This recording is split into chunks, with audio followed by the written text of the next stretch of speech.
Distinguished guests, ladies and gentlemen, good morning. It is my great pleasure to welcome all of you to this two-day workshop on SME finance in Asia and the Pacific. My name is Seung-Won Yoon, and I'm honored to serve as your MC for this special gathering. First of all, on behalf of KODIT and ADBI, I'd like to extend our sincere appreciations to all of you for joining us today, both in person here in Seoul and virtually from across the region. This workshop is co-hosted by the Korea Credit Guarantee Fund and the Asian Development Bank Institute, bringing together leading voices to explore how public finance, credit guarantees, and financial innovations can shape the future of SME finance in Asia and the Pacific. We hope that this forum will lead to productive discussions and meaningful outcomes for all of us. Ladies and gentlemen, to officially open today's workshop, I'd like to invite the chairperson and CEO of KODIT, Mr. Choi Won-mo, to the stage to deliver his welcoming remarks. Ladies and gentlemen, please welcome him to the stage with a big round of applause.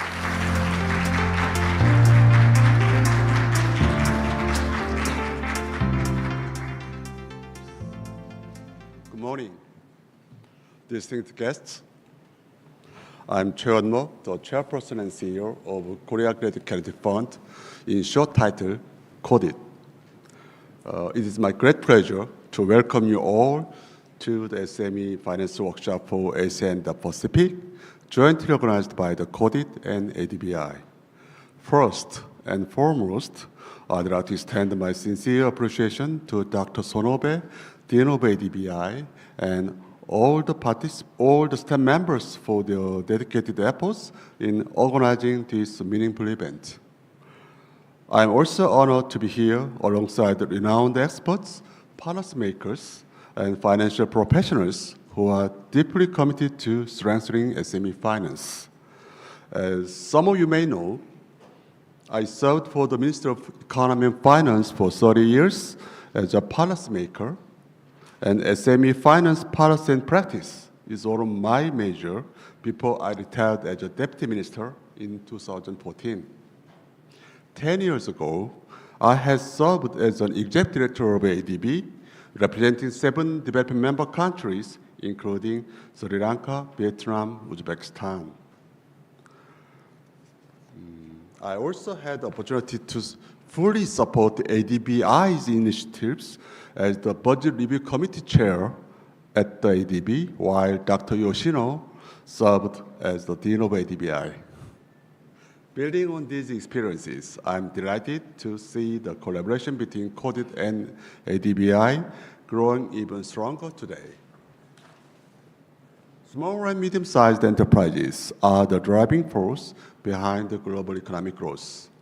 They foster innovation, enhance productivity, and contribute to job creation across various industries. However, many SMEs continue to face substantial barriers to accessing finance, which limits their ability to grow and thrive. Challenges such as insufficient collateral, limited financial literacy, and inadequate technological capabilities remain critical obstacles. The COVID-19 pandemic has further exacerbated, make worse these difficulties, but businesses have demonstrated remarkable resilience. Many have accelerated the digital transformation and adopted new financial approaches to overcome the crisis. Now, as we navigate the post-pandemic era, we must ensure that SMEs not only survive, but also innovate and achieve sustainable growth. To this end, close collaboration between financial institutions and policymakers is essential in developing practical and effective solutions. This workshop presents a valuable opportunity to explore new directions in SME finance, identify effective support models, and exchange insights into the future financial landscape. During the workshop, we will focus on various financial mechanisms to support SME development, particularly public finance, credit guarantee, and financial innovation. We will also share Korea's best practices in SME finance and explore how these models can be tailored to different economic contexts. In addition, we will discuss the importance of digital transformation and green finance, ensuring SME sustainability and future financial resilience. Since its establishment in 1976, KODIT has played a pivotal role as Korea's leading public financial institution in supporting SMEs. With nearly 50 years of experience, we have demonstrated the credit guarantee schemes are highly effective in mitigating SME lending risk, encouraging private sector participation, and enhancing financial inclusion. Through credit guarantees, we alleviate, reduce financial constraints, and empower SMEs to grow and compete in the global market. As we enter the year of digital transition, KODIT is driving financial innovation centered on digital data and platform initiatives. We call it DDP initiatives. By integrating AI and emerging technologies into our SME support systems, we have launched innovative financial services such as BASA. It is Business Analytics System on Artificial Intelligence and Data Valuation Services. Furthermore, since 2021, we have introduced the Green Guarantee, Green Processing Transition Guarantee, and the Preferential Guarantee for Carbon Neutral Enterprises. We have also taken the lead in green finance by issuing Korea's first asset-backed securities. We call it Green ABS, aligned with the K taxonomy, Korea's green classification system. In May 2024, KODIT established the Green Finance Master Plan to drive company-wide efforts in green finance. By 2030, we plan to provide 100 trillion Korean won, approximately $75 billion in green finance guarantees. It's quite an ambitious goal. This event holds special significance in the sense that it represents a tangible outcome of our collaboration. Our journey began in May last year when Dean Sonoba and I first met at the ADBI annual meeting in Tbilisi, Georgia. That initial encounter sparked meaningful discussions, which led to the signing of an MOU at ADBI in Tokyo last December. Building on these milestones, we are now gathered here today for our first joint workshop.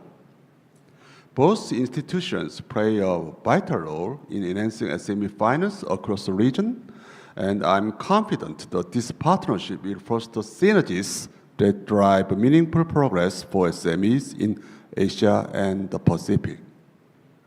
Our collaboration goes beyond the theoretical discussions. It extends to practical policy implementation.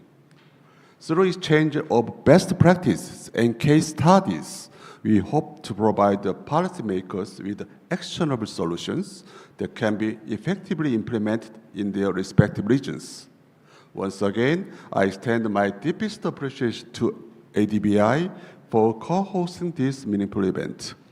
I also look forward to our joint research project later this year, where we can achieve a further impactful outcome together. I sincerely hope that the workshop will serve as a practical platform for sharing valuable insights and actionable strategies that can be applied across diverse economies.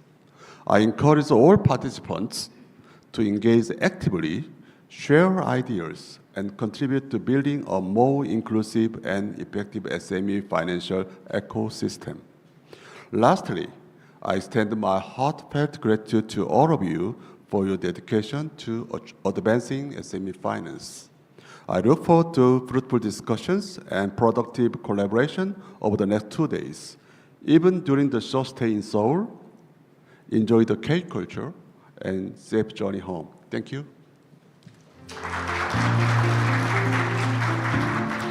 Thank you, Mr. Choi Won-mook, for your kind words and leadership.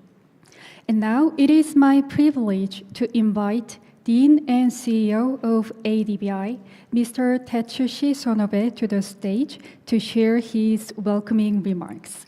Ladies and gentlemen, please welcome him with a big round of applause.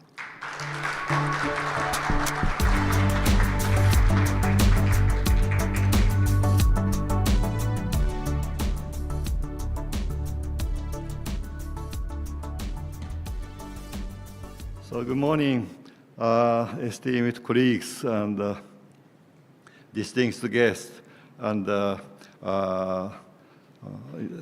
online participants across the world, and especially the chairperson, Choi Won-mook. Thank you very much. So it's a great pleasure to be here in the center of this very lively city of Seoul. Every time I come here, I feel warmly welcomed, and today is no exception. But today, I'm extremely delighted to be part of this very important event on SME finance in Asia and the Pacific, co-hosted with KODIT. So this event represents not just an opportunity to explore the key challenges on opportunity in SME finance, but also to reaffirm our long-standing collaboration in driving forward the development of SME across the region. Maybe I should start from introducing my organization, ADBI. So I think many of you know the bank called ADB, but how about the ADBI? Have you had any knowledge about what's the difference between ADB and ADBI? Did you know ADBI? So please raise your hand. So maybe 33%. Yes.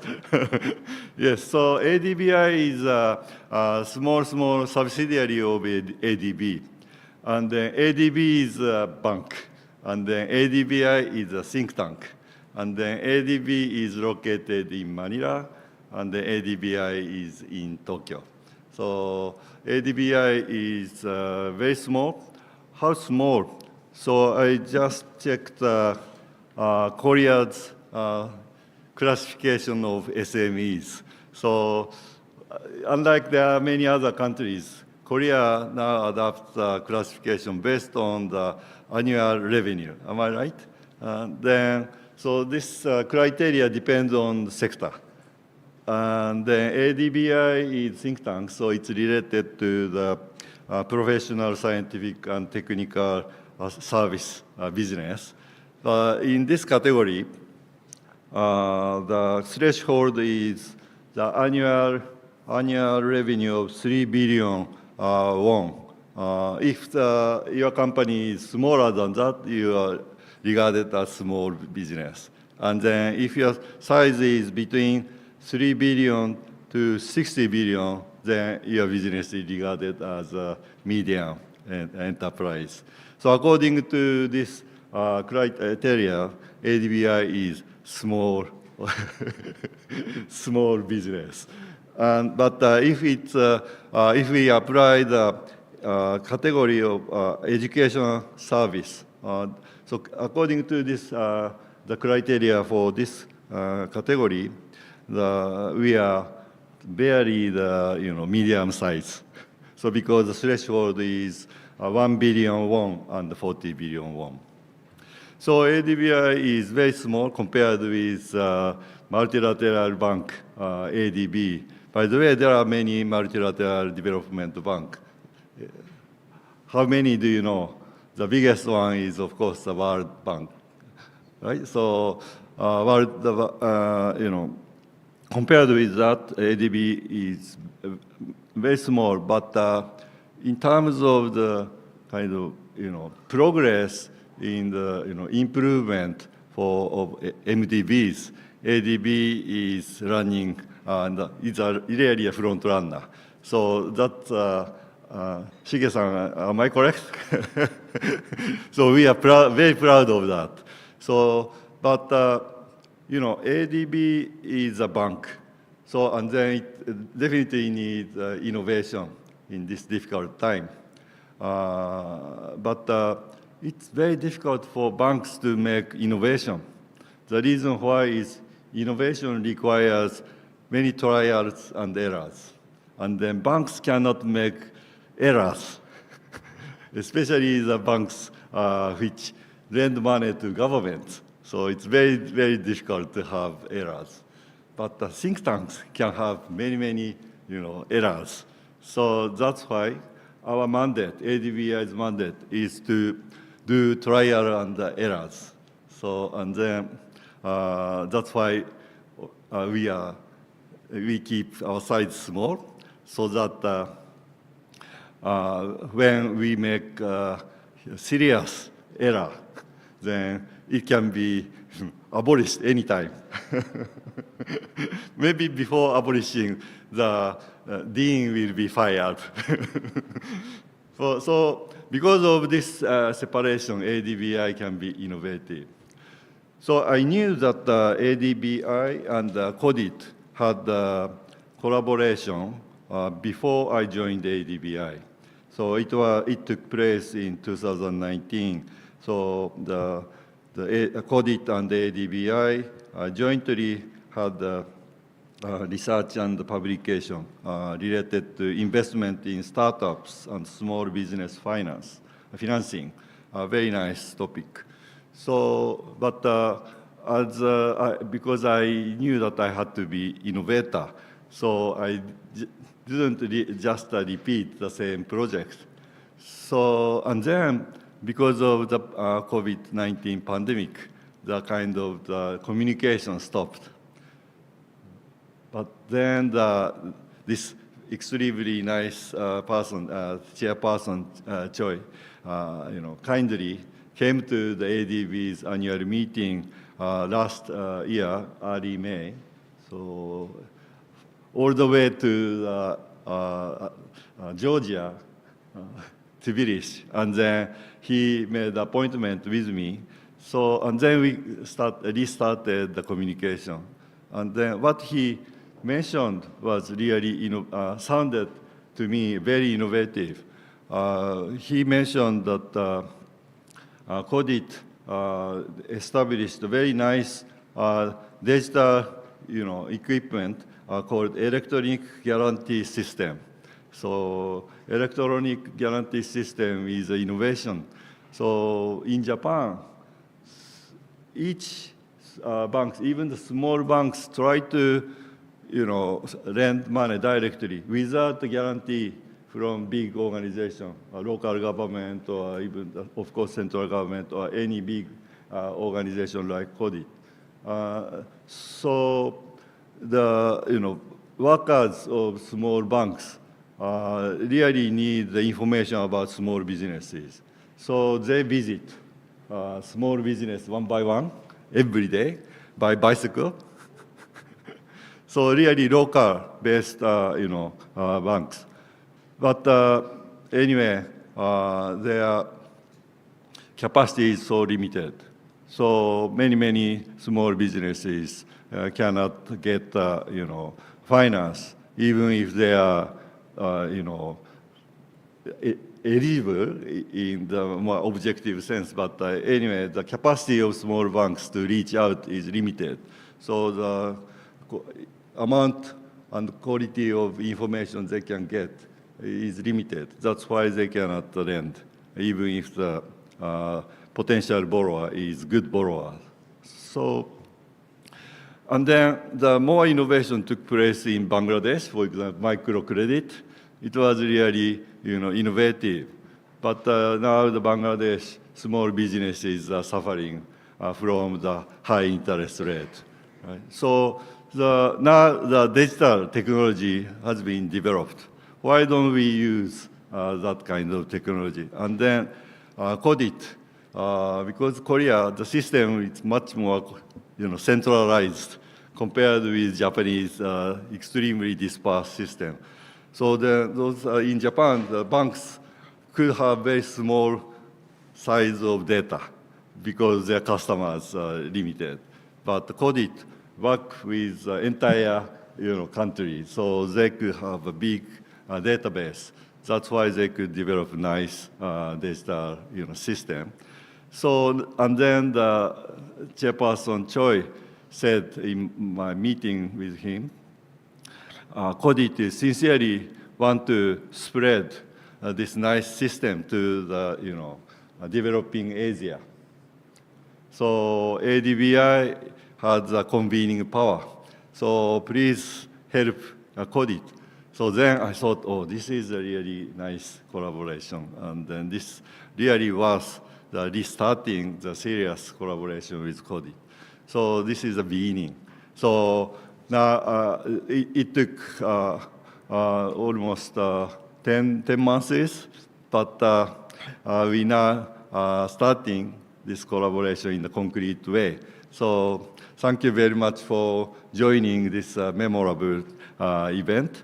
And then I really sincerely hope all of us have a great exchange of innovative ideas and practices.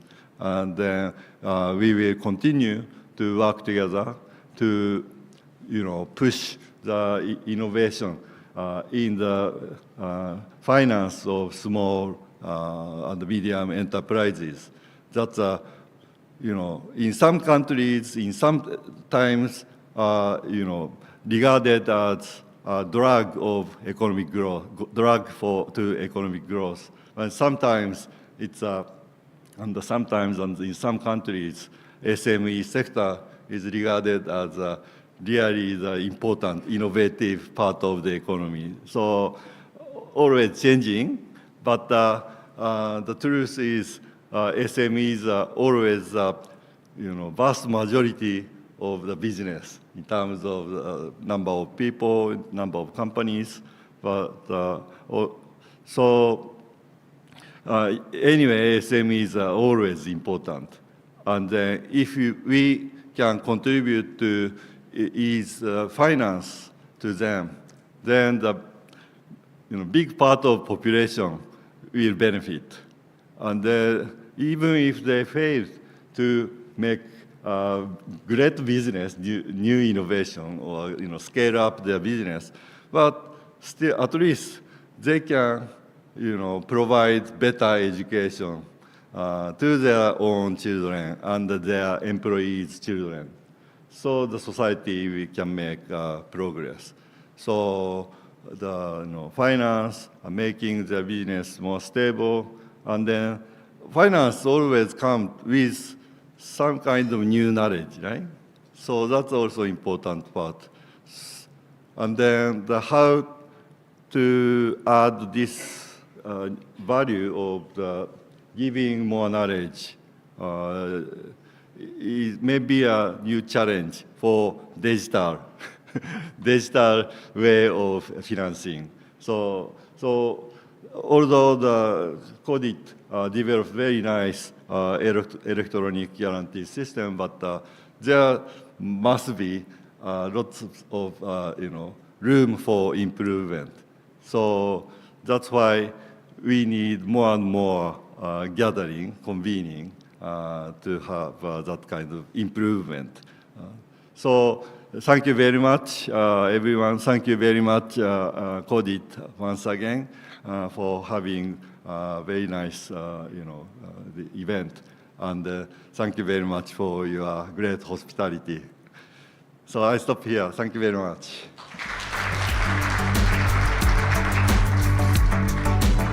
Thank you, Mr. Tetsushi Sonobe, for your kind words and your support. Before we move forward, we are honored to present congratulatory video messages from two distinguished speakers. First, we will hear from Mr. Seung-bum Go, former chairman of the Financial Services Commission of Korea, followed by Mr. Woo Jong-um, former managing director general of the Asian Development Bank. So let's take a moment to hear from them.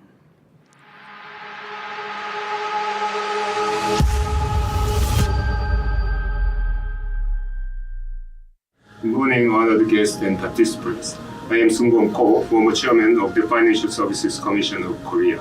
It's my great pleasure to have a chance to address you today, and I sincerely thank KODIT and ADBI for organizing this important event on SME finance. SMEs are key drivers of economic growth and job creation, but continue to face financial challenges, particularly in developing countries. Addressing this issue requires an integrated approach, which includes the following 3 points. First, public finance ensures financial market stability. Second, credit guarantee systems mitigate risks and facilitate SME financing. Third, financial innovation driven by digital technology and green finance enhances efficiency and sustainability. This workshop provides a valuable platform to explore how these elements can work together. While financial conditions differ across countries, exchange insights will help refine policies and strengthen financial systems. Having worked as an economist at ADBI for more than 25 years ago, and now as a senior advisor for the Cambodia Knowledge Sharing Project at KODIT, I believe the expertise of KODIT and ADBI can offer meaningful contributions to developing economies. I also hope this event fosters greater international cooperation in the Asia-Pacific region. Lastly, I'd like to congratulate on the opening of this event, and I wish you all productive discussions. Thank you. Distinguished guests, colleagues, and friends, it is a great honor to join you today in celebrating this important joint workshop organized by the Credit Guarantee Fund and the ADB Institute. This gathering is a testament to the power of collaboration in advancing financial innovation and sustainable development. I extend my heartfelt congratulations to the organizers for bringing together experts and leaders from across the region to share insights and strategies for the future. As we look ahead, policy finance and green finance will play a critical role in shaping a resilient and sustainable Asia-Pacific economy. The region is facing rapid economic transitions, climate challenges, and an increasing need for inclusive financial solutions. To address these, we must focus on 3 key areas. First, strengthening policy finance. By enhancing financial instruments such as credit guarantees and risk-sharing mechanisms, we can support small and medium enterprises and emerging industries that drive economic growth and job creation. Second, accelerating green finance. Governments, financial institutions, and investors must work together to mobilize capital for renewable energy, sustainable infrastructure, and climate adaptation projects. 3, fostering regional cooperation. Cross-border partnerships and knowledge sharing will be essential in creating harmonized financial policies that promote economic stability and environmental sustainability. I'm confident that this workshop will generate meaningful discussions and innovative solutions to advance policy and green finance in the region. Let us continue working together to build more inclusive, sustainable, and prosperous future for Asia and the Pacific. Once again, congratulations on this remarkable event, and I wish all of you a productive and insightful discussion. Thank you very much.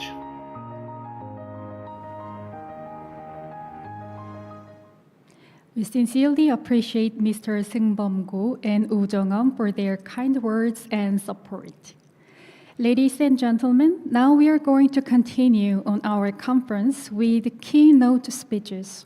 For our first keynote speaker, it is my honor to invite Dr. Naoyuki Yoshino, the professor of Keio University. He has kindly prepared a speech for us on the theme of optimal credit guarantee ratio to cope with green transformation and the way to reduce CO2 emission by SMEs. Dr. Naoyuki Yoshino was Dean and CEO of ADBI. He has also served as the lead co-chair of the T20 Infrastructure and Financing Task Force during Japan's presidency of the G20 2019 meetings as well. Ladies and gentlemen, please welcome Dr. Naoyuki Yoshino with a big round of applause.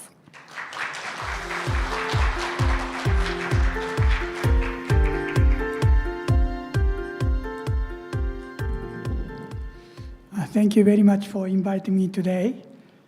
In 2019, KODIT and ADBI Institute started a joint project, and this is a continuation of KODIT ADBI collaboration, especially focusing on SMEs.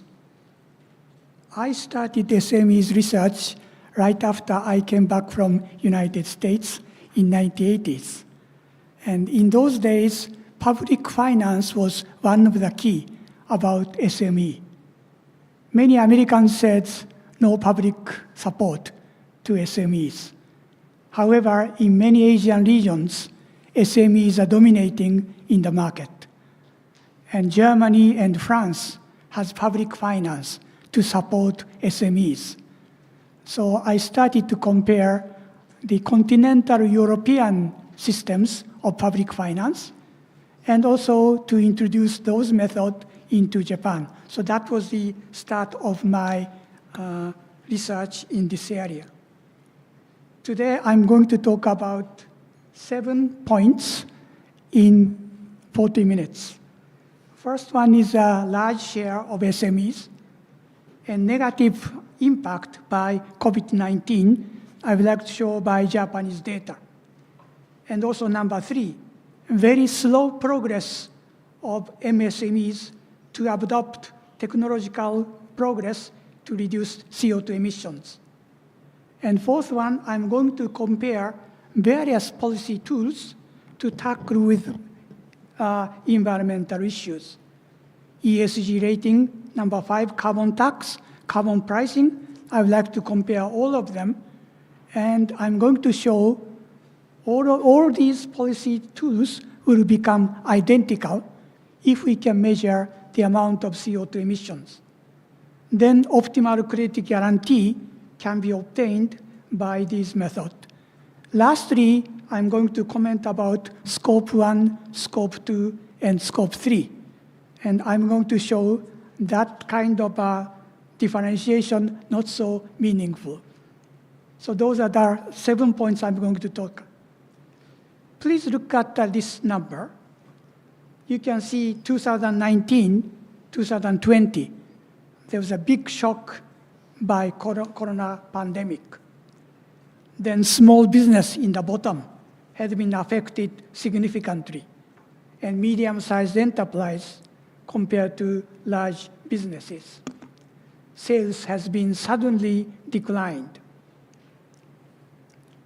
And then the banks becomes very reluctant to lend money to those suffered SMEs. We often call a backward bending supply curve by banks. Usually, if interest rate becomes higher, banks want to lend more.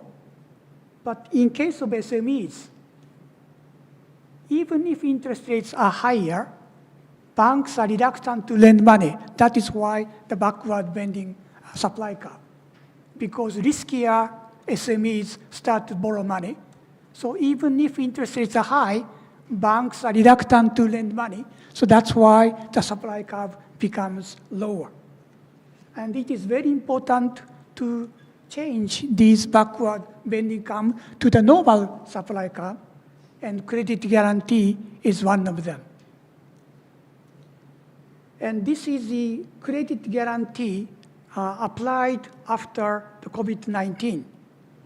Top one is the amount of credit guarantee in existing amount.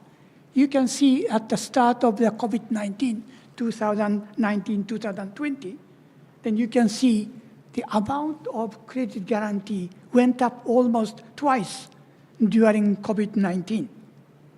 And bottom figure is the number of defaults. You can see the number of defaults has been reduced remarkably because of big support by credit guarantee system. Many SMEs can borrow money without paying interest rate for 5 to 7 years. That's why the default rate has been reduced. However, we have to be very cautious. MSMEs had been rescued during COVID-19. However, there are two types of SMEs which had been rescued. One is structural program, which will keep on pouring their sales. Another one is temporarily affected by COVID-19. Then it will recover to the normal situation. So most important thing, it couldn't be successful in Japan, but both of them had been rescued. And the better policy would be the top one who had been temporarily affected by COVID-19 should be rescued. But the Japanese case, both structural problem and also temporary problem SMEs, both of them had been rescued. That is why the number of default has been significantly reduced by increasing credit guarantee extensively. So of course it is very important to rescue SMEs. However, there had been some problem where the structural problem SMEs had been rescued.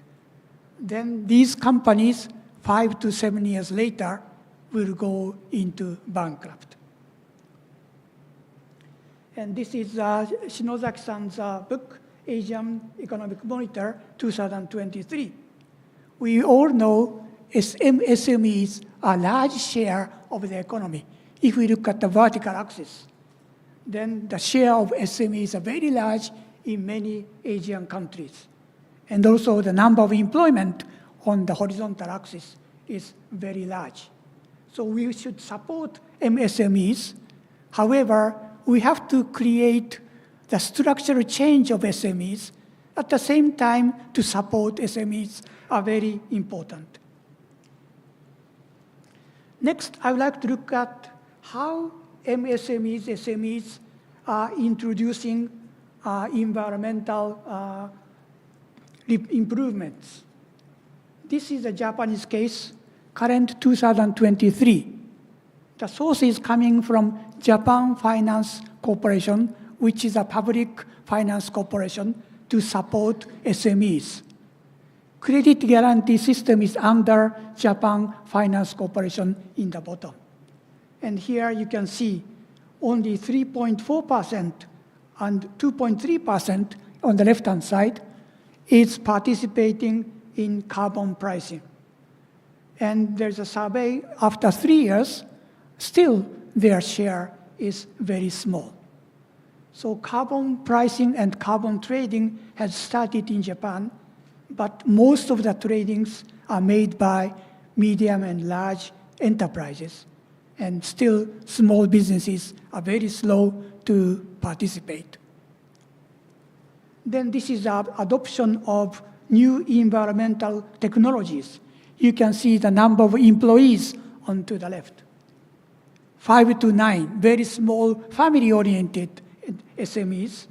Only 10.8% has introduced new environmental technologies.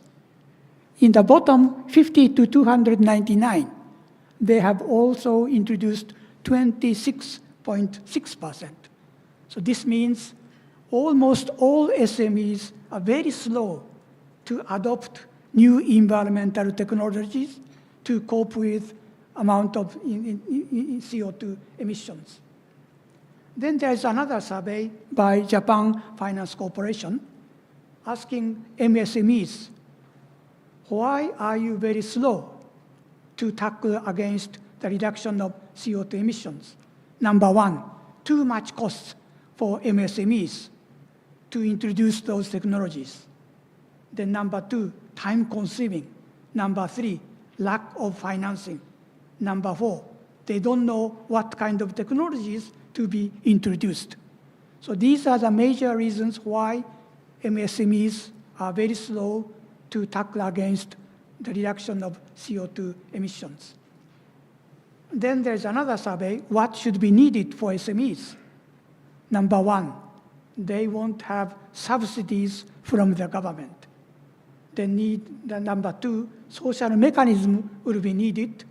And number three is easy access to finance. And number four, easy use of technologies which can be adopted by MSMEs. So these are the requests from MSMEs. So either subsidies or easy access to finance and easy use of technologies. These are the requests coming from small and medium-sized enterprises. When we look at the market, large businesses are very much aware about the CO2 reductions because stock market and corporate bond market, investors are very careful about the behavior of large businesses. But MSMEs are not issuing stocks nor bonds. They mainly borrow money from banks and informal markets. So MSMEs are not receiving any pressure from the market. So I'm going to talk what would be the best mechanism to make MSMEs to aware to cope with environmental issues. There are four major policy tools to achieve green economy. Number one is ESG rating. I'm focusing on environmental side, environment, social, and governance. But S and G are not so easy to measure. So I'm going to talk about E rating first. And second one is carbon pricing and carbon trading. And third one is green bonds. And number four is carbon tax. These four policies will become equivalent if the amount of CO2 emissions can be measured.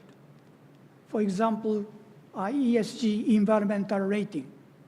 Environmental rating is AAA, AA, single A, and so on. If the amount of CO2 emissions of each company can be measured, then multiply by theta, and then it can be transferred into AAA, AA, and so on. And carbon pricing, number two, carbon trading. Carbon pricing P times the amount of CO2. That is the carbon pricing. So if the amount of CO2 emission is measured, the first one and second one will become identical if theta is equal to P. Number three, carbon pricing.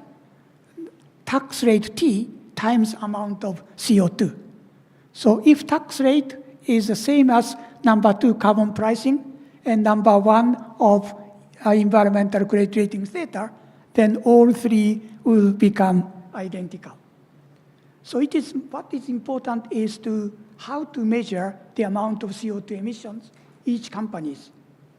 And once we can measure the amount of CO2 emissions, then all these different policy tools becomes identical. Okay, so this is a repetition of how of these four policies tools will become identical if P is equal to tax rate is equal to theta, transformation to the credit rating. Then what is the problem of current ESG, especially environmental issues? I picked up 5 rating agencies. Top one is Bloomberg, then middle one is MSCI, and bottom one is Thomson Reuters. Then we can find each rating agency has a different criteria to measure the environmental score. The top one, Bloomberg, is looking at the degree of disclosure. And middle one is MSCI. They picked up 37 key indicators and then apply the scores of each company, 37 items. Then they will give the number for environmental score. And bottom one is the Thomson Reuters. They look at the carbon emissions and so on. So in other words, each rating agency has a different criteria to measure environmental score. This is a big problem right now. One of my students was working at Japanese bank, and he has to change his portfolio based on environmental score. And he was asked by his boss, why don't you look at 2 or 3 rating agencies and then to change our portfolio? And my student called me up, Professor, I looked at 5 rating agencies. All of them have a different definition. How can we change our portfolio to lend the company? Because the scores are different from one rating agency to another. So that is a big problem of these rating agencies. Second one is carbon pricing. These are the carbon pricings published by World Bank in 2023. Carbon pricing in the blue line, Europe, is very high. Then in the bottom, China is almost 0. So we are talking about carbon pricing, carbon trading is very important. But again, carbon pricing has so much variety from one part to another. Next, green bonds. International capital market associations in France, Europe, has been defined 10 projects which can issue green bonds. For example, is renewable energy, energy efficient building, and so on. And Japan also has adopted these 10 criteria. And in Tokyo, several buildings has been constructed by issuing green bonds. So I interviewed those developing companies. Number one, how much CO2 had been cut off compared to other building? Then said, I don't know exactly, maybe 20-30% cut. And they said, we are using, number 2, energy efficient elevators and better ventilation of air quality. So we are sure our building is much more efficient, energy efficient and green compared to traditional building. However, again, it is not the accurate measure. So that this means that the green bond principles, they have defined 10 criteria. However, it is not, again, not so accurate. Then I was talking about equivalence of various policies. And this shows, nowadays, some of the data source shows how much CO2 is produced in each company. This is oil and gas company in Japan, India, and US. And I applied the green bond rating, green credit rating, and carbon tax, and so on. You can see, as I mentioned, all of them will become identical if the amount of CO2 emission is measured. And this is a company, a pharmaceutical company, and automobile industries. All of them will be shown that as long as the amount of CO2 emission is well measured, then each policy tools will become identical. Then can we measure the amount of CO2 emissions? I'm sure in Korea there are many tools like this. This is sold in Japan. If you open Google, then you can find lots of equipments which can measure the amount of temperature in the room and moisture, and also the amount of CO2 emissions. So if these tools have been put in each room, we can measure the amount of CO2 emissions. And Yokohama City next to Tokyo, all the schools, primary school, secondary school, high school, they have these equipments in their classroom. And if these will be put in each SMEs and buildings, and then the amount of CO2 emission can easily be monitored. And if this can be wired to the electric power company, then they can measure the amount of the usage of electricity. At the same time, the average amount of CO2 emissions of each household and each company. And this is an example of the Taiwan.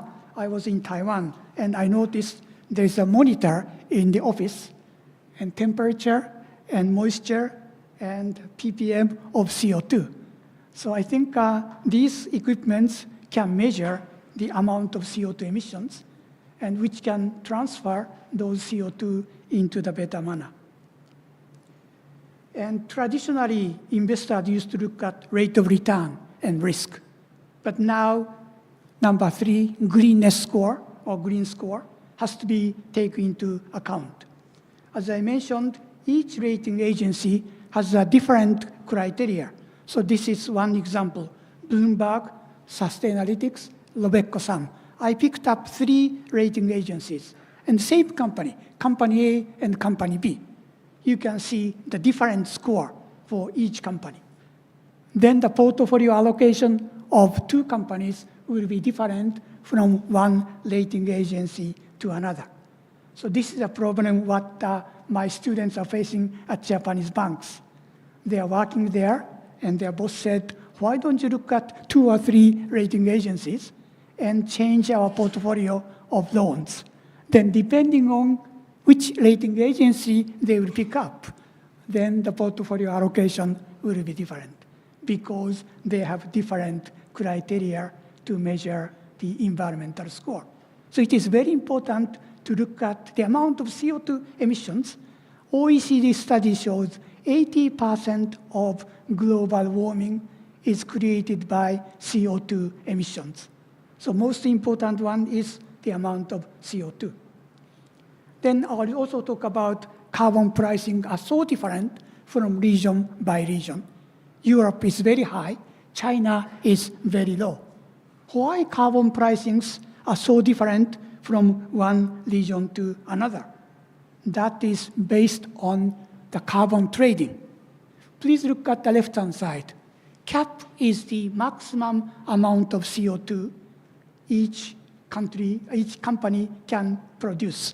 Then you can see Farm A and Farm B. Farm A on the left-hand side is above this red line, CAP. So that means they have to purchase exceeding amount of CO2 from somewhere. Farm B is below that CAP.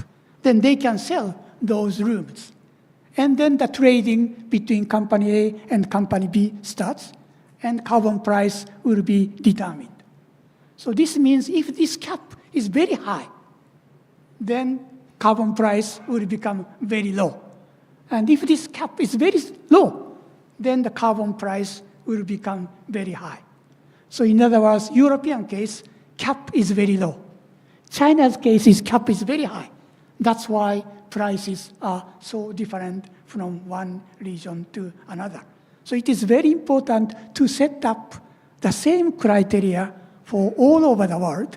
Otherwise, carbon pricing will not work very well. And this is the equation how the carbon prices are different from one region to another, depending on this cap. Then I was talking about carbon pricing and carbon tax. And I'm going to propose net carbon tax or net carbon pricing. You can look at the left and second letter character. Usually we measure the amount of carbon emissions, but we have to encourage companies to invest into green projects and green technologies. So it will be very good if we adopt net carbon tax or net carbon pricing, which means the amount of carbon emission minus green investments. Suppose the company will set up their solar power onto their factory. Then that should be reduced from their amount of carbon emissions. If some company is planting trees into the forest, then those green investment should be deducted. So probably the better policy, rather than just carbon pricing, would be net carbon pricing or net carbon tax. In other words, to reduce minus the green investment, this can encourage the the companies to increase green investments. So this is the portfolio diagram. Traditionally, A and B is the frontier. And then optimal point was point E to allocate into various companies. But now, looking at after net tax or after pricing, then red line of AB will become the exposed tax reduced or pricing reduced companies' profit and loss statements. Then point T will become the optimal point. So I'm going to propose the net carbon emission to measure the company's exposure of CO2, which means their actual exposure of CO2 minus their effort to reduce greenhouse gas and CO2 emissions, and that should be encouraging the green investments in many countries. Then this carbon pricing or carbon tax can be used as subsidies to support MSMEs. MSMEs, small and medium-sized enterprises, in case of Japan, wanted to have subsidies from the government. They need money from the government to reduce CO2 emissions. Then either carbon pricing or carbon tax should be used and reallocated to small and medium-sized enterprises in order to encourage their green investments. And number 4, technological transfer from large businesses to SMEs by government subsidies will be very important. Then number 5, furthermore, the most important thing is investors can only attention to the after-tax rate of return and risk, or after carbon pricing rate of return and risk, and they can continue their investment. And there are some private efforts to reduce CO2 emissions by SMEs. Of course, public support is needed, but the private banks are also trying very hard to reduce CO2 emissions by SMEs. This is one of the mechanisms. Mitsui Sumitomo Bank, one of the largest banks in Japan, set it up a SME consulting company in the bottom. Then they are providing advices to SMEs, what kind of technologies will be needed in order to reduce SMEs. And banks are making loans to those SMEs who are trying to reduce their amount of CO2 emissions, and then banks are encouraging to provide bank loans. And in order to make SMEs to introduce this reduction of greenhouse gas, and of course government subsidies will be required, then the carbon pricing or carbon tax will be the better way to provide subsidy to these SMEs. Next, I would like to talk about credit guarantee system to face with this green transition. For credit guarantee, there are 2 objectives important: stable loans to MSMEs.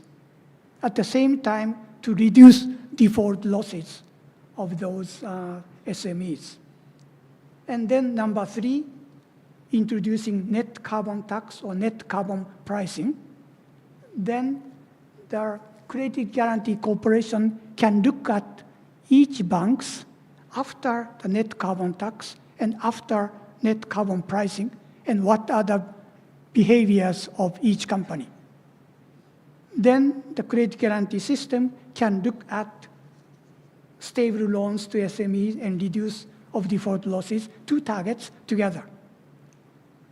And I applied this method to Thailand. Thailand has a credit bureau and National Credit Bureau. And they have provided, I worked together with them to look at groups of the banks by cluster analysis. Then in case of Thailand, 2 banks has been classified by cluster analysis.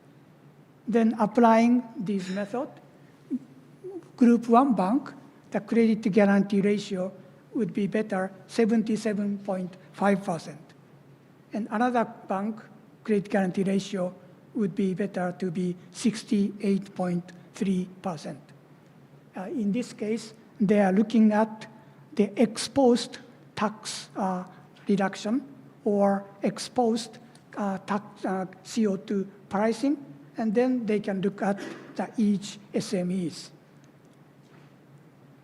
And this diagram shows that it's very important to support SMEs which had been suffered by big crisis, and then it is very important to rescue those SMEs in case of COVID-19 and other big shocks. Lastly, I would like to talk about Scope 1, Scope 2, and Scope 3. Many of you have heard about Scope 1, Scope 2, Scope 3. It has been proposed by European countries. Scope 1 is their own CO2 emission. And then the company has to pay attention to their own CO2 emission together with their amount of output. That is Scope 1. Then Scope 2 on the right-hand side is how much inputs they are introducing and how much those companies expose CO2 emissions. That is Scope 2. Suppose intermediate goods is using some of the companies, then how much CO2 has been produced when this intermediate goods has been produced? That is Scope 2. And Scope 3 is their output on the left-hand side will be used by the next company. Then how much CO2 will be exposed in your next company? So current proposal by Europe is we have to pay attention to Scope 1, Scope 2, and Scope 3. But it's a very complicated method. And you can see here, Scope 2 is, Scope 1 is this company. Then they are producing output Y, Y1, and CO2. And that is all fine to measure their own CO2 emissions, and they can work hard. But the company has to think about X, how much they purchased intermediate goods. Then those companies who produce intermediate goods, Scope 2, how much did they produce CO2? That has to be also paid attention to, not only their own Scope 1. Furthermore, their output Y1 will be used to the next company, Scope 3. Then you have to worry about how much the next company will produce CO2.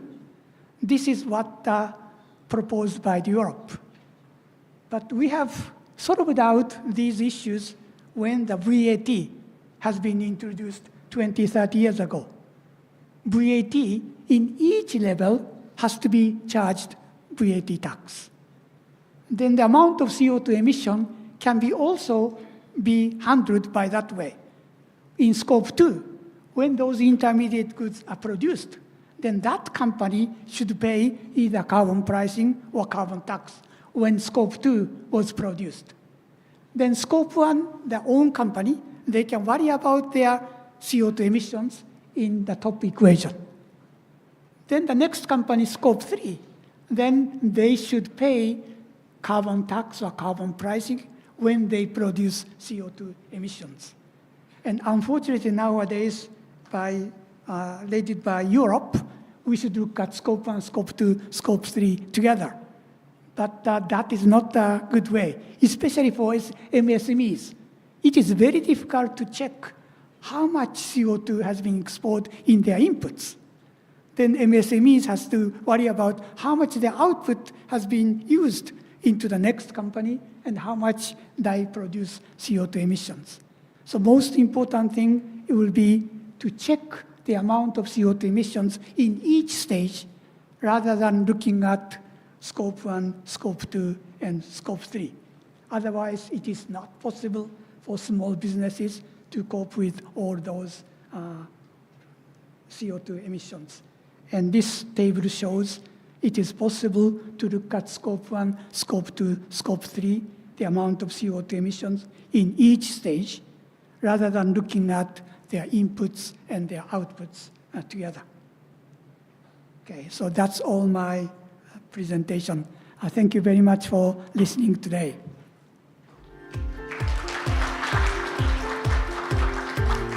Thank you once again, Mr. Taoyuki Yoshino, for your insightful keynote speech. And for our second keynote speaker, I'd like to invite Mr. Cha Hyung-gu, Senior Fellow of Korea Development Institute, who has kindly prepared a speech for us on the role of public finance in fostering innovation-based SMEs in the era of great transition. Dr. Gu has been at the forefront of research on SMEs, venture policy, and economic security. He has also served as a key policy advisor to both central and local governments, contributing to Korea's financial innovation through initiatives like the Financial Regulatory Sandbox. Ladies and gentlemen, please welcome him to the stage with a big round of applause.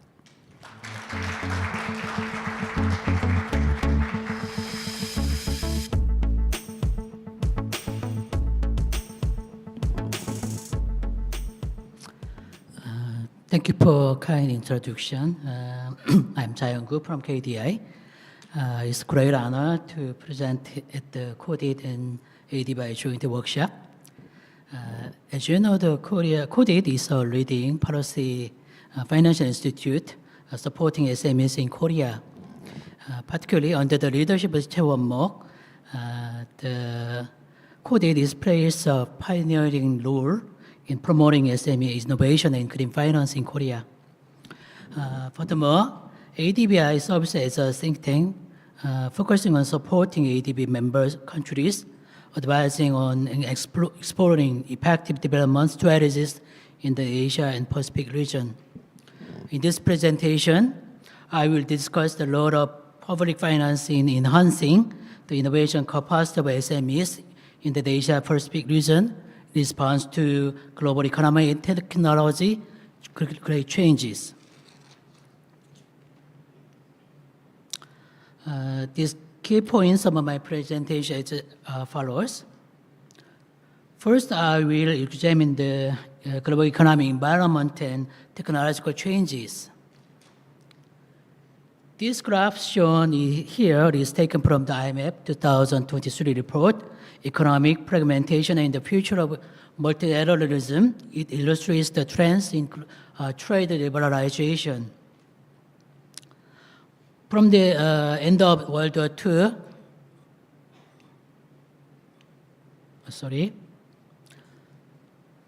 until the 2010, the trade to GDP ratio steadily increased through here.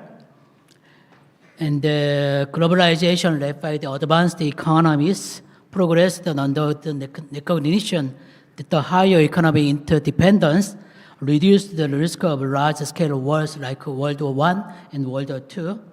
This trend accelerated further after the end of the Cold War and China's integration into the global economy. However, in recent years, geopolitical competition and the rise of protectionism after 2020 have been slowing the global economic integration, as you can see in the last graph.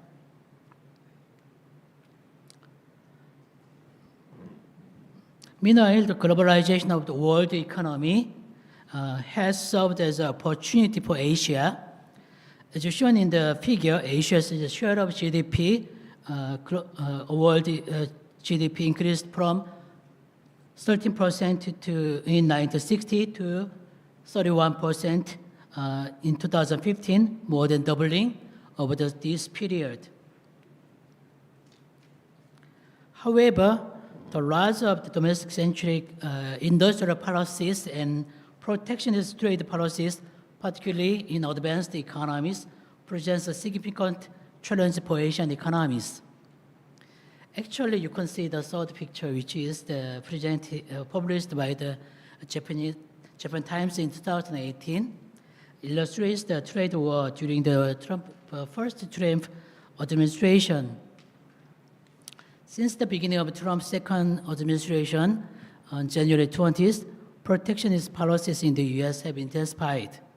Other countries are also considering countermeasures, raising concerns about the potential negative impact on the global and Asian economies. As you can see, the last public press release from the White House impact 25% tariff on the Canadian and Mexico, as you know. Meanwhile, ADB published a report in 2015 titled Development and Modern Industrial Policy in Practice, which argues the industrial policy and industrial and the protection trade policies are essential for the economic development of developing countries such as Korea in the 1970s. However, as Professor Ha-Jung Jang has pointed out, recent industrial policies and protectionist measures aimed at fostering advanced industries in developed countries may amount to kicking the ladder for developing Asians.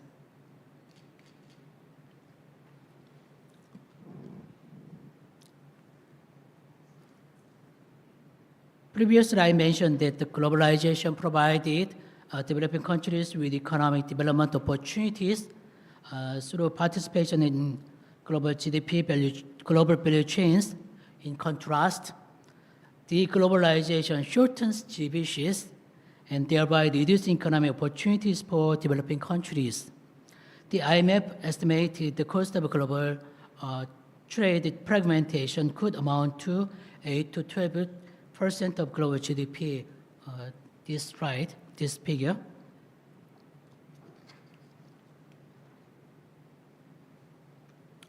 I think the second major transformation is digitalization, and furthermore, the transition to AI. Digital transformation of firms refers to the use of digital technologies such as cloud computing and big data and analytics to create value and enhance competitive advantage. McKinsey estimates that digital transformation can increase a company's revenue by 31% and while reducing cost by 25%. Since the emergence of OpenAI, you can see the left side graph, invest in AI has increased, and DeepSync in this January has demonstrated the possibility of developing and neutralizing AI at a reasonable cost. Countries around the world, including Korea, recognize AI transformation as a crucial factor in industrial competitiveness and ultimately national competitiveness. As a result, governments are actively implementing policies to support AI adoption.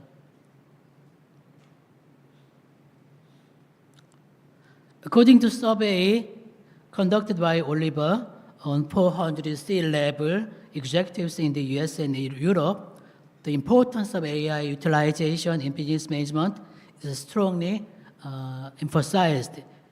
You can see this graph.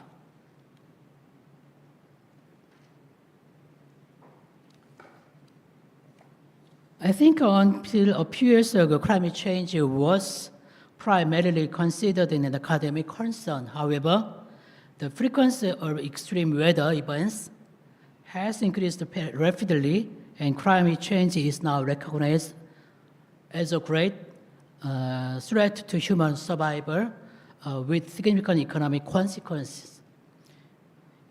If Asian economies fail to respond adequately to climate change, economic losses are projected to $200 trillion by 2100. At the same time, the green transition can also create new economic opportunities. for Asian economies. The Global Green Growth Institute estimates that the climate tech market will grow more than tenfold from $17 billion in 2022 to $182 billion by 2033.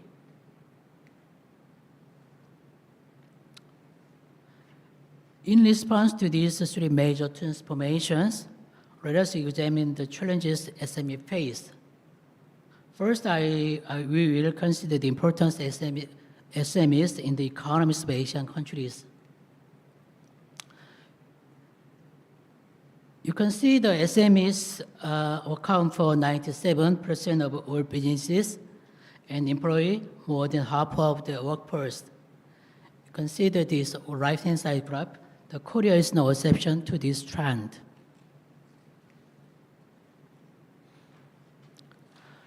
Additionally, SMEs serve as a foundation of industries, playing a key role as players in supply chains.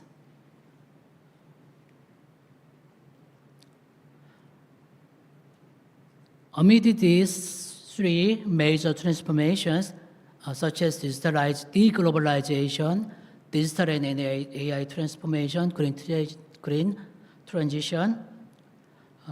First, I'll look at how,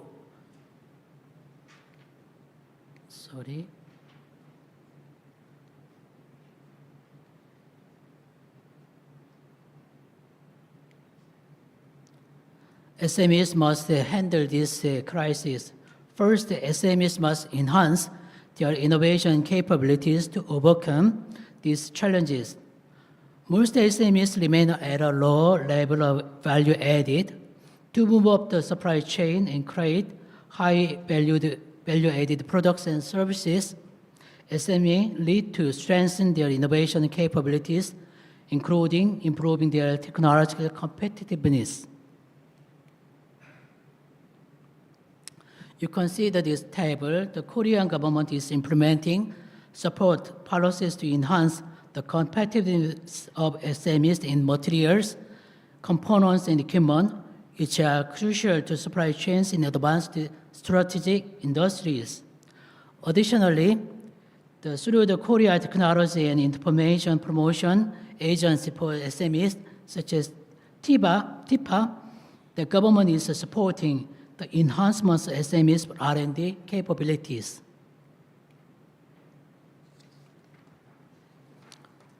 Second, SMEs need to improve their digital capabilities.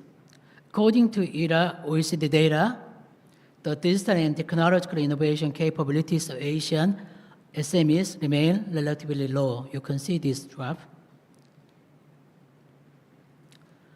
Also, the Korean government is implementing various initiatives to enhance SMEs' digital capabilities, such as the Smart Factory Support Program, and additionally, in the private sector, companies providing AI solutions to SMEs are becoming increasingly active.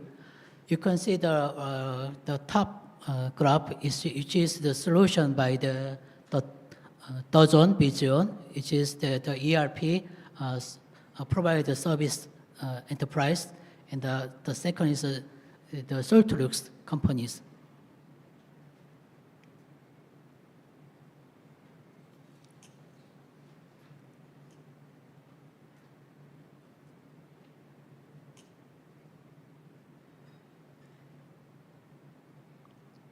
So the SME must strengthen their capacity to respond to carbon neutrality. Responding to carbon neutrality is important, not only for addressing climate change, but also from a trade policy perspective. In Korea, 86% of SMEs has not yet established a plan for carbon neutrality, particularly due to a lack of capital and manpower. But this, the statistics from the 2021, so I can see the statistics more, recent statistics is more active in the preparing the carbon neutrality.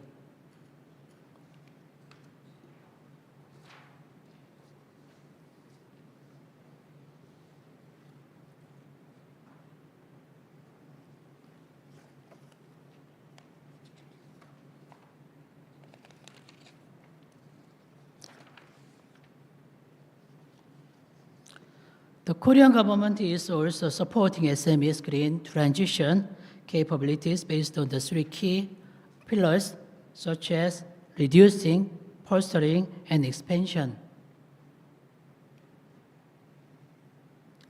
Then, what role should public finance play to help SMEs turn these three major transformations into opportunities rather than threat?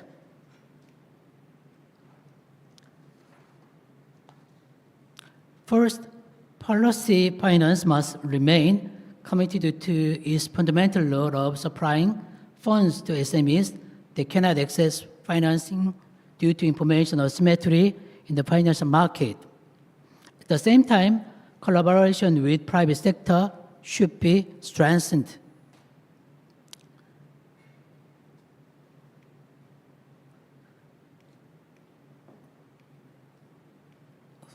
Sorry.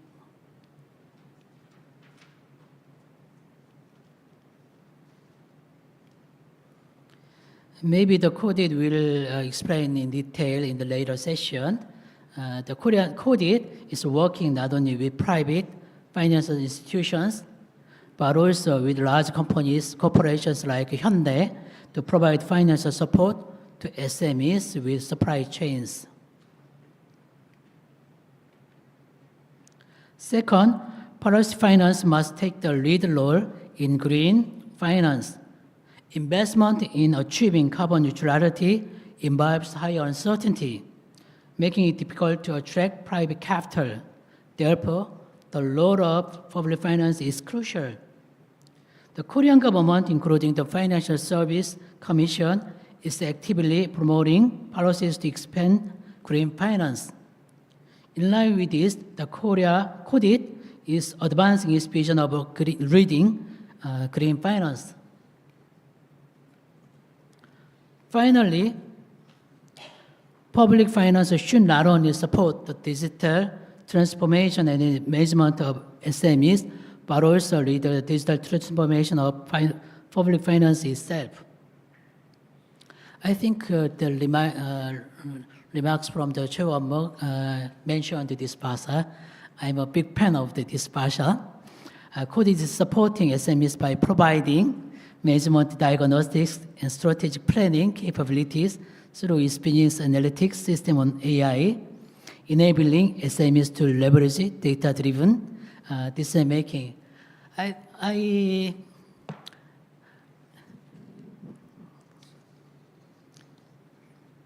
have to go to very fast through the time concentration, and I have a couple of minutes, so let me share my experience with enterprises.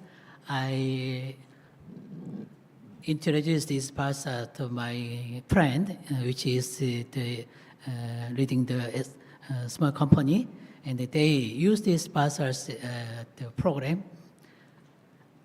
He answered me that it is very good techniques and the solutions to as we can see my healthcare through the health analysis. This pasha is to mention what is your position in the businesses. So the company president, how can they manage their businesses? So I think in the later sections, the KODIT introduces this platform in detail. This is my presentation. This is the end of my talk. And lastly, it is always, I did actually my PhD in the UK, but it is always hard for speaker in the English, in particular in this distinguished the seminar. Today, I also very happy to have a chance to share our great the experiences in the public finances in the areas. So I hope this seminar and this workshop is very helpful all of you and for me. Thank you.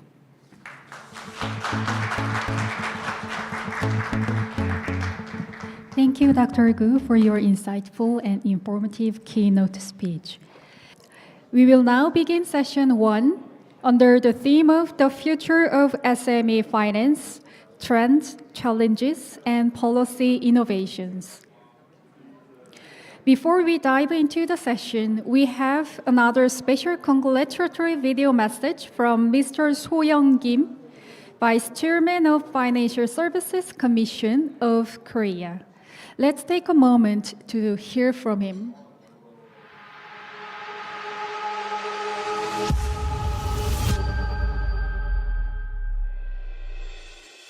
Distinguished guests and participants, good morning. I'm So-young Kim, Vice Chairman of the Financial Services Commission. I extend my sincere congratulations on the opening of this two-day workshop on SME finance. My deep appreciation goes to Won-mok Choi, Chairperson and CEO of Korea Credit Guarantee Fund, and Sonobe, Dean and CEO of the Asian Development Bank Institute, for their leadership in organizing this meaningful event. SMEs are the backbone of the economy, driving innovation, job creation, and industrial transformation. Their growth fosters new ideas, technologies, and business models, while providing valuable opportunities for women and young entrepreneurs, contributing to a more inclusive economic landscape. However, amid global industrial shifts and intensifying technological competition, SMEs face challenges such as limited collateral, technological barriers, and restricted access to financial services, which hinder their competitiveness. This workshop is particularly significant as it focuses on public finance, credit guarantees, and financial innovation. Discussions will explore financing mechanisms through public financial support, the role of credit guarantees in strengthening financial ecosystems, and how financial innovation enhances exclusivity and sustainability. These insights will be crucial in helping SMEs build resilience and drive sustainable growth in an evolving economic landscape. In addition, the workshop will address two critical themes shaping the future of SME finance, which are green finance and digital transformation. To support green finance, the Financial Services Commission has actively pursued climate finance initiatives, including the Green Loan Management Guidelines introduced last year. On the digital transformation front, we are expanding financial innovation infrastructure, advancing from open banking and my data to open finance, creating new opportunities to strengthen SME competitiveness. I hope this workshop fosters meaningful discussions and collaboration among participants. I look forward to insightful exchanges on strategies to support SMEs in achieving both innovation and sustainability. Once again, congratulations on the opening of this workshop. I hope it serves as a foundation for practical cooperation and lasting progress. Thank you.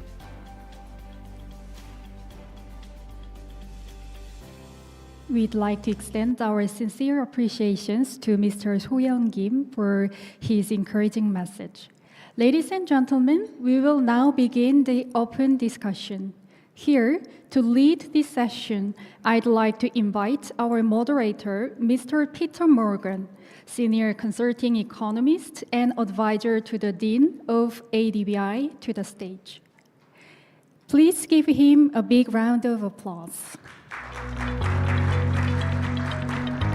Along with him, I'd also like to invite our two panelists, Dr. Naoyuki Yoshino and Dr. Jae-young Gu, to the stage.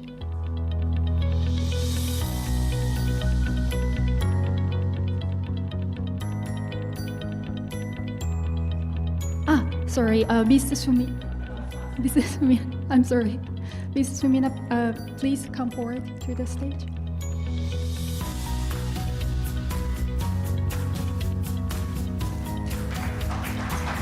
And next, I'd like to invite Dr. Naoyuki Yoshino. The next panelist to the stage.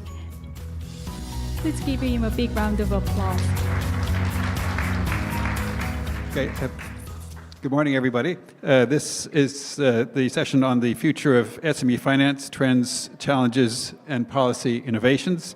So it's essentially an overview, and then we'll dive more deeply into some of the specific topics in the subsequent sessions. But some of the issues that our speakers will be looking at are global SME finance trends and policy responses post-COVID-19, key barriers to SME financial access, such as collateral, credit assessment, and digital divide, the role of public finance and credit guarantees in supporting SMEs, introduction to transition finance as a tool for green and digital transformation, and case studies on successful SME financing policies in Asia Pacific.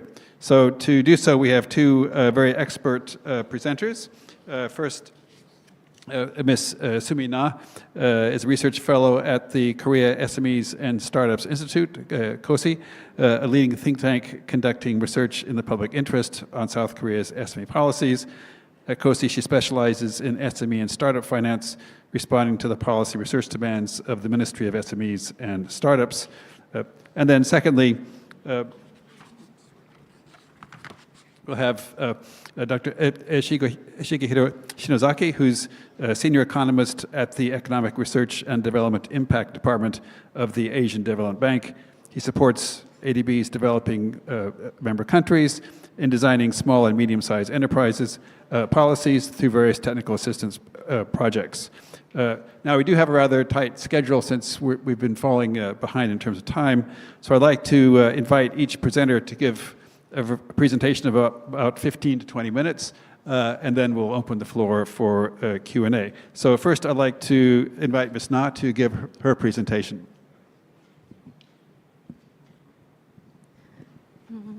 Hi, everyone. My name is Sumi Na. I'm a research fellow at the Korea SMEs and Startup Institute. Today, I will discuss the role of SMEs in Korea and the policies supporting them, highlighting key challenges and the future directions. Here's an overview of my presentation. Let's begin by looking at how critical SMEs are in Korea's economy. As of the end of 2022, SMEs represent 90% of all businesses, 81% of total employment, and 44% of total sales. There are about 8 million SMEs in South Korea, and SMEs employment is reaching about 90 million. Total sales rose to nearly 3,300 trillion Korean won. This table shows these statistics. In terms of industry breakdown, the top three sectors for SMEs are wholesale and retail at about 20%, manufacturing at around 80%, and construction at around 10%. SMEs have grown in nearly every industry except mining and real estate. Now, I'd like to point out that SMEs are not only a major presence, but also critically important for the country's sustainable economic growth.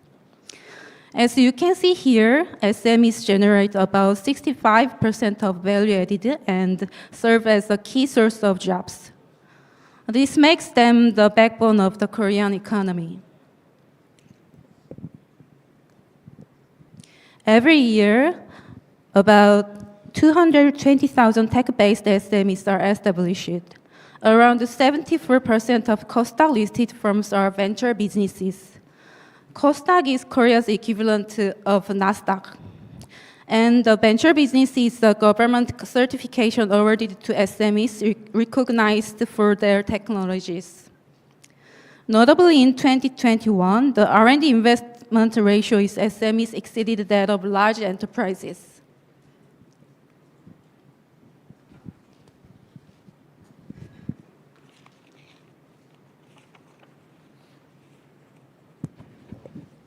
SME interact with large firms, self-employed individuals, and global markets.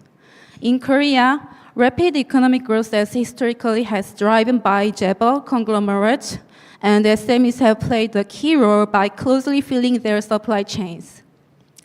In this economic flow, SMEs are essential to maintaining the dynamism of our economy.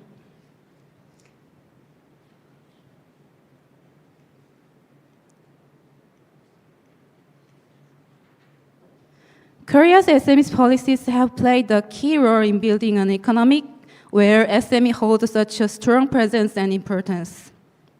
In 2023, the SME support budget reached about 33 trillion Korean won, with finance receiving the biggest share.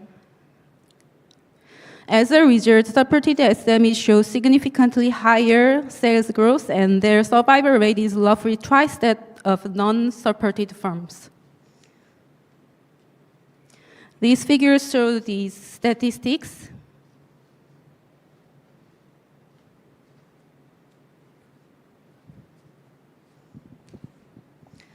Next, let's take a quick look back at how Korea's SME policies have evolved over decades. In the 1960s, Korea was just beginning its industrial journey.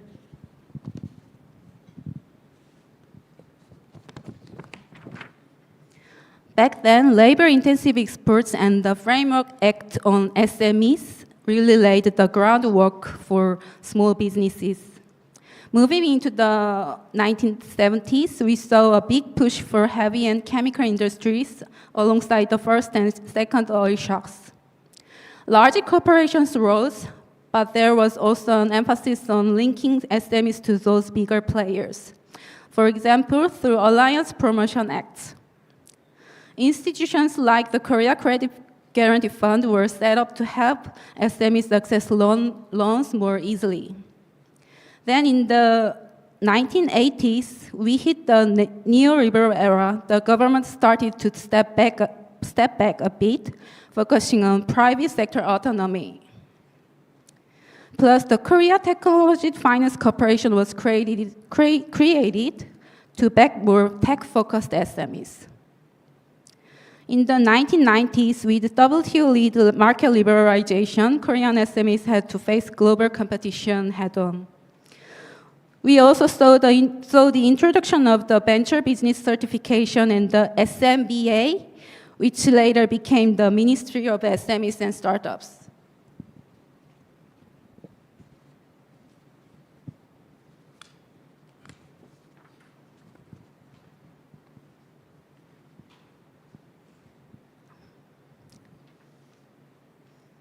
By the late 90s, the Asian financial crisis had a huge impact, and policies began shifting from simple protection to fostering autonomy and competitiveness.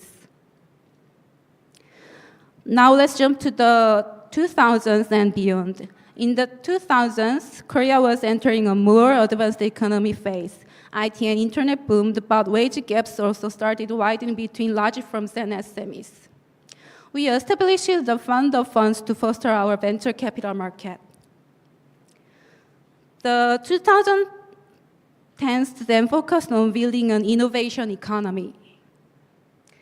More tech startup emerges, and the government officially launched the Ministry of SMEs and Startups to strengthen policy support. Finally, from 2020 to the present, we are dealing with the post-COVID era, high interest rate, and a push for digitalization. There is a strong emphasis on AI-driven innovation and new financing models to help SMEs adapt to these rapid changes.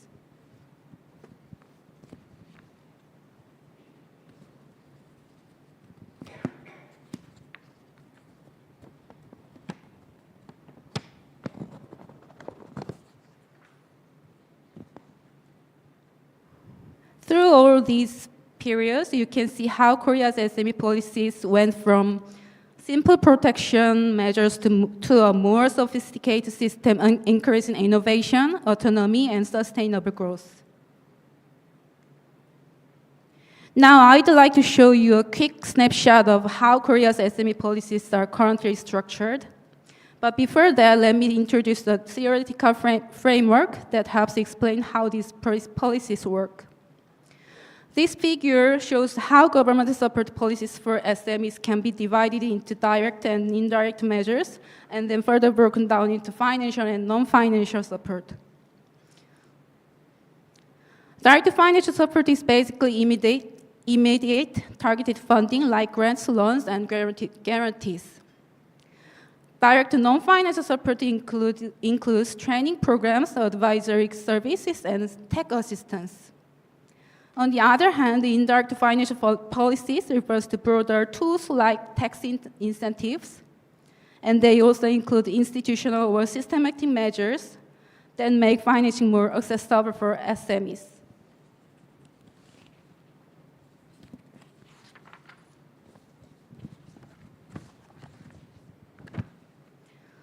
Meanwhile, indirect non-financial policies focus on improving the overall business environment through deregulation, competition policies, and fostering an entrepreneurial culture.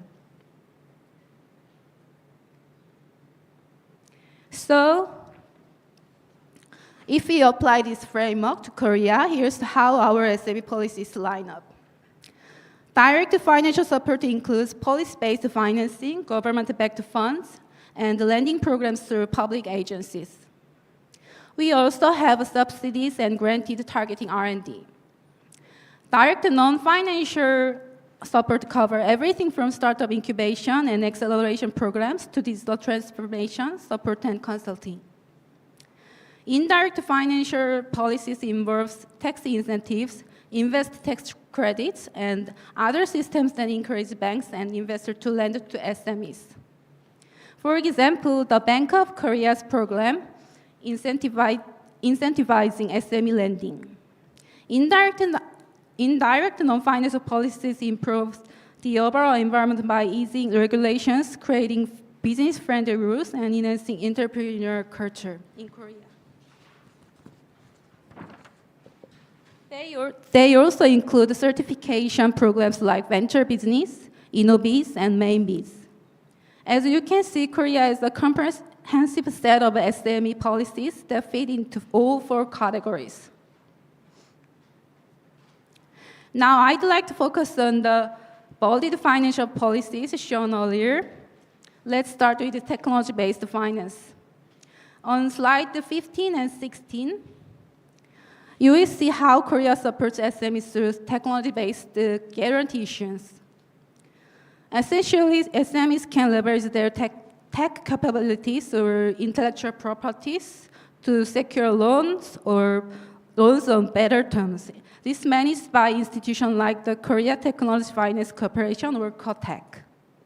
KODIT provides guarantees and assessments focused on a firm's technology rather than just traditional collateral or credit scores. That means even if an SME lacks physical assets, it can still receive funding if it has strong tech potential. This approach is a critical way to help tech-driven SMEs raise capital.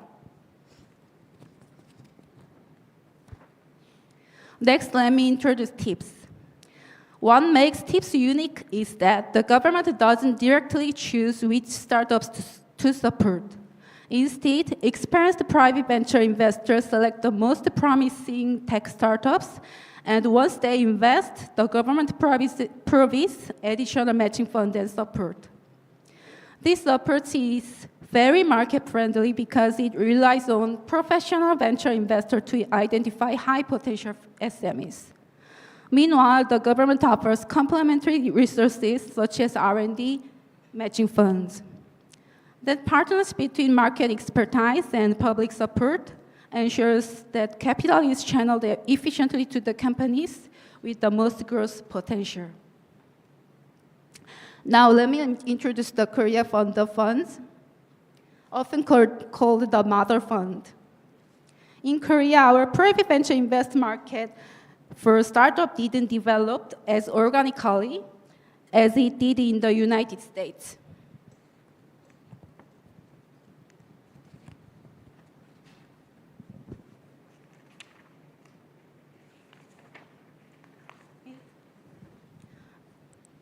Instead, Korea's venture invest market was artificially created by the government. With no experienced player in the beginning, a catalyst fund was necessary to get the market functioning.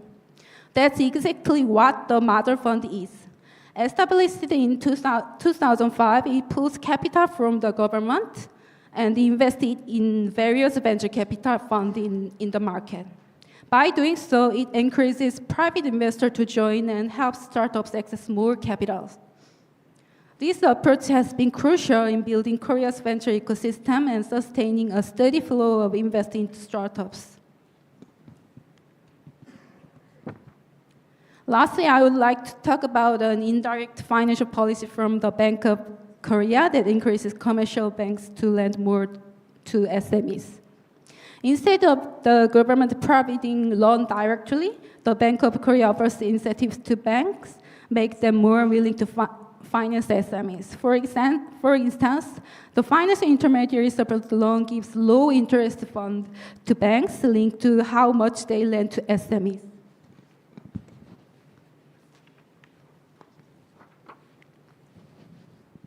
So far, I've explained the importance of SMEs in Korea's economy, how our SME policies have evolved, and what they look like today.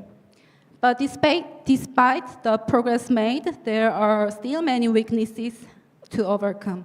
On top of that, our rapidly changing external environment poses huge challenges for Korean SMEs. First, we are seeing new protectionism around the world, like the US-China trade friction and stricter carbon restrictions. This leads to an effective barrier for our SMEs.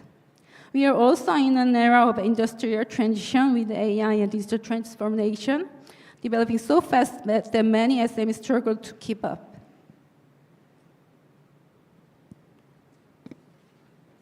On the top of the interest rates are high, making it tougher for SMEs to get affordable financing.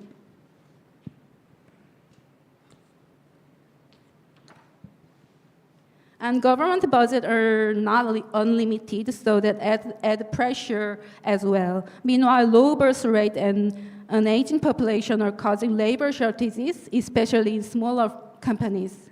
With many older CEOs, we also worry about stable succession planning. Beyond those external issues, SMEs in Korea face internal limitations too. First, there's a weak growth ladder. Right now, about 85% of all SMEs in Korea are micro businesses. The problem is that very few of these micro businesses grow into small or medium-sized firms. From 2015 to 2021, only about 1.5% of SMEs successfully moved up to the next size category. Second, there's a lack of high-growth innovative SMEs. Even though Korea has over 8 million SMEs, only about 73,000 of them are classified as innovation-driven funds, such as venture business, Innobiz, or high-growth startups, and their number are not growing fast enough. Lastly, there is a widening productivity gap between SMEs and large companies. The productivity of SMEs remains significantly lower than that of large enterprises, and at 1/3 in manufacturing and half in service. This gap has actually widened over time rather than improving. In the future, aging workers plus labor shortage could make this gap even bigger. All these factors show that while SME policies have come a long way, a new perspective is needed to ensure they effectively support SMEs in the future. Let's wrap up by looking at the future direction for Korea SME policies. The main goal is clear: providing policy support so that SMEs can adapt to future changes and become key driver of dynamic economic growth. The first point is about building a growth-driven business ecosystem. We want to help small businesses grow step by step so they can move from micro to small, then eventually to medium-sized enterprises. By using market selection, we identify high potential firms and support them more intensively like TIPS program. At the same time, we need a stronger social safety net, and we need to let go of marginal firms more smoothly. The next point is enhancing future readiness and resilience. First, we will foster innovative firms that focus on next-generation industries like AI.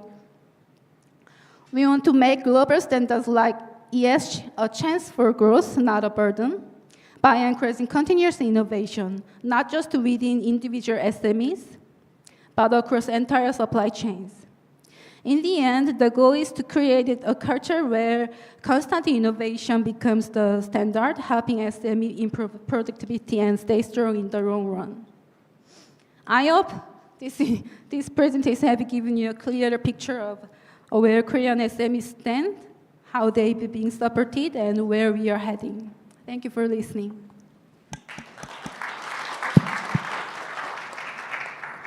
Thanks very much for an excellent, comprehensive presentation. I think you showed both that there's quite an extensive and deep network of government support for SMEs, but still there are a lot of challenges. I think the statistic that only 1% of SMEs are regarded as innovative is a big hurdle and a big challenge. So now let me move on to Dr. Shinozaki. The floor is yours.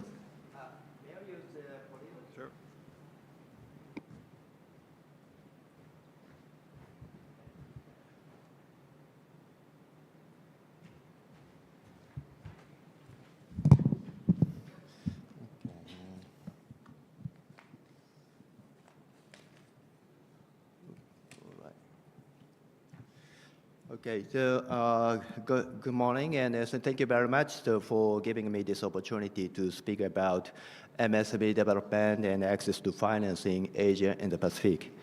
My presentation today is based on key findings from the ADB's Asia SME Monitor 2024 edition and also past thematic studies.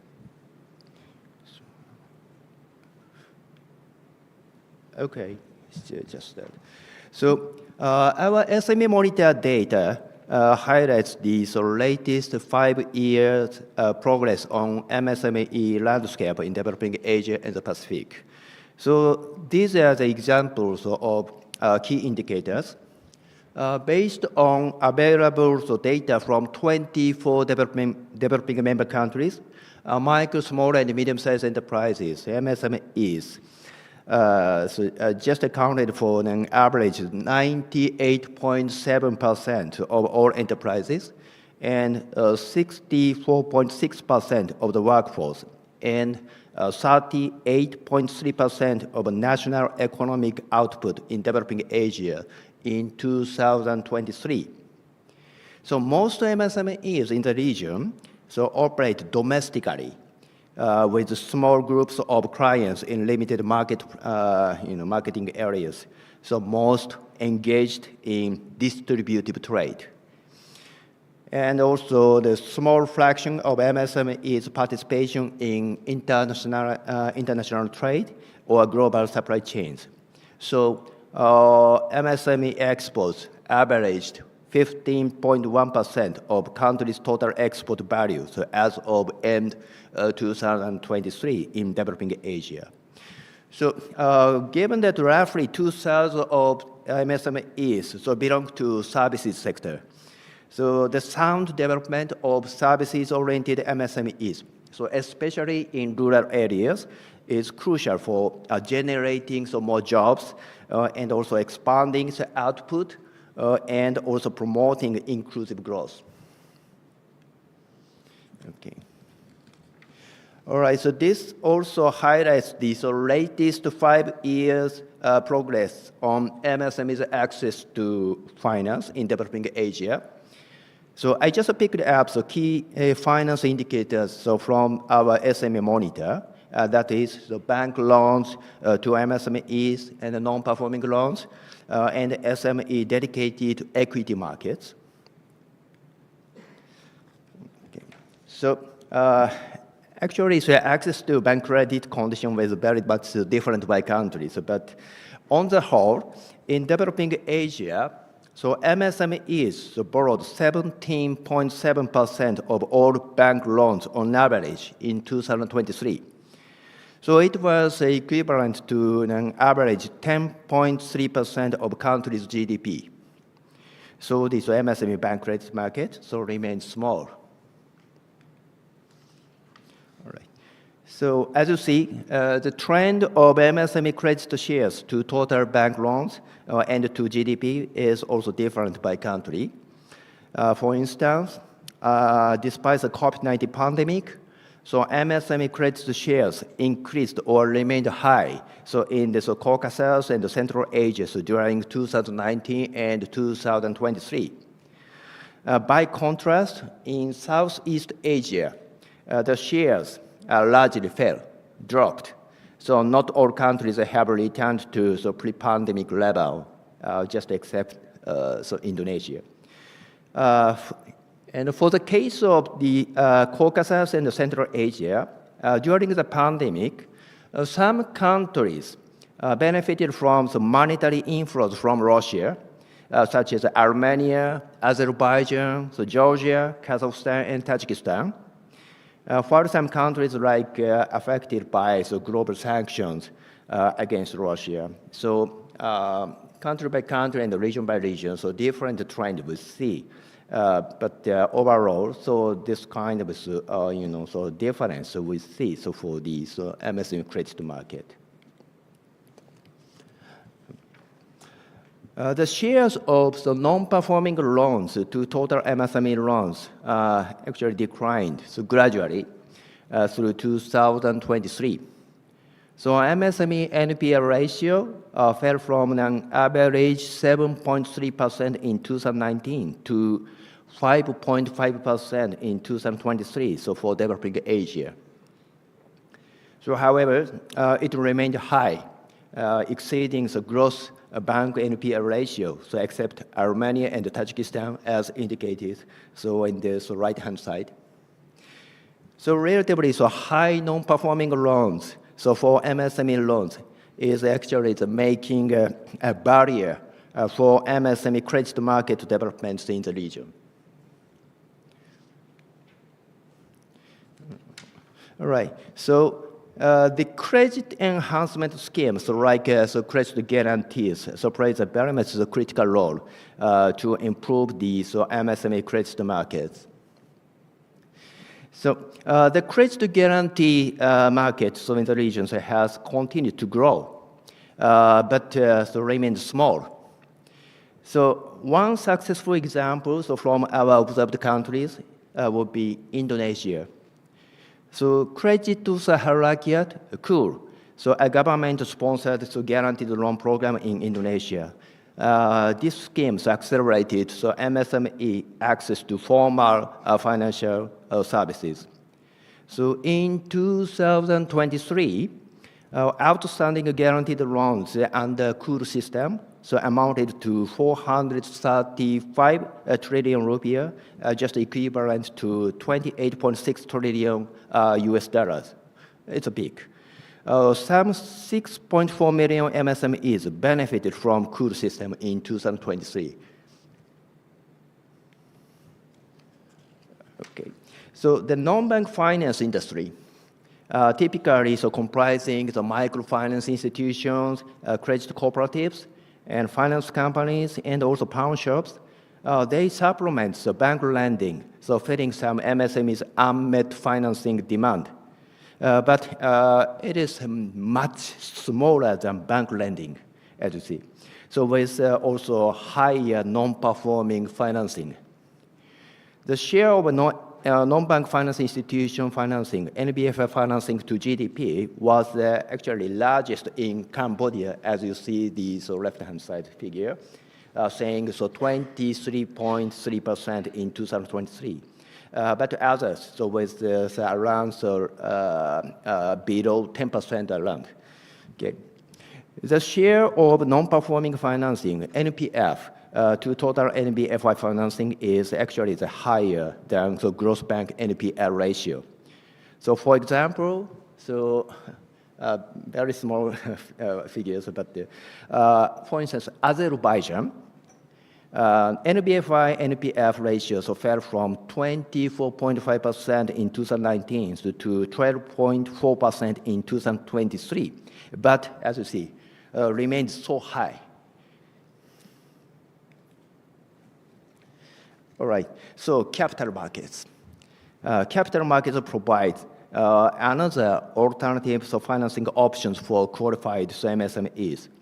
So since 2017, so many countries have created a dedicated equity market for MSMEs, such as the SME platforms in Bangladesh, and acceleration board in Indonesia, alternative board in Kazakhstan, and growth enterprise market or GEM in Pakistan, and Empower board in Sri Lanka, and also LIBEX board in Thailand. So many.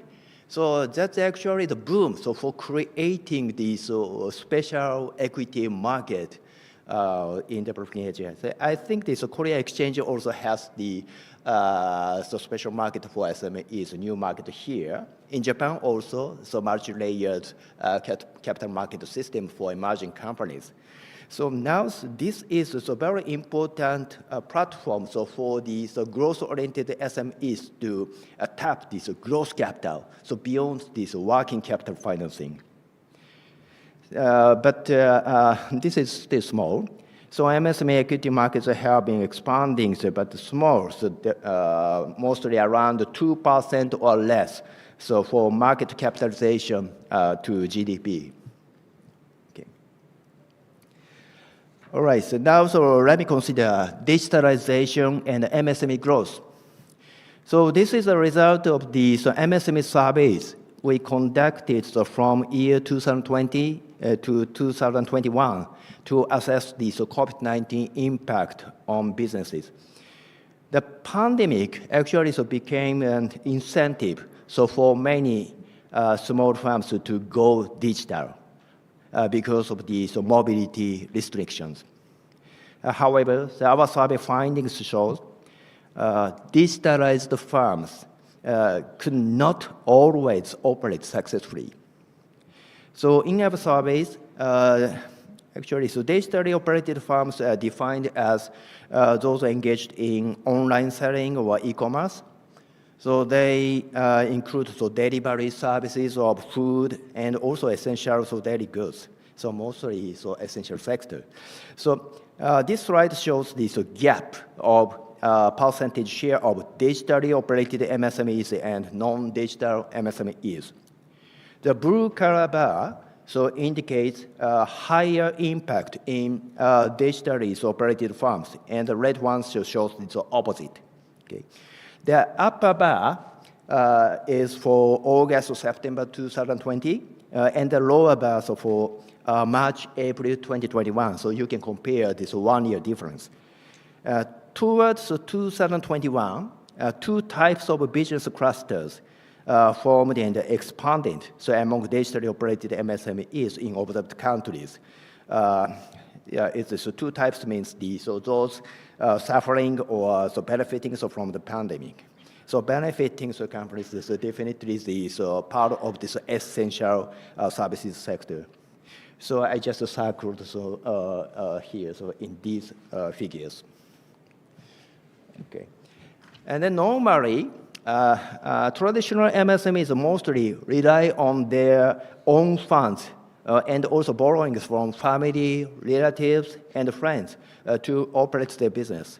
So this condition has not been changed even during the pandemic.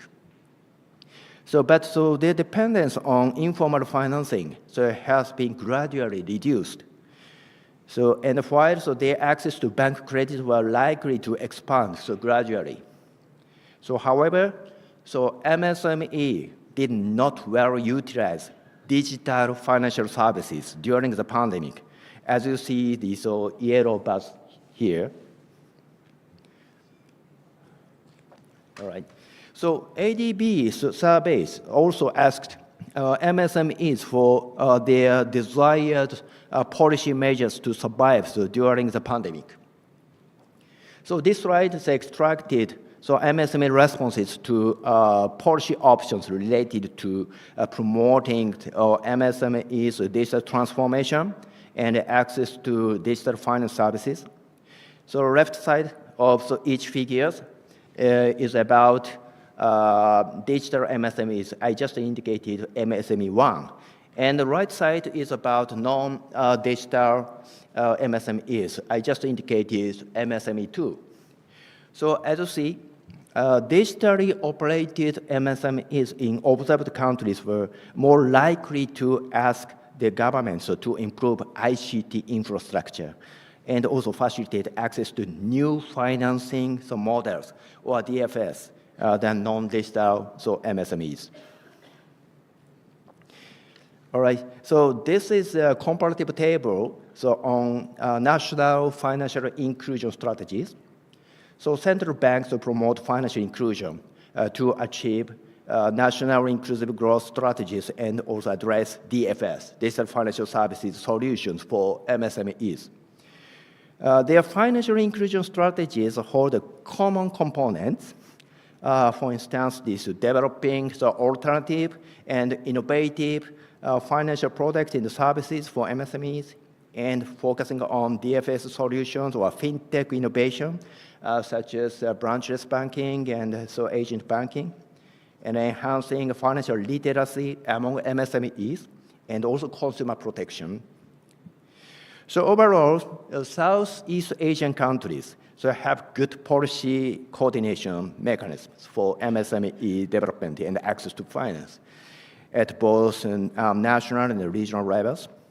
So however, policy coordination among central government authorities and also between central and local governments should be further strengthened to increase policy synergies in some countries. So in addition, given these emerging risks associated with DFS, for instance, cyber security, extensive coordination between financial regulators, government authorities, and private sector communities, get together, collaboration would maximize these benefits of inclusive finance. So this coordination with the big issues to move forward the agendas of the financial inclusion. All right, just quickly. So our survey suggests that MSMEs, demand for access to digital financial services is so limited. I already mentioned. So to promote digital financial services, 3 points could be stressed. Also, these have been already included in these existing financial inclusion strategies in observed countries. So number one, develop the new financing models, especially in the field of DFS. And number two, facilitate the use of new financing models by regulation or policy. And number three, strengthen financial or digital finance literacy programs with long-term strategic plans.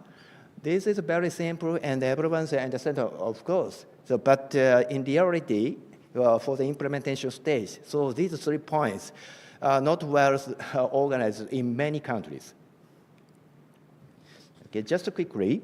So this is a bit old data, but according to McKinsey, digital finance can create $2.1 trillion US in new credit and also $4.2 trillion US in new deposit globally.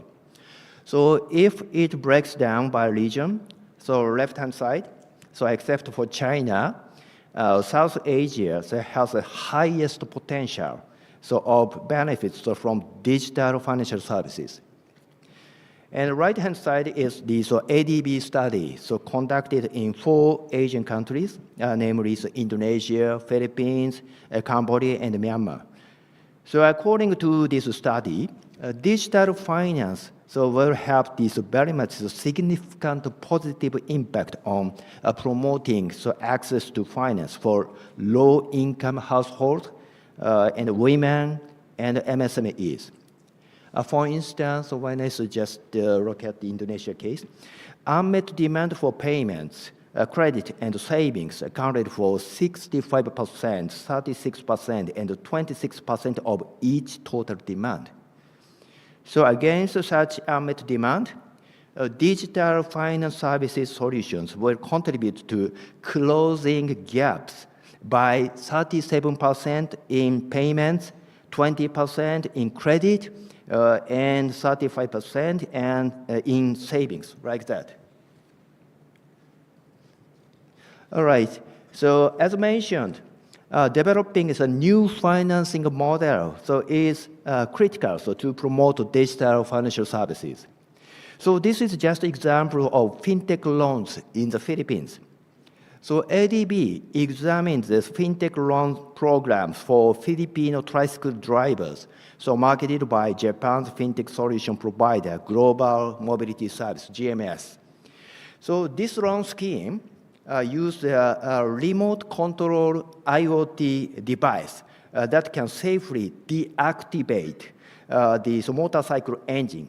So should the driver fail to repay on time, so giving us very uniquely a clear incentive to repay the loan on schedule. So with this IoT device, the fintech firm as a lender can significantly reduce the cost of the monitoring borrowers by tracking relevant data through GPS, such as distance traveled by this tricycle, time traveled, and also battery information, speed, and also engine oil level or something like that. So these data provide insights into the driver's work behavior and also help the lender lower the risk of non-payments. So because of the time constraint, I don't want to discuss this more, but just quickly, so key findings from our randomized controlled trial research says fintech drivers. So fintech drivers means drivers using fintech loans. So earn much higher incomes than conventional drivers with similar working hours. And also using fintech loans improves living standards and social welfare of tricycle drivers, and also could potentially support the development of local economies by enhancing financial inclusion, like that. We see this very positive impact of using the fintech loans. All right, so lastly, as a potential area for MSME development, I'd like to touch upon green MSMEs and ESG lending and investments. Okay, so there are several issues to move forward. Number one, so actually, Professor Yoshino already mentioned, a lack of understanding ESG and green technology for MSMEs. And number two, high initial cost for green technology adoption. Number three, no networks in the corporation or limited connection, so in the green industry for MSMEs, so which is an entry barrier.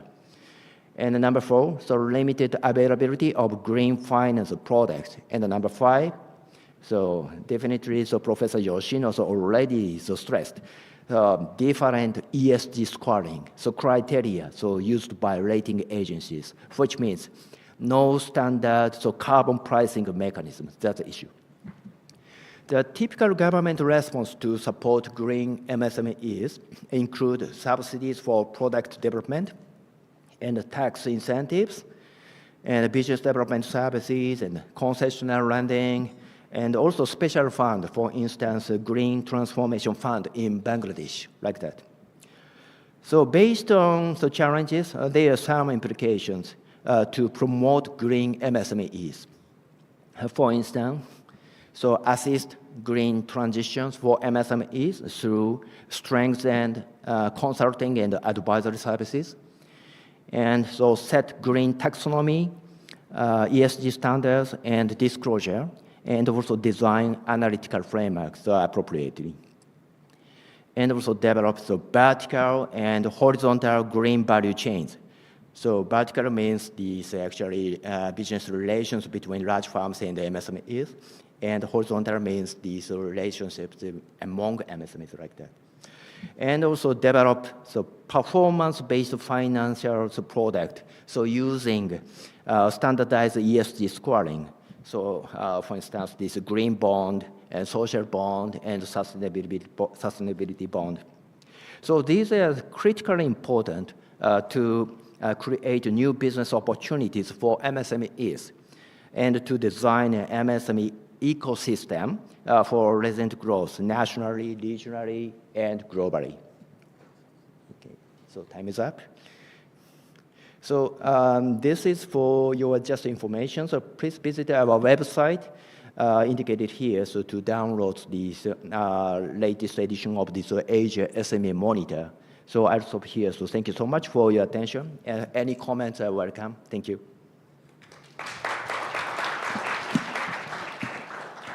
Okay, thanks very much for a very comprehensive presentation.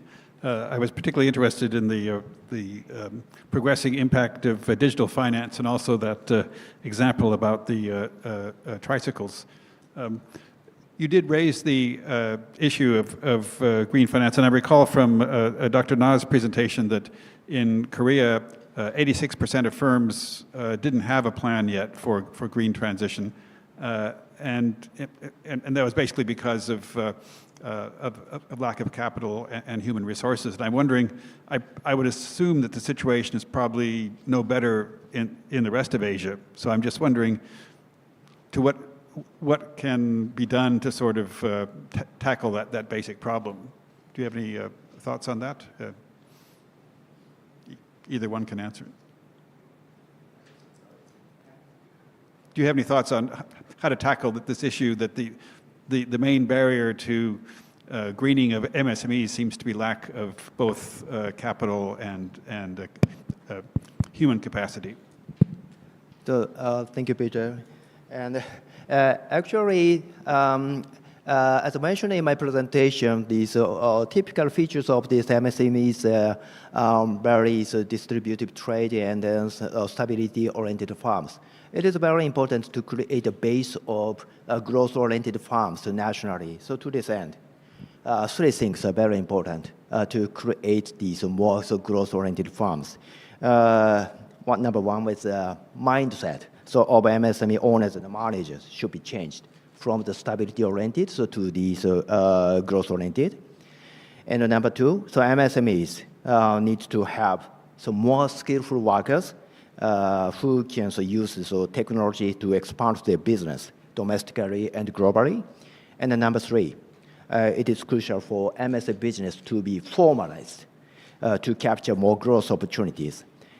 These are actually the constraints, also these challenges. So these three things, so we found in the demand side, actually, SME side. But on the other hand, government side, also very important thing is a bottom-up approach. A bottom-up approach is important for MSME policy design. You see, so many countries have already provides various types of these capacity building programs and those SME assistance measures. So addressing this digitalization and technology adoption and entrepreneurial education like that. But if I can add one more, the government may need to address more gender-focused training programs to leverage domestic labor markets and also create a national entrepreneurial base. So there's so many things still remains, but so these are the challenges I identified. Thank you. Okay, well, thanks so much for excellent presentations. Now let me open the floor to questions. So please raise your hand. Yes, Professor Yoshino.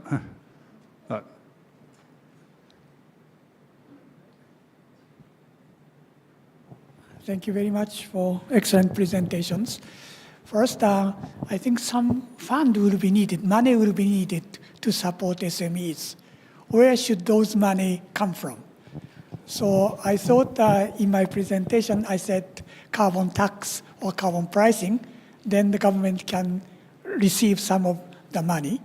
Of course, spending is important to support SME. So I'd like to know, both of you, where could we create the fund to support SMEs? That is first question. Second one is startups are very important, but more than 90% of the startups fail. So it's very risky. So how to coordinate with those risks and also to grow support for startups? Yeah, thank you.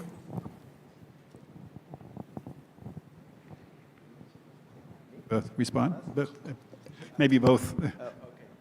Thank you very much for this comment, Professor Yoshino. Actually, it's finance.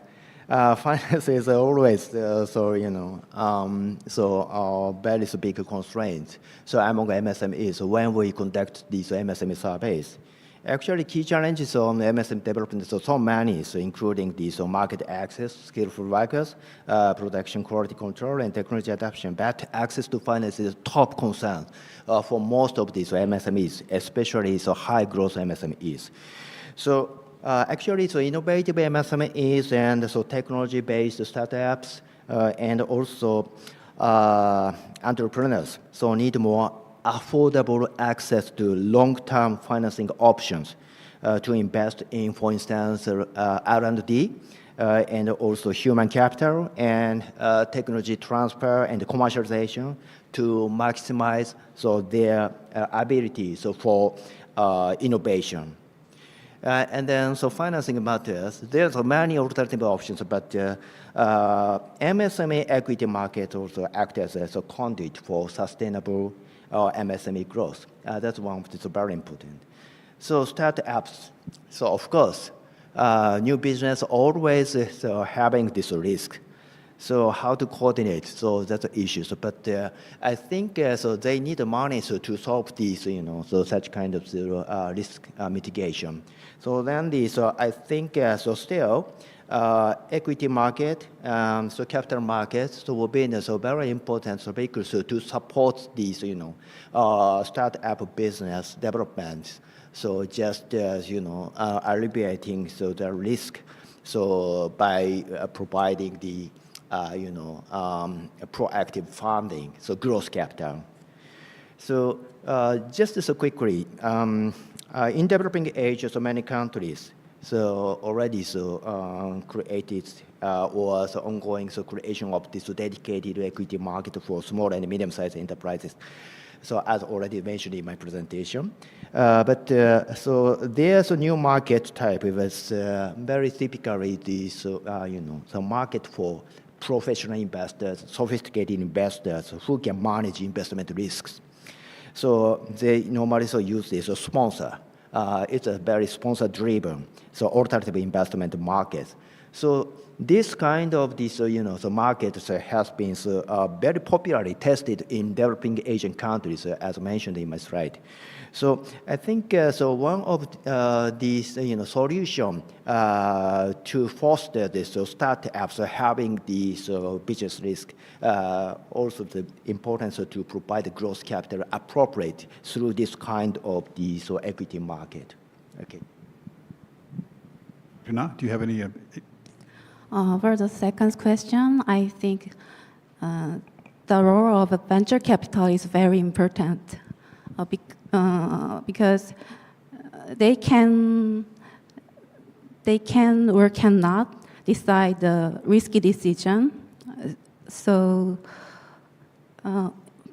honestly, in Korea's venture capital is not yet matured to have risky decisions, but the mother fund, the Korea Fund of Funds, is supporting them to decide to invest to risky firms. So I think the role of a venture capitalist is very important for startups have more accessibility to financing. Brian?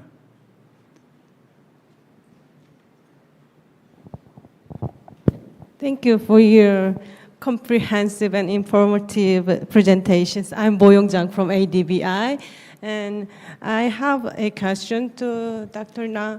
And from your presentations, I found the Korean government's the support for the SME is mainly focused on the manufacturing or tech-based companies.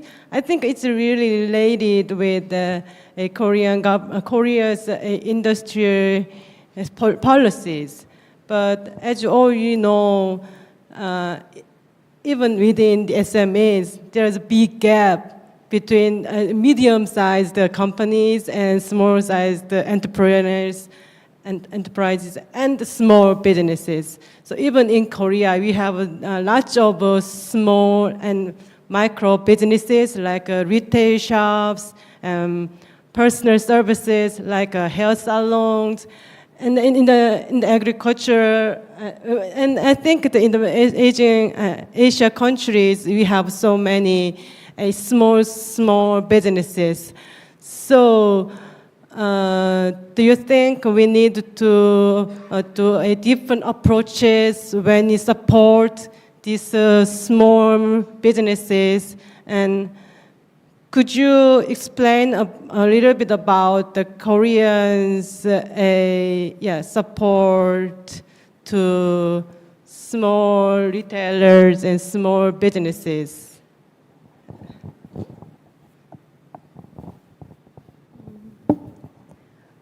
For a long time, the Korean government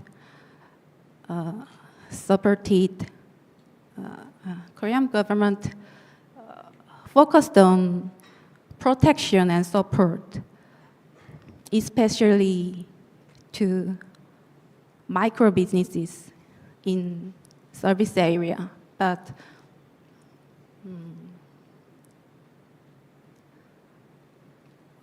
as a result,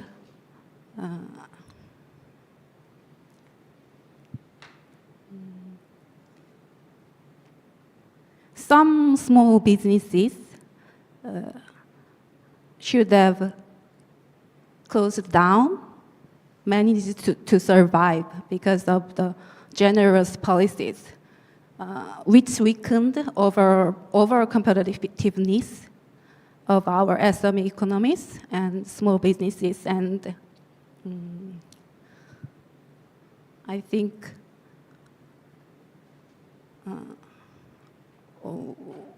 which kept small businesses kept small and less efficient. So Korean government is aware of this problem for a long time, but the public side is too rigid to be changed on the ground level. So, but the government is trying to shift political approaches to market-friendly direction, and I think their trying is on the right way. See, I think we have time for one or two more questions. Dean Sonobe?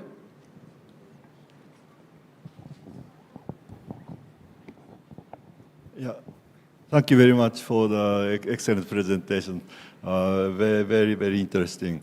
And then Shinoda-san mentioned fintech tricycle drivers. That reminded me of one question. So I believe that the majority of people in this room agree with him that this kind of help to the small business people is a wonderful thing.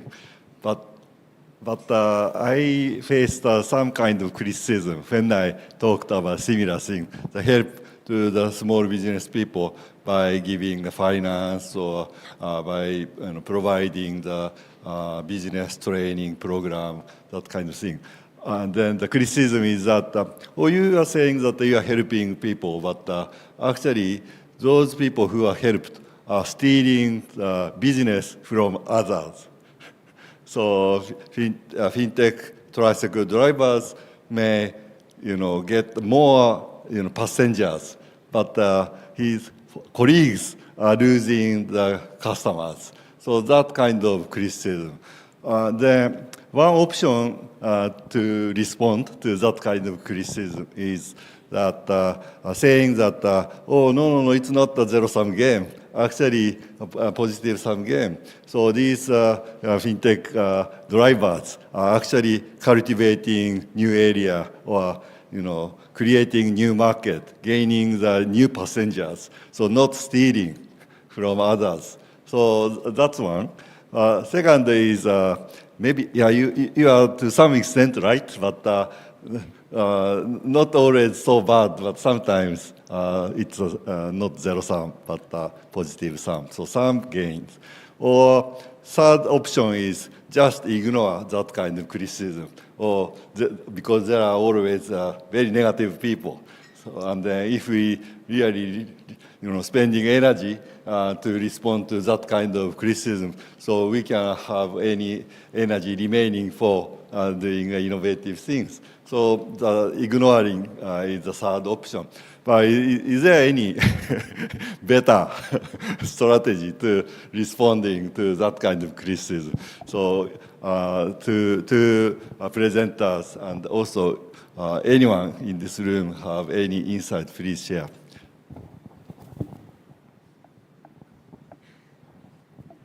Thank you, Sonobe-san, for these very good points for this. Actually, we just conducted this targeting to tricycle drivers. But one thing, as a general, we could see the those who take these fintech loans have so much risk appetite. So then they are also willing to have these more loans from the financial institutions and some others financing alternative options. So meaning that the using the fintech loans, so people, so household, so maybe SME owners, so reconsider more positively, so access to formal financial services, so encouraging more access to finance. So then I think this study suggests using more fintech loans. Fintech loans actually is a variety types of these products there. But this is the GMS product is one example. But normally fintech is more cost efficient manner for these MSME owners to raise funds. So and then. Important thing is, I think as Professor Yoshino also touched upon the perception risk. So don't know how to use it. So then is more promoting the benefit sides of the fintech loan access is much positive effect we could expect for these SME owners to improve their access to finance. Okay, thank you. Yes, one more question. Thank you. Very nice presentations. Just two short questions. One for the startup one. Is there any standardized benchmark number that you take it as a success, like 5 out of 10 companies, if it goes well, then it's a good rate? Is there any benchmark there for Korean startup companies? For your companies, you take any number as a standardized number, like if you incubate 10, out of 10, you expect how many to flourish?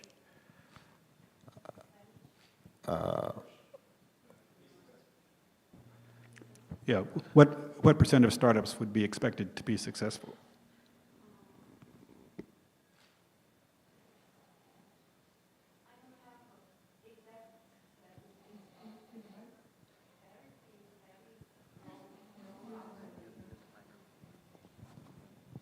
I don't have exact details, Okay. but I think the probability of success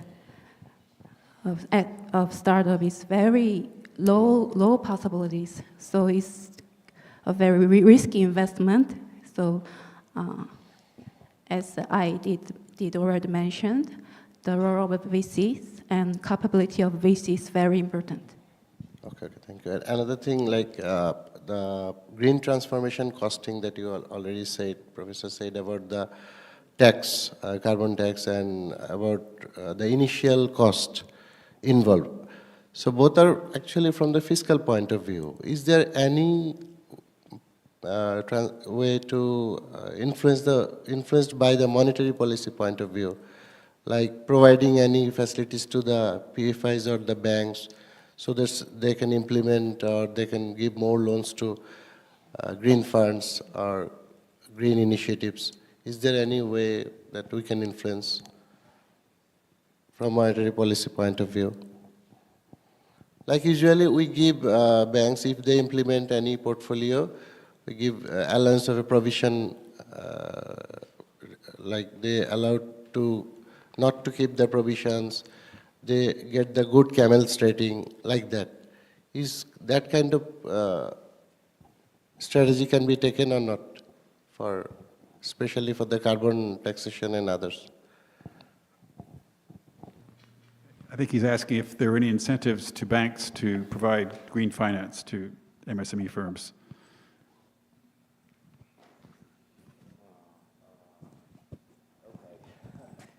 That is a very challenging question for me.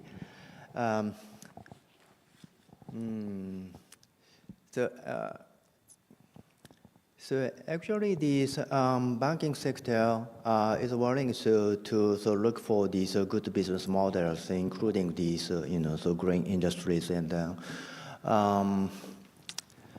so the point of this question is about. Are there any policy? I think he's asking specifically about Korea, but are there any incentives given to banks to increase lending to SMEs for green finance? I mean, in terms of better treatment by the regulators or any okay, so just so quickly, so constraints for banking sector to provide the loans with actually is risk, so associated with their new business. So if these SME owners can demonstrate such kind of risk to be reduced, for instance, within 5 years, showing this cash flow statement or something like that, that would be so much better for these banks, financial institutions to provide working and growth capital. So currently, most of these developing Asian countries, so banks provide loans to SMEs by looking at collateral, so real estate security or something like that, right? But so if SMEs borrowers, they can show these cash flow, so mid to long term cash flow, then so banks may provide some more money proactively. So which means cash flow based financing, cash flow based lending will be the most appropriate. But the dilemma is there, lack of data.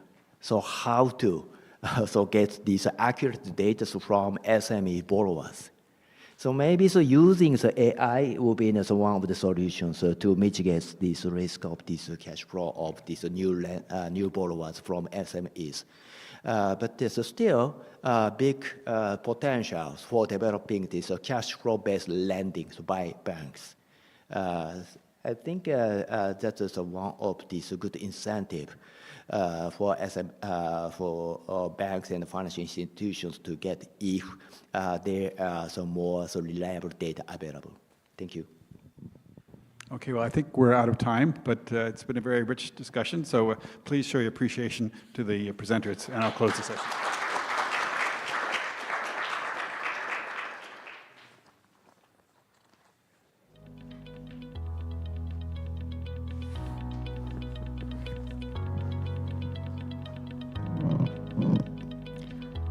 Thank you to our moderator and panelists for the engaging discussion, and apologies for the confusion before the discussion. With this, we will close our morning session and resume after our luncheon at 1:40 p.m. Ladies and gentlemen, welcome back. I hope you enjoyed the lunch. We will now begin session 2 under the theme of strengthening SME finance through public-based finance and credit guarantees. Before we dive into the session, we have another special congratulatory video message from Mr. Min Chang, Center Head of Council on International Financial Cooperation. Let's take a moment to hear from him.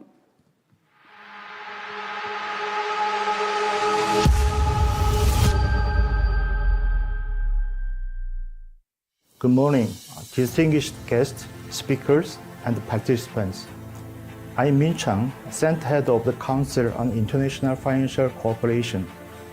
It's a pleasure to join you at the KODIT ADBI joint workshop on SME finance. As a public-private partnership under the Financial Services Commission of Korea, CIFC is dedicated to fostering international collaboration in finance. We connect institutions, share expertise, and promote sustainable growth in global financial markets. KODIT, a key CIFC member, has been a driving force in improving SME access to finance through public financing and credit guarantees. This workshop comes at a crucial time, offering a platform to tackle challenges and explore innovative solutions for SME finance. Session 1 will highlight global trends, key barriers, and the role of public finance, credit guarantees, and the transition finance in advancing green and digital transformation. Congratulations to KODIT and the ADBI for bringing us together for this meaningful event. I'm confident the discussions will spark fresh ideas and strengthen partnership to support SMEs and build a more resilient financial ecosystem across the region. Thank you, and I wish you a successful and inspiring workshop.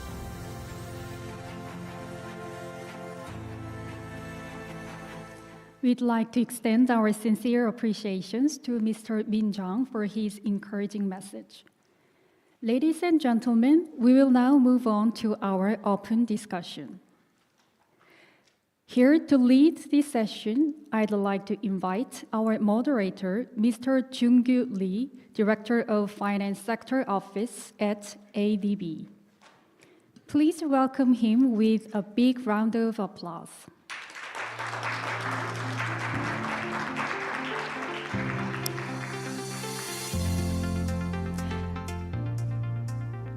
Along with him, I'd also like to invite Mr. Yoon-Seok Lee and Mr. Ta Young-jung to the stage. Ladies and gentlemen, please welcome them with a big round of applause.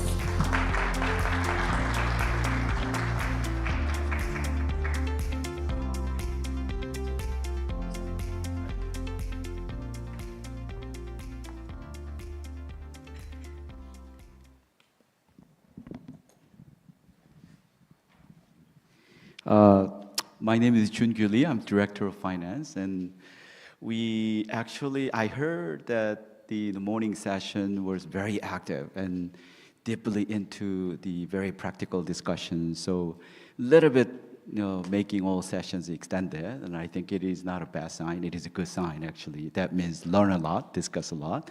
And then now, luckily, we were given 70 minutes again and for this session. So we really would like to have a very exciting session and also very productive session too. And basically our session, as you know, SME financing through this public the base finance and the credit guarantee system. So basically it is to look at the access issue and also the de-risking issue, and also how this de-risking would happen in between government and the private sector, and also the public sector, and also the financial sustainability, and also some constraints and how to address the constraints and access of the finance, and also the best practice. And I'm also very interested in hear about financial sustainability of this credit guarantee system. And given the moral hazard question and also the rationale to support this system, and in terms of the access to credit. And we know the situation in the capital market for developing member countries are not well developed and are not well deepened. So given this situation, how we can address the market failure, and it would be a very interesting topic today. So as you know, we are very lucky to have invited and very renowned and prestigious experts in these area. And actually, Dr. Yoon-Suk Lee, and who I've known him for a long time. And I did not see him for a long time, but I'm very happy to see him here. And Senior Research Fellow, Korea Institute of Finance, and he's going to talk about the role of public-based finance in supporting SMEs.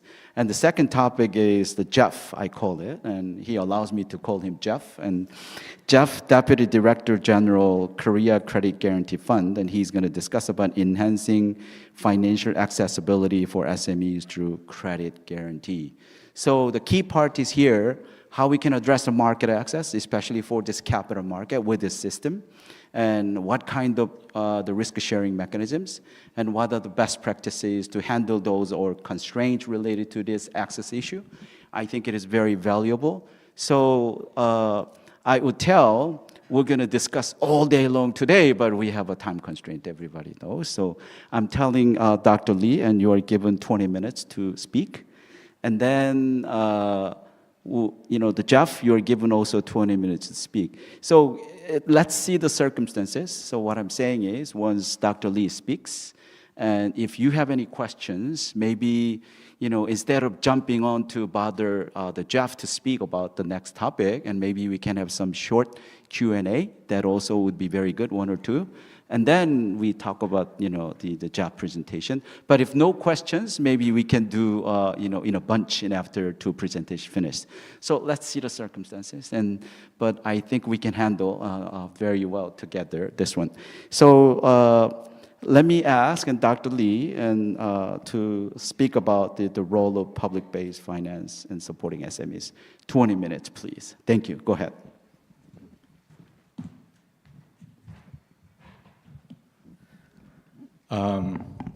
Good afternoon, everyone. It's a very big honor and pleasure to speak in front of a distinguished audience today. And once again, thank you, Dr. Lee, for the warm introduction. I believe we met like 10 years ago in Myanmar at some point, but if my memory is correct. So, I know Dr. Lee gave a very generous introduction as to what I'm about to speak. I think part of it is going to be covered by the next presenter. And as you can see in my title, I'm going to give you like a broad overview of the SME-based policy finance here in Korea. I haven't had the time to go over like an international comparison of policy finance towards SMEs. So for those of you who can probably raise questions later on regarding other countries' experience, I think that would be awesome. So the general kind of outline would be first discussing policy finance structure in Korea, and then I'll move on to SME finance policy support, and then a couple of issues regarding SME finance, and then a little bit about future directions. So first of all, before I go over the SME policy finance, I want to give you a broad overview of the financial system, because I think it's quite important to kind of get the general picture of how the financial system in Korea is kind of, breaking down. So first, we have the financial institutions on top of, wow, that's a big red spot. So financial institutions, and then beneath you have the financial infrastructure.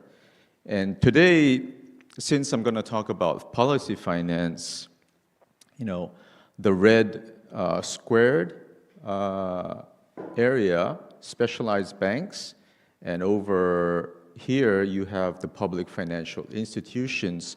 That is where the institutions that comprise policy finance will be located. And then underneath, you also have an area, a category called CGIs, and of course, it's an abbreviation of credit guarantee institutions. So for those of you who are aware, KODIT, who is hosting today's event jointly with ADBI, is one of the main credit guarantee institutions. And together with KODIT, there's another credit guarantee institution called KOTEC, which is a short name for Korea Technology Guarantee Fund, I believe. So we have the banks, we have the non-bank depository institutions, we have the capital market participants, we have insurance, we have other financial institutions, and then beneath you have financial supervisory and deposit insurance entities. So what about the size concerning all of these different sectors? Well, as you can see here clearly, the dominating sector is banking. As you can see here, a total of 8,455 trillion banks approximately comprise 50% of the whole financial sector, followed by the insurance. And here you can also see collective investment service providers and investment dealers and brokers. They comprise the capital markets. So I would say rather than breaking these into two, these two are the capital market players. And then we also have the credit cooperatives, which comprise like 11%, and the remaining are mutual savings banks and postal savings. So what about the specialized banks in terms of different functions? We have Korea Development Bank, Korea Exim Bank, Industrial Bank of Korea, Nongyop Bank, and Suyeop Bank. And for SME finance, I don't know if you were aware, the Industrial Bank of Korea is the main specialized bank that provides SME loans. And apart from the specialized banks, like I mentioned earlier, there are also public financial institutions that serve various kind of functions. So actually, if you look at the comprehensive list, there are 18 public financial institutions that are affiliated with 6 different ministries. So you have, the main ministry called Financial Services Commission, so KODIT, KDIC, which is the Deposit Insurance, and KAMCO, which is the Public Asset Management Corporation.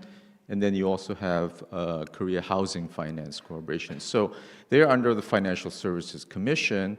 And then you also have the Ministry of SMEs and Startups, which have KOTEC, which is one of the public guarantee institutions, and COSME is an agency that promotes small and medium-sized enterprises. And then you also have different other ministries, such as Ministry of Trade, Industry, and Energy, and also, not to mention, Ministry of Land, Infrastructure, and Transport. So, there are various kind of public entities that are affiliated with different kinds of ministries. So if we categorize the policy finance by area, the largest sector, if we classify as like development finance, SME finance, export, housing, financial inclusion, then the total out of 1,647 trillion, the biggest portion would be housing, as you can see here. But if you look at housing, it's actually, most of the finance, policy finance is in the form of guarantees. Whereas SMEs, if you look here, is probably the second largest policy finance. 64% of the total is in the form of loans, and then 32% in the form of guarantees. So although policy finance in the area of housing is the largest share, most of it is in the form of guarantees. So more or less, in terms of loans, we could say it is fair to say that SMEs policy finance would be the largest group. So now we sort of got the overview of the general picture of policy finance in Korea. Here you have a detailed kind of map, if you may, of the SME policy finance channels towards small and medium-sized enterprises. So, So here, at the very bottom, the SME businesses, since policy finance, the origin, the source of the funds would be coming from either central governments or local governments, or at sometimes from the central bank itself.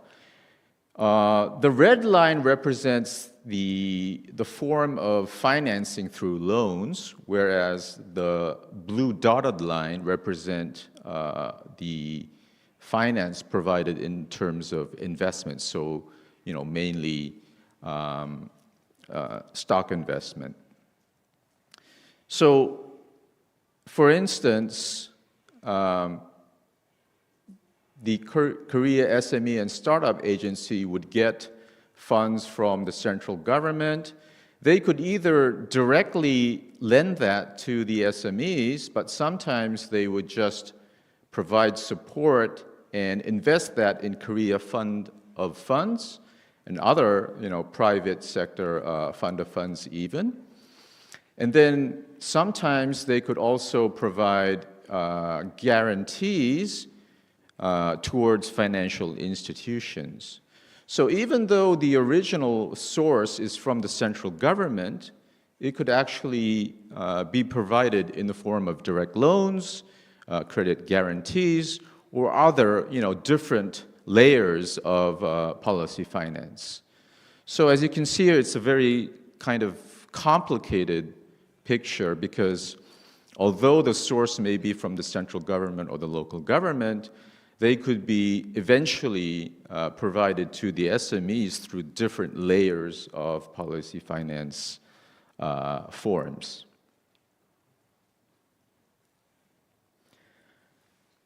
Here you can see the different kind of institutions that are providing SME financing support.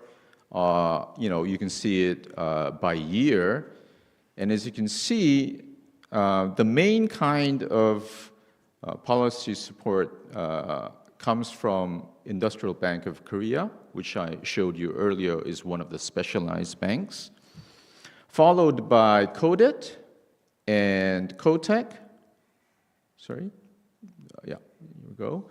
And then KOREC and KOSME are the government agencies under the Ministry of SMEs and Startups. So as you can see here, KODIT is the second largest SME policy finance provider. And like I mentioned earlier, KODIT provides SME policy finance in the form of guarantees, whereas IBK obviously provides SME policy finance in terms of loans. And a little more detailed breakdown of what kind of policy finance towards SME is provided by different entities. As you can see here, IBK provides the largest share in terms of loans, and KODIT in the largest share in terms of guarantees. And the two, more or less three, I would say, entities that are under the Ministry of SMEs and Startups, COSME and SEMAS are in terms of loans, and COREC in terms of guarantees.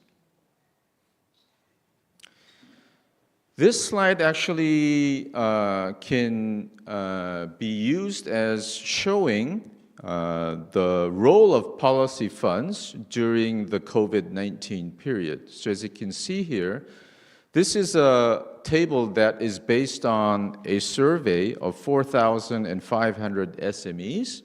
So they were asked, okay, this year, what was your source of funding?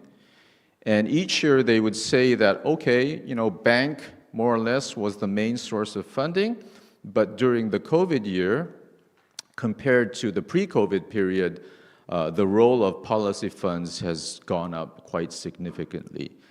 But 3 years after COVID, that proportion has come down to the pre-COVID area, or should I say more than the pre-COVID era. So I think this table shows you a very nice representation of, how SMEs during, hard times depend on policy finance. Another breakdown between among the banks. So here you have the figures that compare the share between policy banks and the private banks. So in terms of collateral loans, private banks comprise 66%. Oh, I'm sorry. This 66% is among the form of support. Among the total collateral loans that are extended to the SMEs, private banks more or less share about, say, I think 70, here I put it 75% of SME loans is provided by private banks. And as you can see here, collateral loans account for the highest proportion for both policy and private banks.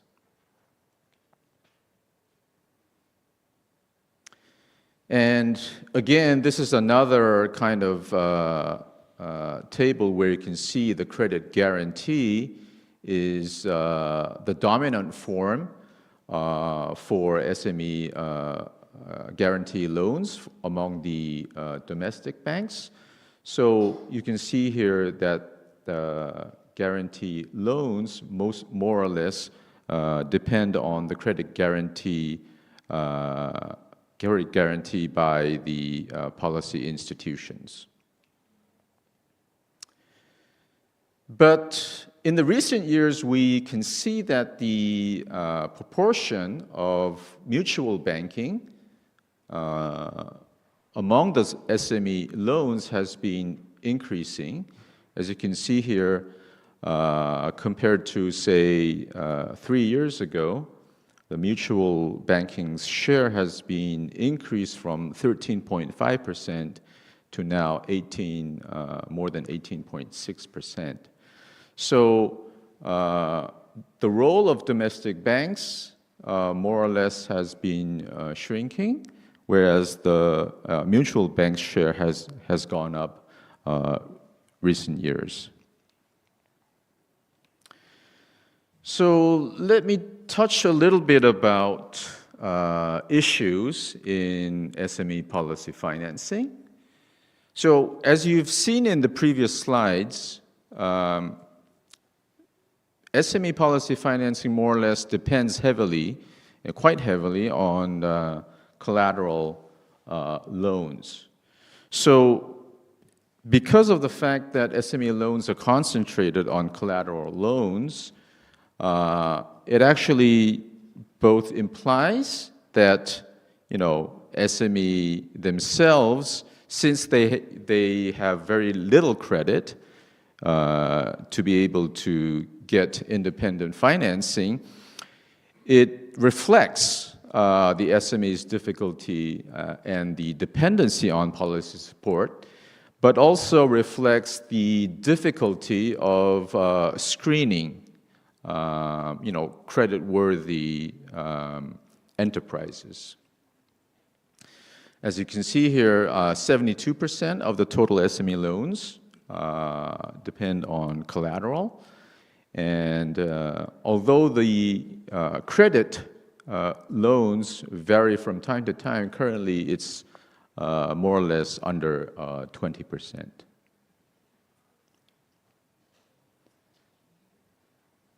Another issue, I think, that people are, talking about in terms of policy finance in SME is regarding the policy objectives.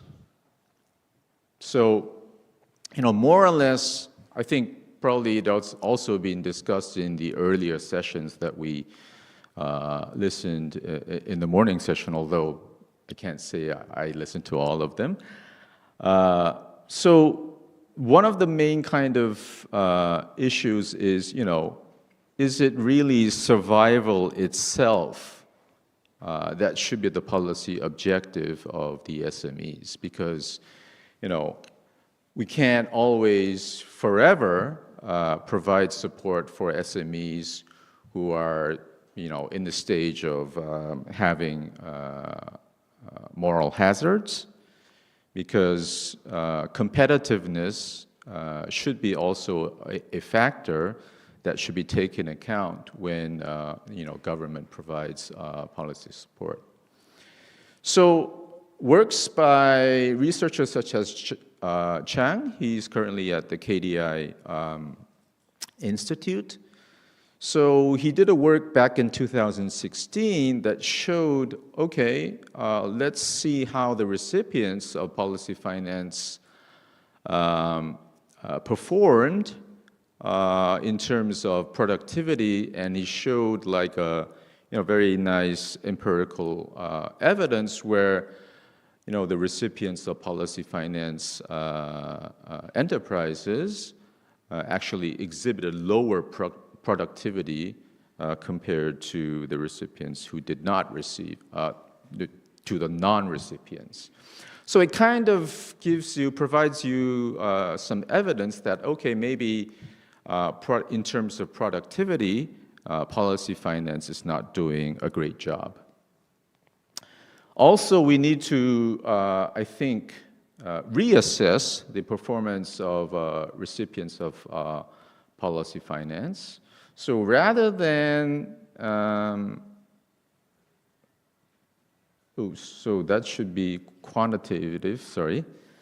So rather than quantitative indicators such as employment and sales, I think it's better to, focus more on qualitative indicators, such as, say, profitability or productivity or other kind of, say, I don't know, innovation indicators maybe even, so that the eventual goal of the recipients of SME finance enterprises move on to a stage where they can, be sustainable in terms of profitability and not just, policy supported enterprises.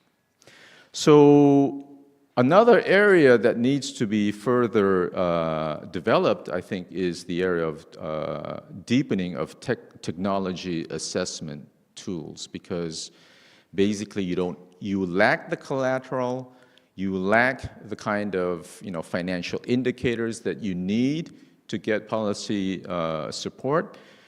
So the only area when you are in your early stage of establishment would be technology. And so,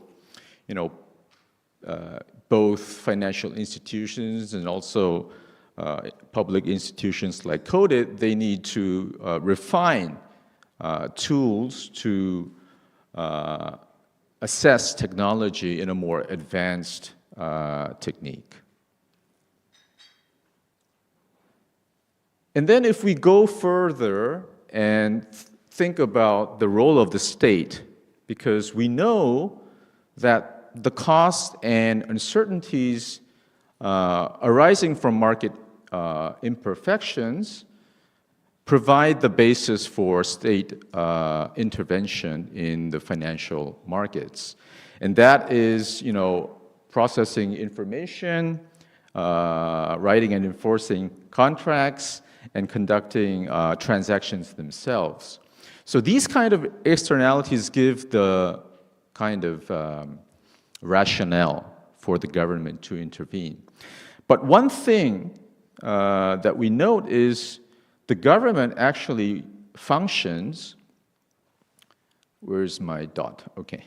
So the government functions as a promoter, owner, regulator, and overseers.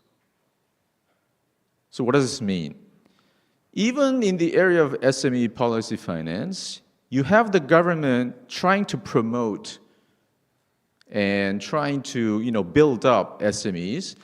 But once again, they are also having the role of managing the risk associated with policy finance toward SMEs. So one is trying to build up, one is trying to promote the industry, and on the other side, they're trying to manage the risk associated with that. So there are two conflicting functions, and it's not just within, say, the Financial Services Commission.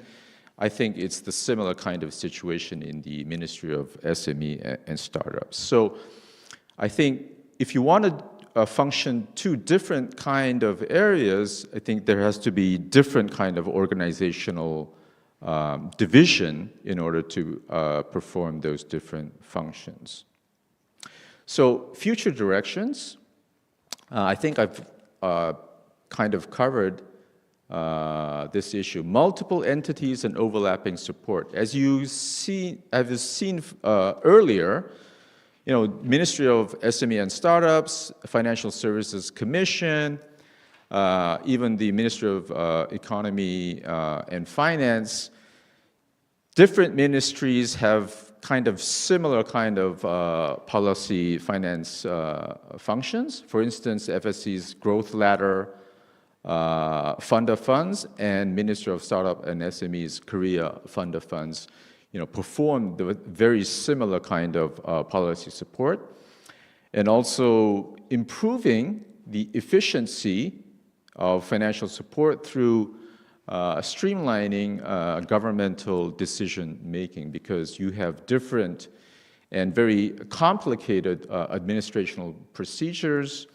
I think there is room for reassessing these objective achievements, together with a transitioning to a more market-friendly support. Because as the society advances into a very more sophisticated economy, it's almost impossible for the government to be able to correctly appraise the technology or the kind of business models that the SMEs are engaging. So rather than trying the government himself to kind of screen and monitor what kind of business models or technology the SMEs are trying to achieve, I think they can sort of delegate the financial sources to the market and let the market decide, because the market is in a better condition, in a better position to judge the technologies entitled with SMEs. The last slide I put in because some policy objectives need to be focused more, because if you have a very broad policy objective, it's very difficult to differentiate whether the performance or the objectives are being achieved. So I think some of the policy objectives need to be more narrowly focused and more targeted towards certain very specific policy objectives.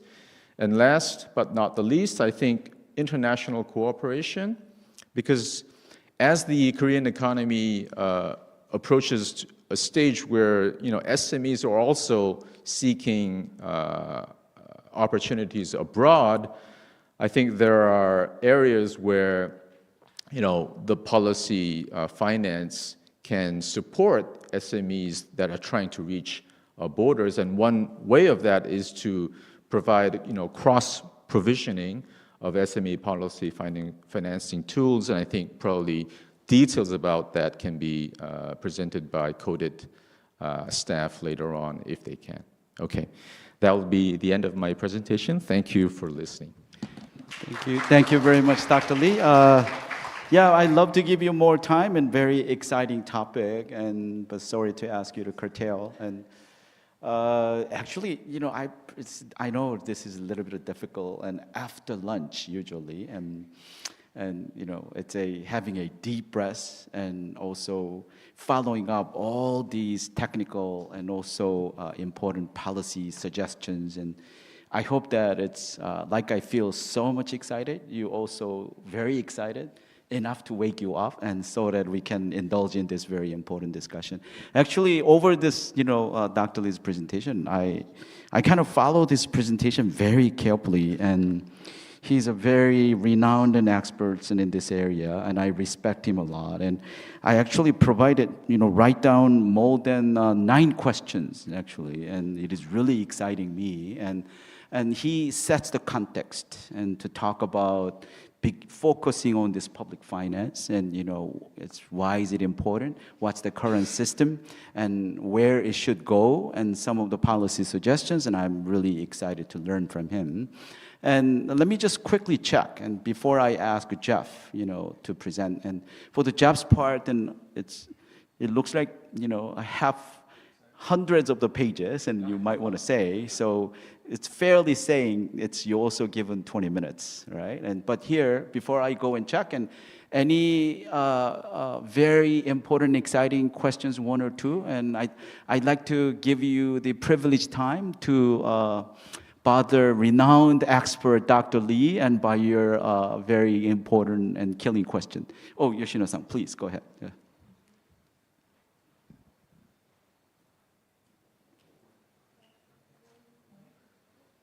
Any microphone for him?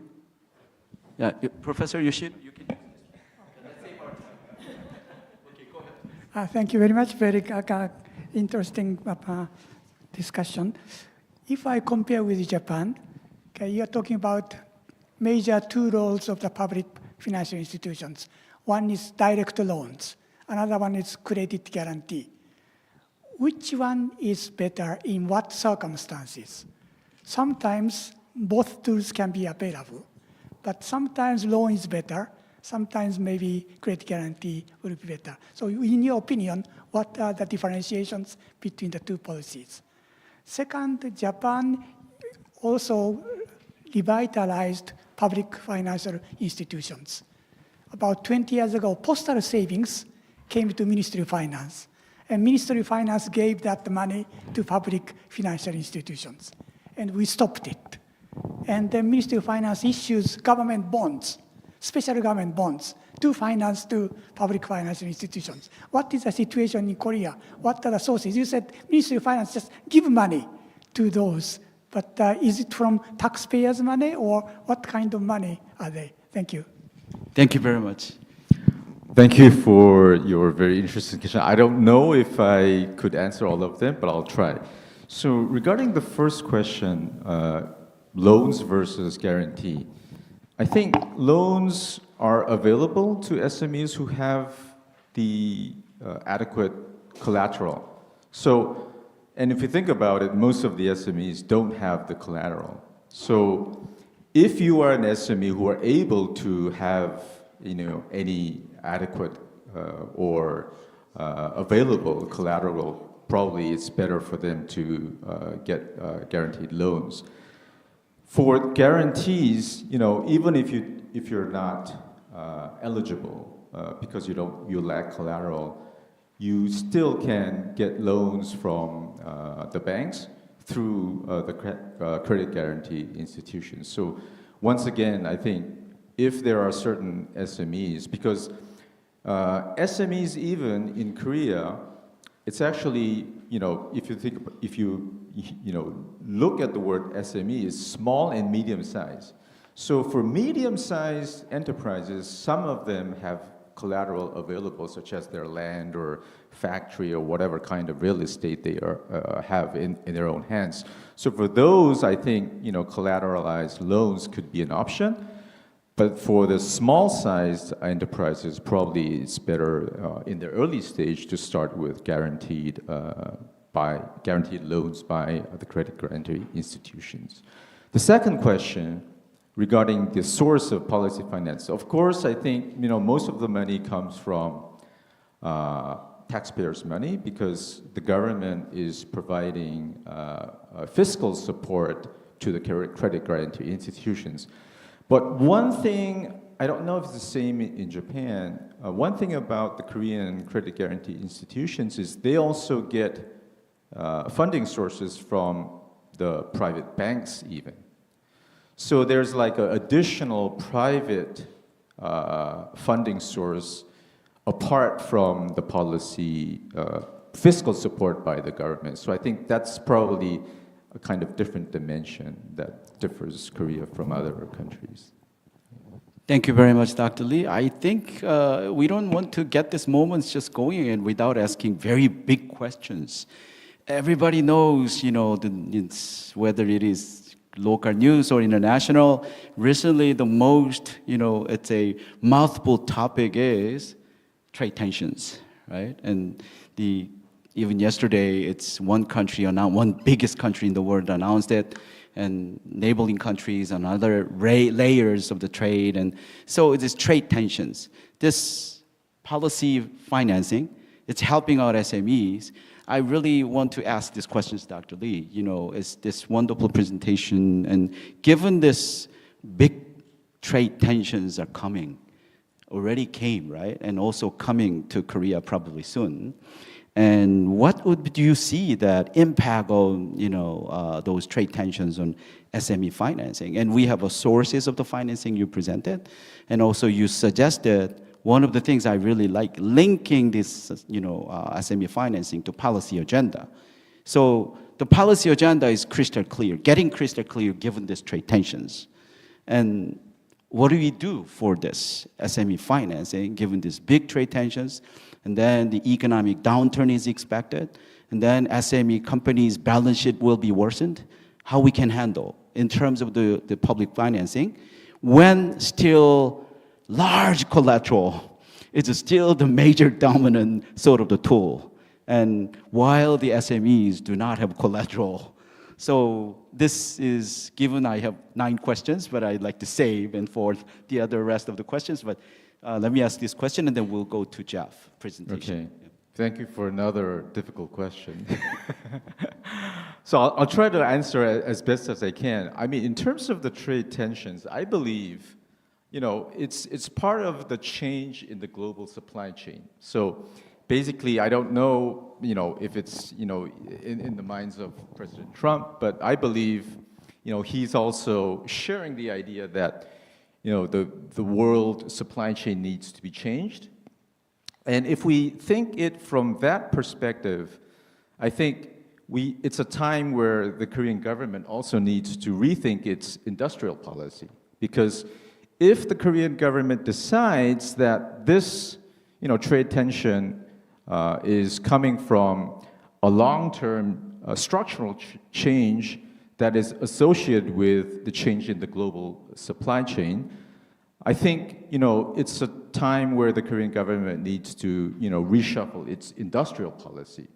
And when there's a change in the industrial policy, I think the SMEs, along with the large enterprises, will have to follow the industrial policy change of the government. So in that transition period, I think it's the role of the SME policy finance to help the SMEs who are benefiting from the industrial change and those who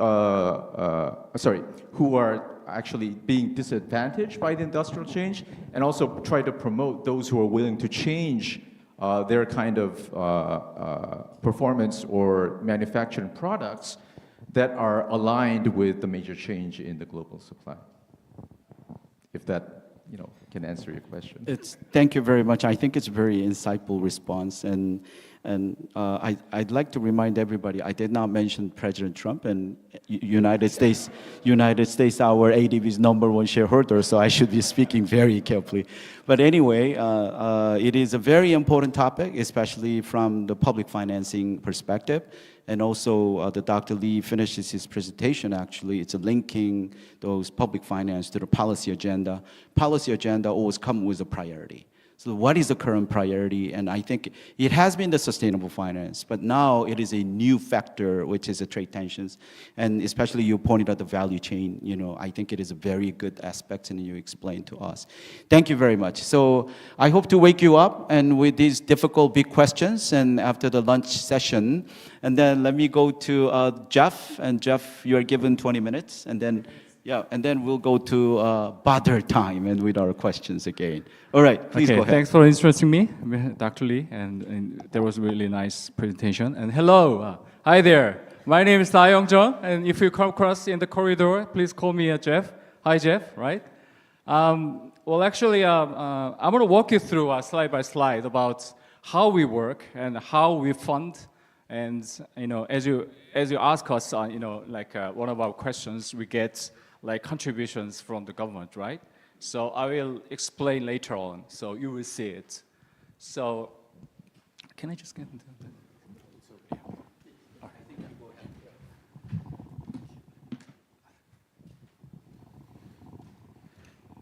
All right, so without further ado, let's get started. Right, I'm going to touch on the glimpse of our KODIT. So what is KODIT and how we work and how we get funds, which is really important for sustainable growth for SMEs and for ourselves, right? So we established in 1976. You know what? We're heading a 50-year anniversary next year. So congratulations in advance is always welcoming, right? All right. And then our status is non-profit special legal entity. And also this is our capital fund. As you can see, like outstanding guarantee and number of guaranteed companies. And we have over 2,700 manpower. And this part is business network. We have a one HQ and also 9 regional HQs and over 100 branches nationwide, which is absolutely, huge undertaking. So, right, under our authority of chairperson and CEO, we have main divisions. We have main 4 divisions: planning, business, strategic business, and management support. And I'm from Public Relations Office, International Cooperation Center.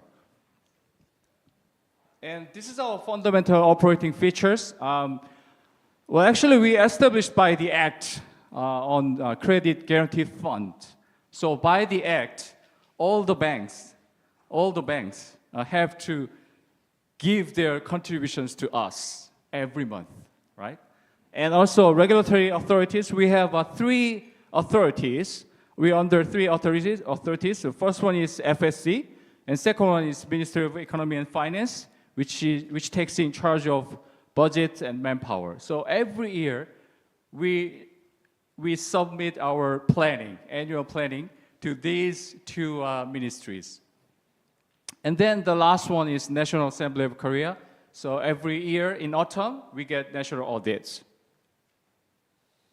Okay, this is the one. The source of funding. Yeah, capital funds is really important for us. So we have 3 channels to get funds: contributions from the government, contributions from the financial institutions, which is bank, contributions from enterprises, mostly like large companies like Hyundai Motors. So this is the portion of our capital funds. So over 50% comes from banks, which is contributions, and over 40% is coming from the government, and 5% is from large companies. And this is our history. You know what? From 1976, I want to highlight, we have been through like ups and downs, of our economy, and also turbulence of SMEs' business sentiment. We always set out the contingency plans to mitigate compounding crisis. During this history, we did a lot of things to overcome, SMEs' challenges. So from 1976 to 2024, we have 49 years history. All right, so based on our histories and based on these operating features, we run credit guarantee system. This is our, the features of credit guarantee. This is how we work. I mean, the pictures is quite simple, isn't it? Right? Nick, what do you think? Simple, right? Yeah. It's very concrete and straightforward, like KODIT, SMEs, banks. So we take direct approach. So I'm going to explain later on. So this is the overall procedure of our due diligence. So first step, apply and interview.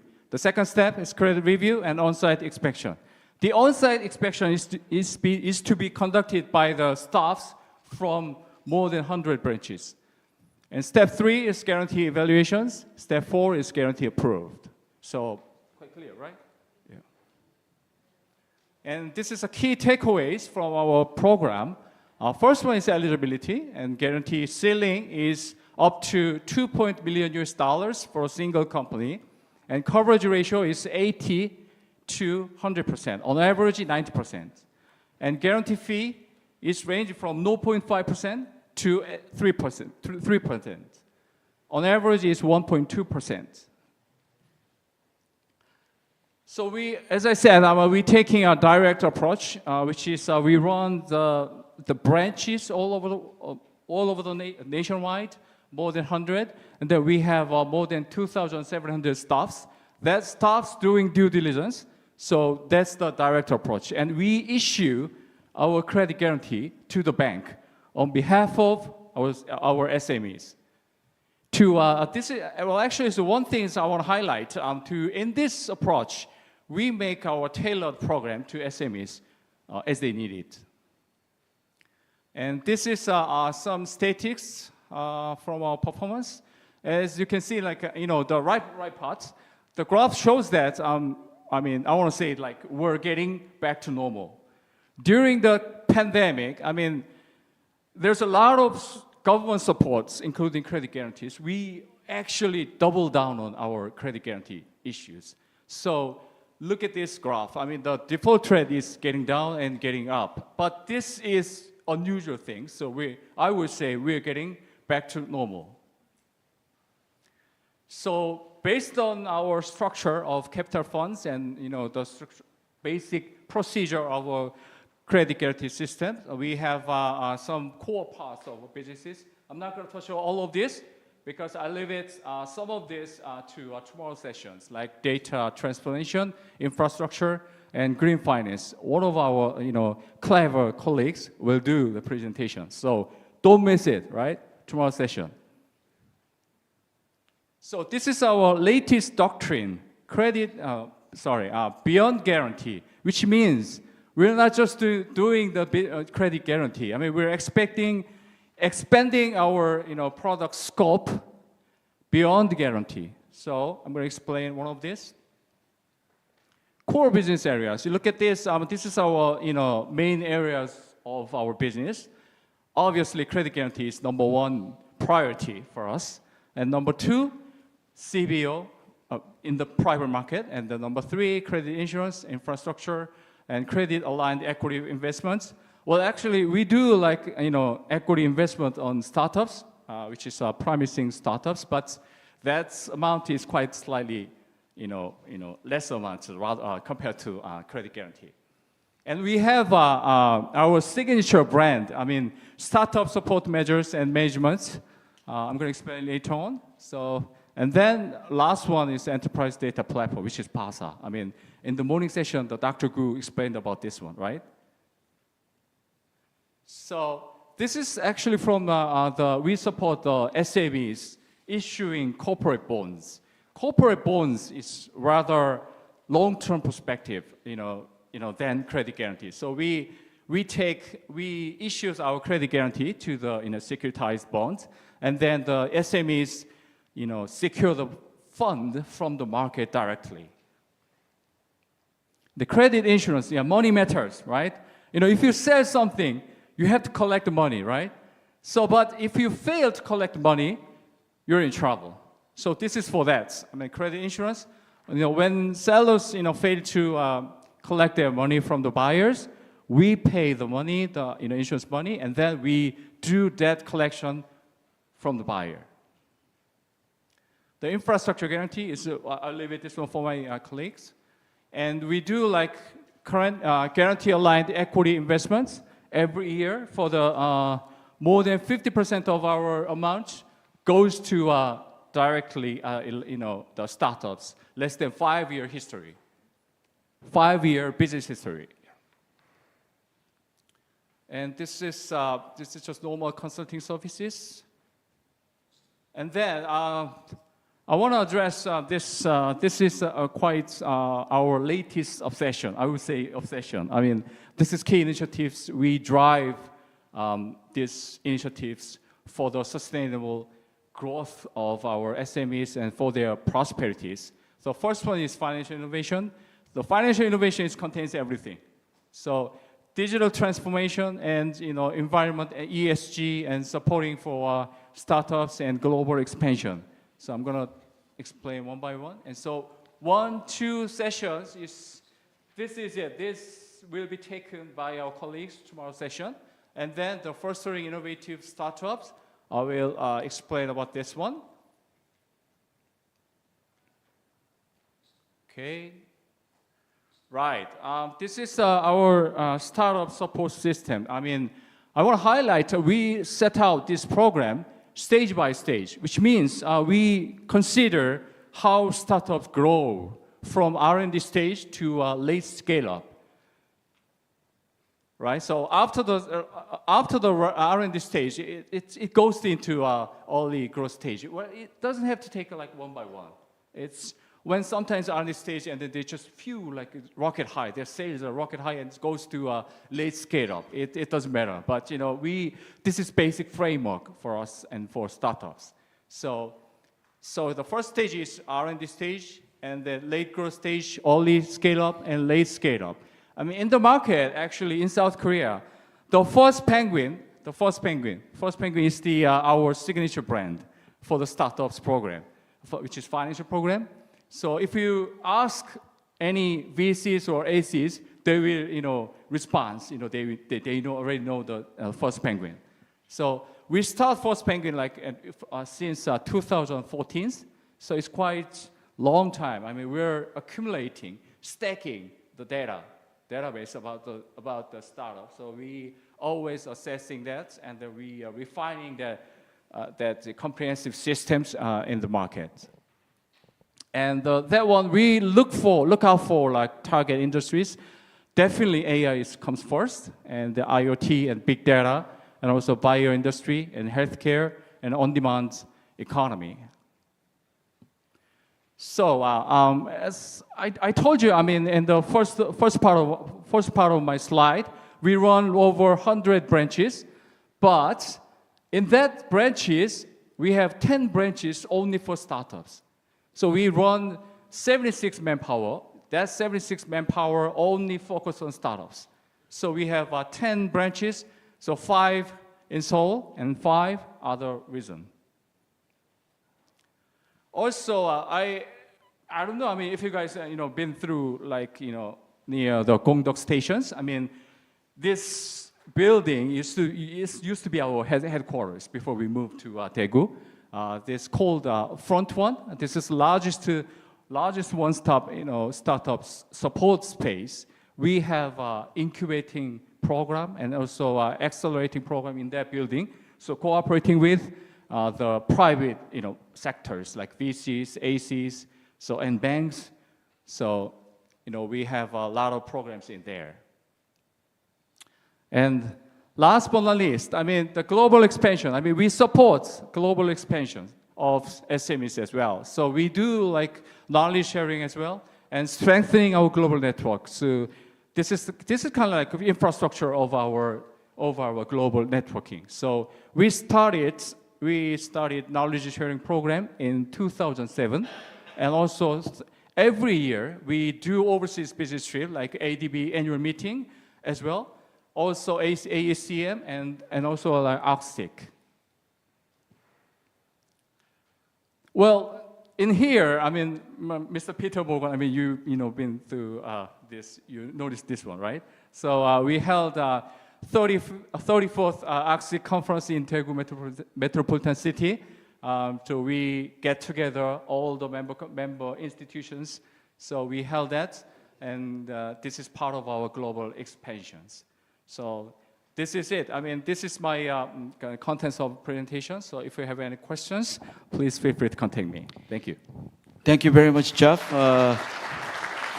It is very interesting to learn. Yeah, I know what KODIT has been doing, but I think it's a very extensive session, and this is great opportunity to learn, especially the role of the credit guarantee and also some of the ways to address that constraint in terms of the accessing those financing, accessing to finance, and also some sort of financial sustainability you mentioned about, the guarantee fees and others. And it looks like very latest best practices, especially I paid my attention to ESG, sustainable finance side. And, you presented the green finance and also social and the governance guarantee. It seems to be, it is very advanced and standing at the very forefront, and given the current challenges of the reporting and the measuring of sustainability issues. So here, we have I have many questions and for our audience, but definitely we'll give an opportunity to our audience to ask questions. But this time the question, and because we bothered a lot Dr. Lee already, so maybe it's a time to bother the Jeff first, and then we'll come back to the both our wonderful speakers. So when you have a question, and you should direct to Jeff. So that's our understanding right now. So let me see one or two questions for Jeff, and then we will come back to both. So okay, yep. Shige, please go ahead. Yep. Thank you, so Mr. Jung. So, just as a quick clarification and also a question about this guarantee product. For instance, the many Asian countries like Thailand, Malaysia, Philippines, have developed these portfolio guarantee schemes for MSME loans. So it is a one-shot guarantee to the pool of these MSME loan assets. So I'm wondering if this KODIT provides such kind of these portfolio guarantee schemes. So if yes, so what do you see the performance of such portfolio guarantee schemes? Because even providing the credit guarantees, even guaranteed loans have some non-performing loans. For instance, this in Indonesia, KUR program, have these around 2.2% non-performing loans like that. So we'd like to know the performance of the portfolio guarantees if you provide such kind of scheme. Thank you. So here it's different from default ratio, okay? So we just want to make it clear. Yeah. Well, actually, I don't have exact default rate about the portfolio guarantee handy. Because, as you said, like South Asian countries are really focusing on portfolio guarantee, right? And then in South Korea, we coded doing the direct approach, as I said, because, in portfolio, products, as I understand, portfolio, which means one shots everything, right? There's a ceiling, the limits, and then the banks decide which company has to be issued, has to be supported by a guarantee program, right? So that means, I already noticed that, which means it's really hard to customize. The banks should think their risk management first. Their tailor program or the SME's needs or editability, additionality of guarantee system is not first priority. So I would say, direct approach is slightly better, I would say. Yeah. slightly better than based on our experience. Yeah, we do like similar one. We have portion really small, less than 1%, but that's not main territory of our core businesses. Yeah, thank you. Thank you very much. Dean Sonobe, please. Yeah, thank you very much. Thank you, Jeff, for exciting presentations. I really Thank you. enjoyed it. So my question is a very basic one about the startup support.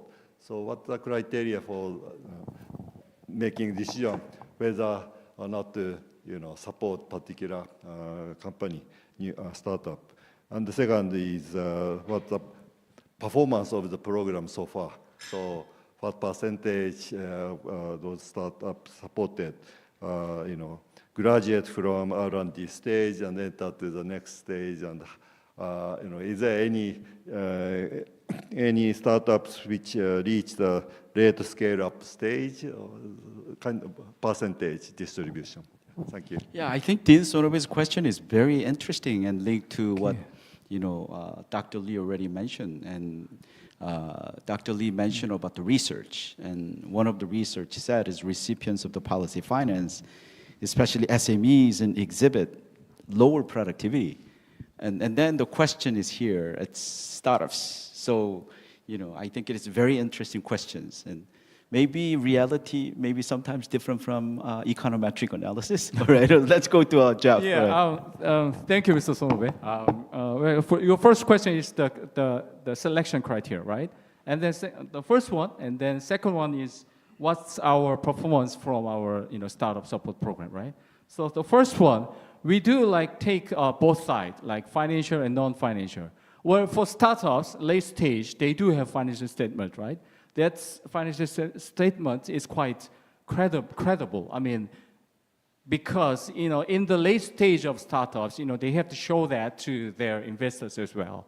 So the both sides, we're taking it, but the thing is that the founders and founders' expertise and also the team building is also really, really great and really crucial for us to review our credit assessments, because in the circumstances of SMEs, the founders is everything. If they fail in specific business model, they can always pivoting, right? Right. So if their founders and teams, capability is really good enough to to survive in the market, we should our funds. Yeah. So and then that's my answer to your first questions. And the second one, our performance. We run this program for about 10 years, right? Since 2014. So we have 6 unicorns and 16 IPOs so far. So I think for 10 years, not bad at all. Yeah. So we're still stacking our database about the startups and how they work and how they build their teams and how they find their product market fits, which is PMF. So we always refining it every year. Yeah. Thank you. So there is a specific data available for those startups and the unicorn, maintained and developed and maintained by KODIT, right? Yeah, we have our internal data. Yeah. All right. So internal data means you cannot share. I'll think about that. Right. Okay. Maybe later on. So maybe it's of interest to Dean Sonobe and also Yoshino-san, and so was talking and considering the SME. So it's a time to come back and to both of these wonderful speakers. And so we had questions initially in the middle of the presentation for Dr. Lee, and then we had also a great time with Jeff for KODIT. And this specific session 2, is designed to discuss about the public finance, which is a context. And then based on this context, under this public finance, what is the KODIT's role? And risk sharing and financial inclusion, how to address this constraint to access finance, all of these constraints and the challenges, and by the example of what KODIT has been doing under this whole public finance tool, and we learned so far. So I just want to I just want to give you the greater opportunity to ask another very killing questions. And let's look around 2 questions, and one for Dr. Lee, the other for Jeff. Okay, thank you very much. Yeah. Any microphone for him? All right. Thank you. I think this is either Dr. Lee or Jeff. My question would be... Can you kindly say who you are? Okay, I'm Nick Kamaro. I'm from the Alliance for Financial Inclusion, AFI. And the first question is on, you know, that the interventions of public interventions mainly to help the MSME and coming from the either enhancing the credit enabler or direct interventions. So which of those techniques that merely less in terms of the cost for the public and also more effective? Is it clear? Okay. This is to Dr. Lee. Okay. And then for Jeff, any other questions for Jeff? Okay, Dr. Lee. Yeah. Sorry. So if I can, clarify your question, you asked about the difference between direct intervention and enhancing credit. I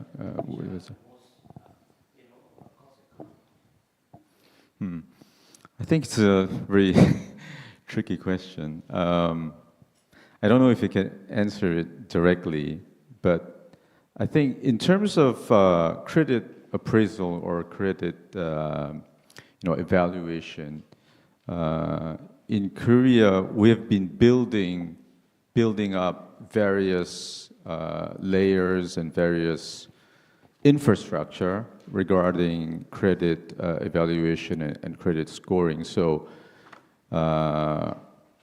our institute is located in Myeongdong, and that is the Korea Federation of Banks building.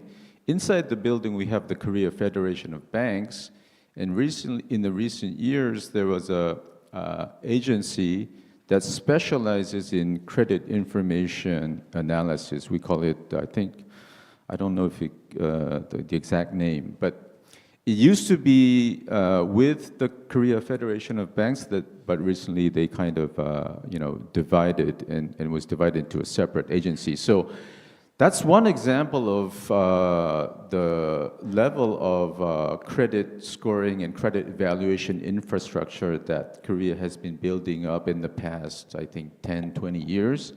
So I think what I'm trying to say is, there are various attempts that the government has been engaging in terms of trying to, should I say, upgrade the level of credit evaluation, credit appraisal, because that's one of the area where I think the public kind of function or public support needs, because as you know, credit evaluation, credit scoring is a product that cannot be incentive compatible by providing from the private institutions. So I think that's one of the reasons why the government has been focusing in that area, and it's difficult to say how much has been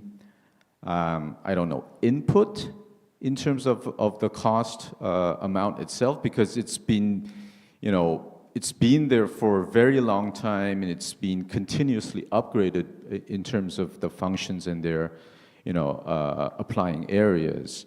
Another, aspect that you mentioned in terms of providing support, I think, apart from the credit appraisal, the credit provision itself, I think is a much more easy way to kind of measure the costs associated by the provision itself. So I think going back to your question, I think it would be interesting, now that you mention it, for the Korean government to try to kind of come up with the cost and benefit analysis of the two different kinds of approaches that you mentioned. So, all in all, I'm sorry I don't have the direct answer to your questions.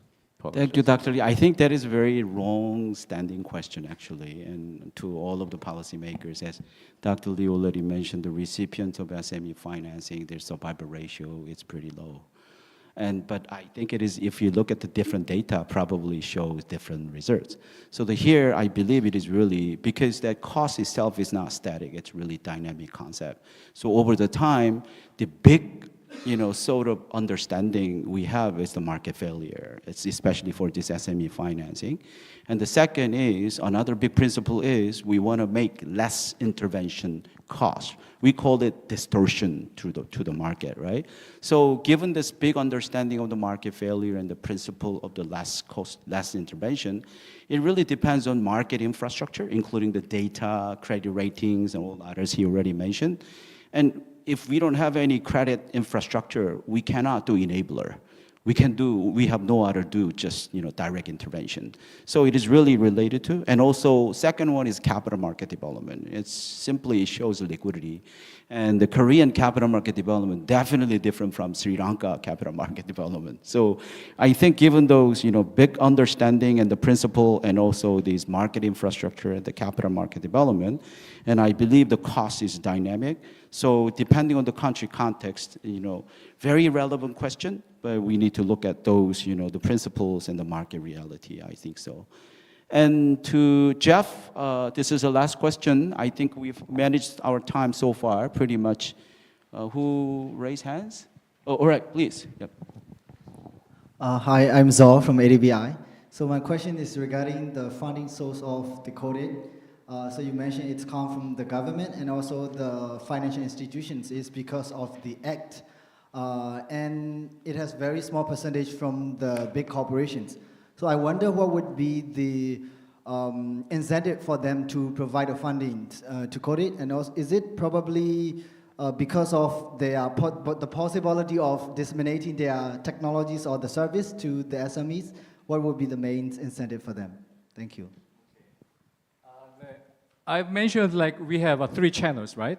3 pipelines to get our capital fund, and the 5% comes from largest companies. But mostly in large companies, they are really slightly reluctant to give their contributions because when we get contributions from the largest company, we have to tag the money.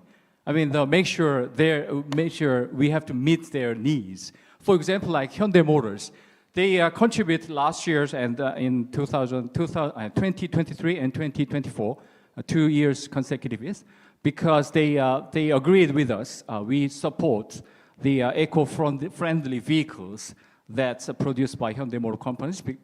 But of course, we do not support Hyundai Motor companies, but we support their supply chain. Do you understand? So that's kind of specific needs should be met, should be agreed between us. So that's makes us a bit difficult. Yeah, is that okay? Yeah, I guess that question is related to the financial sustainability. What would be the main sources of the income for KODIT?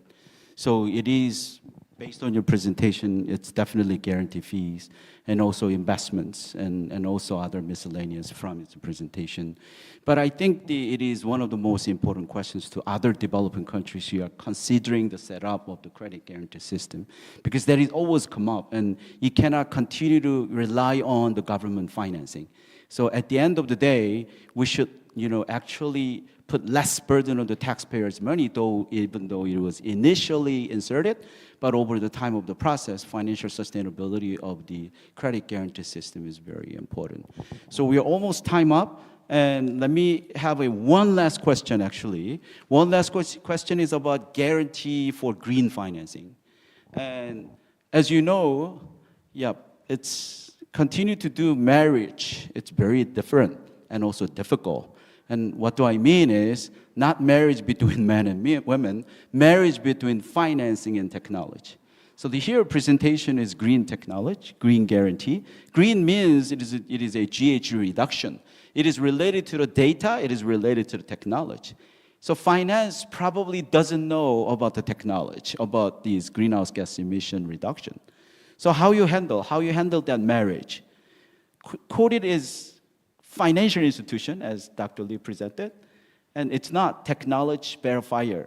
So how you handle that one? And Well, actually, we're setting out our the own framework right now at the moment. Actually, and also last year at the end of the year, the FSC announced the general financing standard for green financing. So most of the financial institutions or banks, will adopt that kind of general standards. Which means, which company is this company is really, producing eco-friendly products or services? We really have to find it, right? So right now it's an ongoing process to set up, the framework, concrete framework.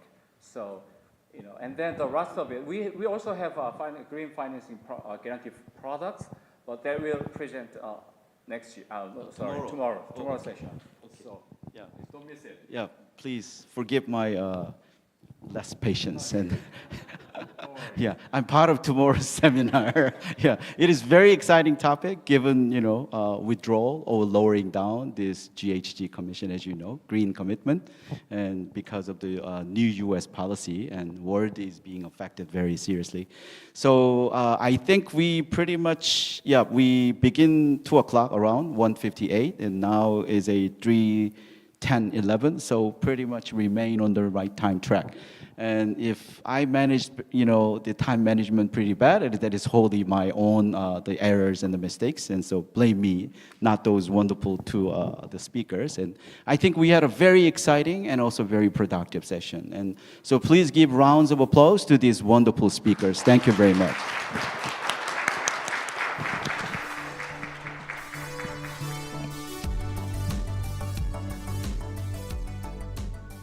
Thank you to our moderator and panelists for the engaging discussion. Ladies and gentlemen, welcome to session 3, focusing on country-specific presentations. In this session, representatives from 8 countries will deliver their presentations. Here, to lead the conversation, I'd like to invite our moderator, Ms. Bo-young-jang, Senior CBT Specialist at ADBI, to the stage.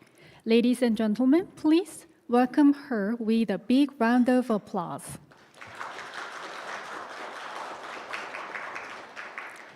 Along with her, we'd also like to invite the representatives from Indonesia, Thailand, and Cambodia to the stage. Ladies and gentlemen, please welcome them with a big round of applause.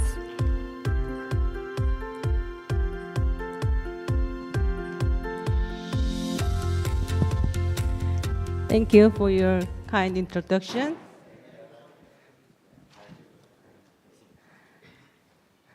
Good afternoon, everyone. I'm Bo-young-jang, a CBT specialist at ADBI. Welcome to session 3, the last session of today. This is the country presentation session. It is designed to exchange each country's experiences and facilitate the peer learning. So actually, it's a quite informal session compared with the previous one. So I want to all of you be relaxed a little bit. And so when I organized and then planned this workshop, I structured the agenda so that we put firstly, on the first day, we discussed about the general policies on SME finance. But after that, tomorrow, we will discuss more about very specific topics like green finance and fintechs. So in between, I put this session because I thought before dive into a very deep discussion, it is very important to think about what is our current landscape of each country. And through this diagnosis or assessment, we can get we can make tomorrow's discussion more targeted and then practical. So I try to add this session here. And also, I know all of us have a very common backgrounds. All of us are working in the SME finance areas. So, and also many countries have very similar framework, I think. So we can share our experiences each other's, and then we can learn each other. So this and also this session is a kind of the get to know each other session, because all the country representative will come forward to the stage and introduce themselves. So before I start, I would like to explain a little bit about the session proceedings. So we have total 8 presentations. So for smooth proceedings, I will divide the session into 3 groups. So 3 countries present, then Q&A sessions for the previous 3 countries. Then the next, another 3 countries will come to the stage, and then Q&A session, and finally 2 countries will present. So before you start your presentations, both of your, could you introduce a little bit about yourself and the name, your organizations, and your role? After that, one designated person can speak. So let's start with Indonesia. So we have 2 representatives from Indonesia, Ms. Wardna Lamadi, Analyst Department of Multi-Finance, Venture Capital, Microfinance, and other non-bank institution. It's very long, I'm sorry. So another, Mr. Parudin Butamin, Assistant Director of Ministry of State-Owned Enterprises. So go ahead. You can stay here or use podium, wherever you want, yeah. Okay.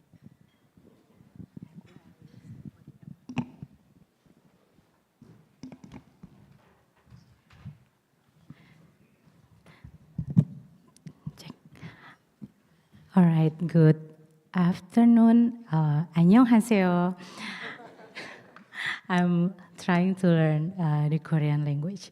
I'm Wildana Ramadhani from the, we can call it non-bank financing institutions, regulation and development department in Indonesia Financial Services Authority.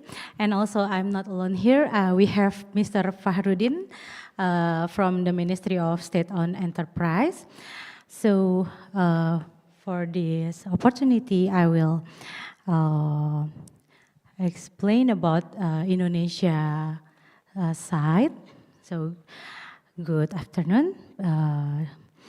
And it is an honor for me to be here to present a little about how is our country, Indonesia, strategy and framework in strengthening the MSME growth. So micro, small, and medium-sized enterprise, or MSMEs, are the backbone of Indonesia's economy. We can see from the figures that the MSME is representing more than 60% of its GDP, and nearly 97% of its workforce, equals to about 120 million workforce. But the value credit banks, it's not shown in the graph. The value credit banks lend to this segment does not represent its importance. The MSME bank loans were only about 20% of the total bank loans, or we can, the actual number may be around 80 billion US dollar, and accounted for only 7% of Indonesia's GDP for the MSME loan. Due to the low financial literacy and poor business management and accounting in this segment that hinders banks from conducting credit feasibility analysis. And to provide subsidized financing access to MSMEs and support financial inclusion, business empowerment, and national economic growth, Indonesia in 2007 launched the Kredit Usaha Rakyat, or People Business Loan Program, KUR. We can see that from this, yes, the next slide. The KUR program is actually the government's role in offering interest subsidies to make financing more affordable, guarantee fee subsidies to reduce risk for lenders, and also credit guarantees to improve access to loans for MSMEs that lack of collateral. So, since its establishment, the KUR program has evolved through different phases. We can see from the right side table, we have the period where the pra-COVID and also the COVID-19 and also after pasca the COVID pandemic. So in the first phase, Indonesia gradually reduced KUR interest rates and expanded the pool of recipients, opening doors for MSMEs undeserved by financial institutions, and increasing the volume of loans and boosting MSMEs' confidence in using KUR financing to expand their businesses. And when the pandemic hit in 2020, KUR shifted its priorities to sustaining MSMEs through the resulting recession by further reducing interest rates and offering additional subsidies to serve the most vulnerable business segments. KUR significantly increased its loans, driving national economic recovery and maintaining employment levels. In the recovery phase, starting in 2023, KUR returned to its pre-pandemic policy objective of optimizing loan disbursement, including targeting digitally based productive sectors. So maybe about 57 million business owners were benefit by this program. And the nominal is for this program by the government is about 26 billion US dollar. So the next slide will be presented by Mr. Fahrudin.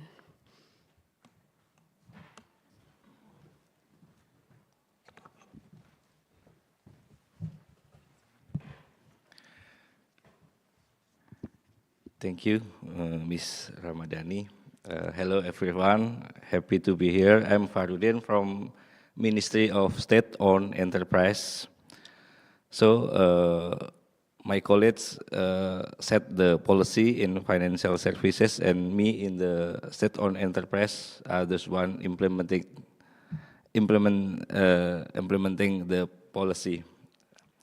As you know, Indonesian SUI State-owned enterprise have several business in MSME development.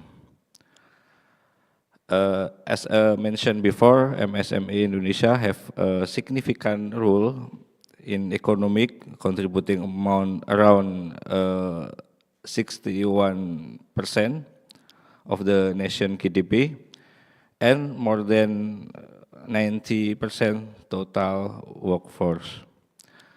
So there are three major challenges faced by MSME development in Indonesia. This is the major, yeah. The first is access to capital, with about 60 to 70 number of MSE lack of access to capital. So the solution is we strengthen the penetration from ultra micro entity to get the financing, and we are focused to upscaling from non-bankable to bankable entity. So from ultra micro with non-bankable, bankable with government support, and then bankable with no government support. Non-bankable is the program is on ultra microfinancing, like Mekar. We empowering the women and other ultra micro program that majority with non-credit guarantee. The credit guarantee is coming from microfinancing like KUR that my colleagues before said. this is bankable with government support, and then commercial and medium financing with credit guarantee is bankable with no government support. So the potential cooperation is the financing need. In 2026, the financial sector is only meet about 35% based on EY study. So we invite all of you to come to Indonesia to invest in MSME. And the second is lack of competencies with low skill, educational background, and low productivity from the worker. So we have several programs, for example, the incubation program to learn and grow together. And we strengthen vocational education and training program. So the need is transfer knowledge and technologies. And the third problem is lack of market. All we need is access to market and export opportunities to your country, maybe. So this is our presentation. Thank you very much. Thank you for the presentations. And yeah, I found you have very systematic approaches for the upscaling the small microfinance enterprises. So thank you for your presentation. Then let's move on to the next presentation from Thailand. So yeah, you have two now. So you can introduce both of you, then present. Yeah.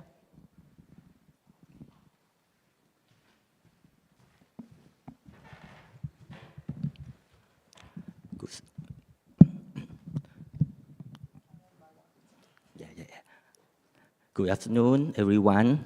My name is Natapon from Thai Credit Guarantee Corporation, or TCG. Okay, today we will present in two parts about the Thailand SME landscape challenge, and then how the TCG can help SME. The first one, let's start with SME landscape in Thailand in this slide. From statistics in the left side, can imply that SME are important indicator of the Thai economy, because SME GDP is show you about 50% of total GDP, or 1/3 of total of GDP in Thailand. And the right figure will show you about the number of SME in Thailand that can access the loan from financial institution as 53%, or 3.2 million people. But another 2.8 million people, or 47%, is cannot. So TCG will help them. TCG is the specialized financial institution governed by Ministry of Finance in Thailand that be established in 1991.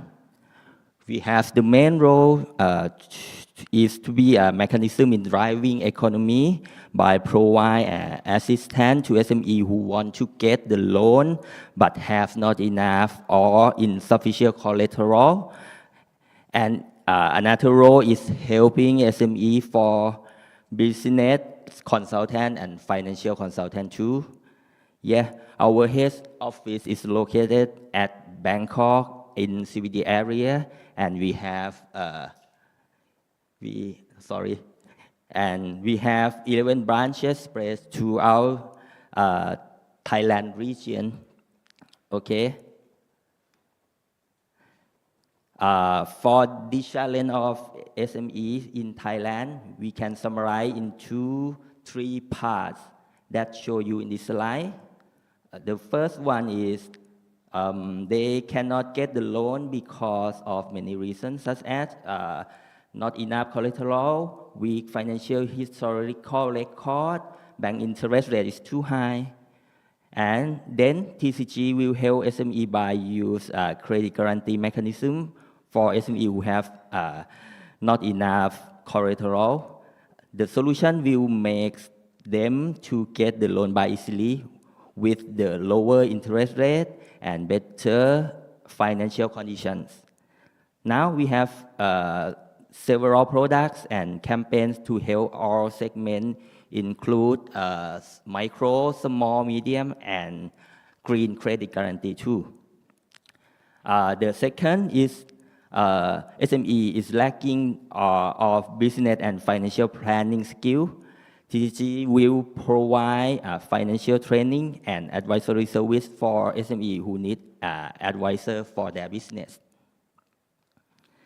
And the last one, they have limited of digital skill to access any funds, any loan from the digital channel. Therefore, we have tried to expand and connect the customer access to get the loan through our digital platform. Okay, let's jump to the SME can connect with the TCG. How to connect the TCG? From this page, you can see the details of process to support SME. Start from SME apply a guarantee directly with us via TCG touchpoint, both online and offline channel. And then we will work about underwriting process and approve letter of guarantee to them. After that, we will refer their cases to the bank for approve the loan.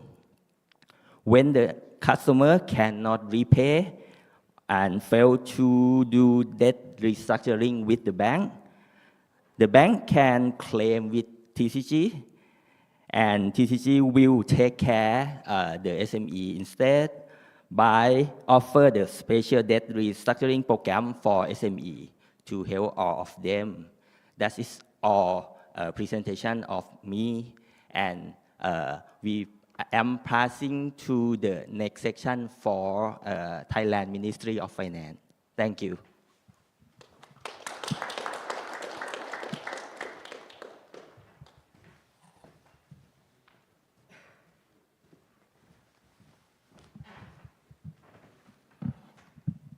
Hi, good afternoon. So I'm Saran Wood with Bureau of Financial System and Financial Institutions Policy with Ministry of Finance.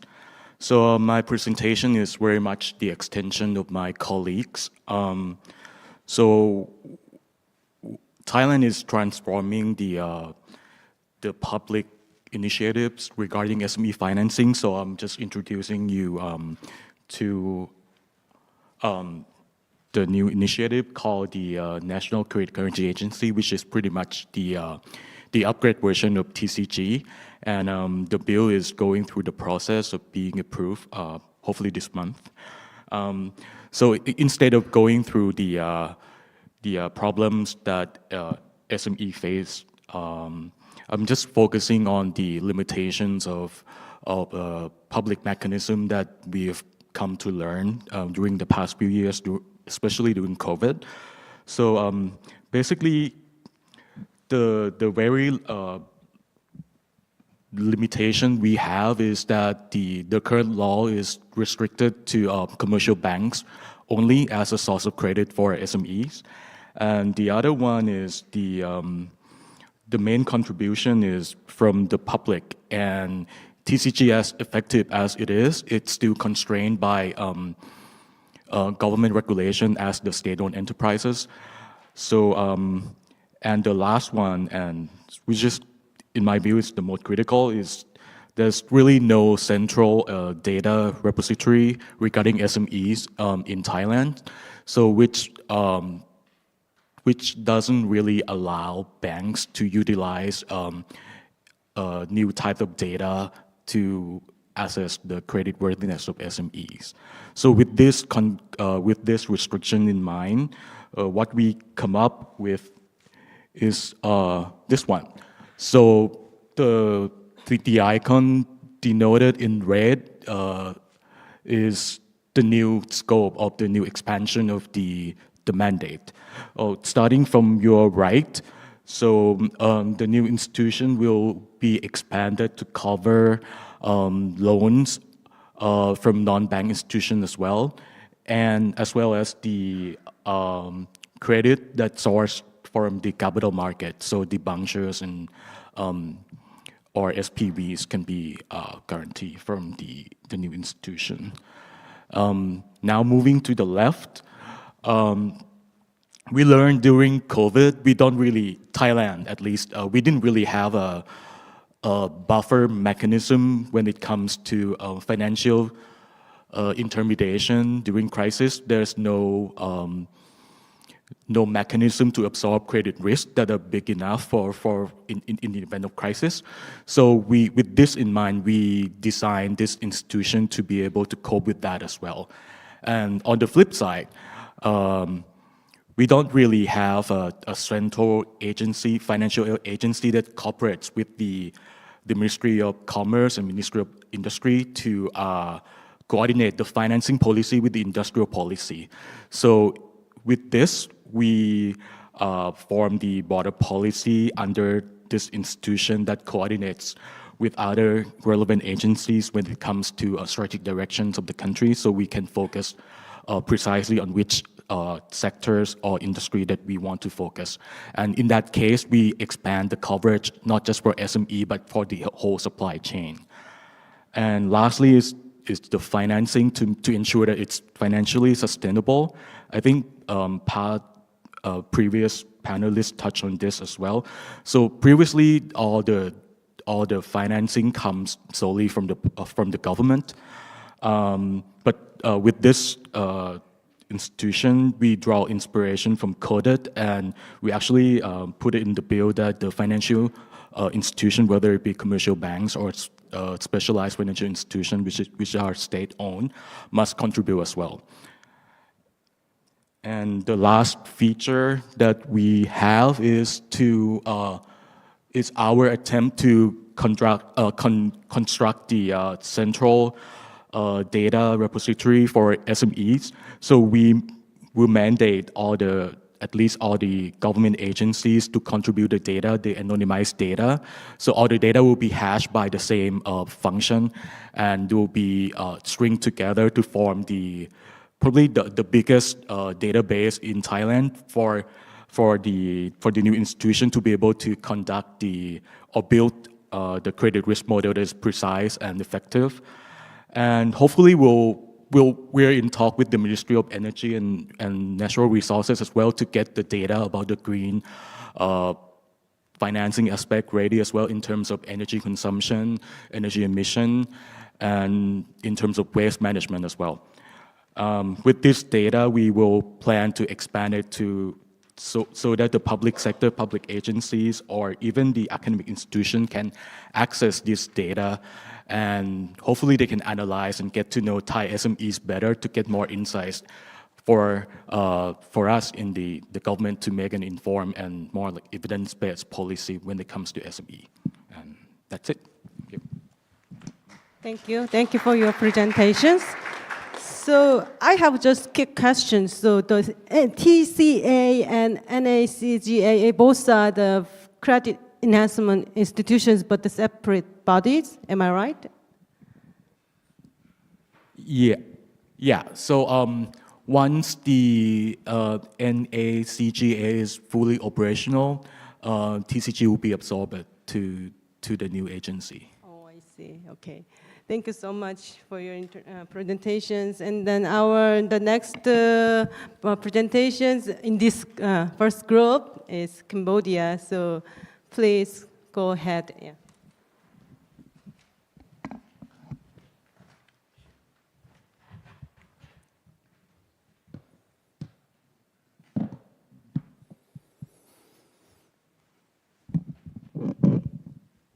Good afternoon. My name is Chilahi, Director of SME Department from Ministry of Industry, Science, Technology, and Innovation.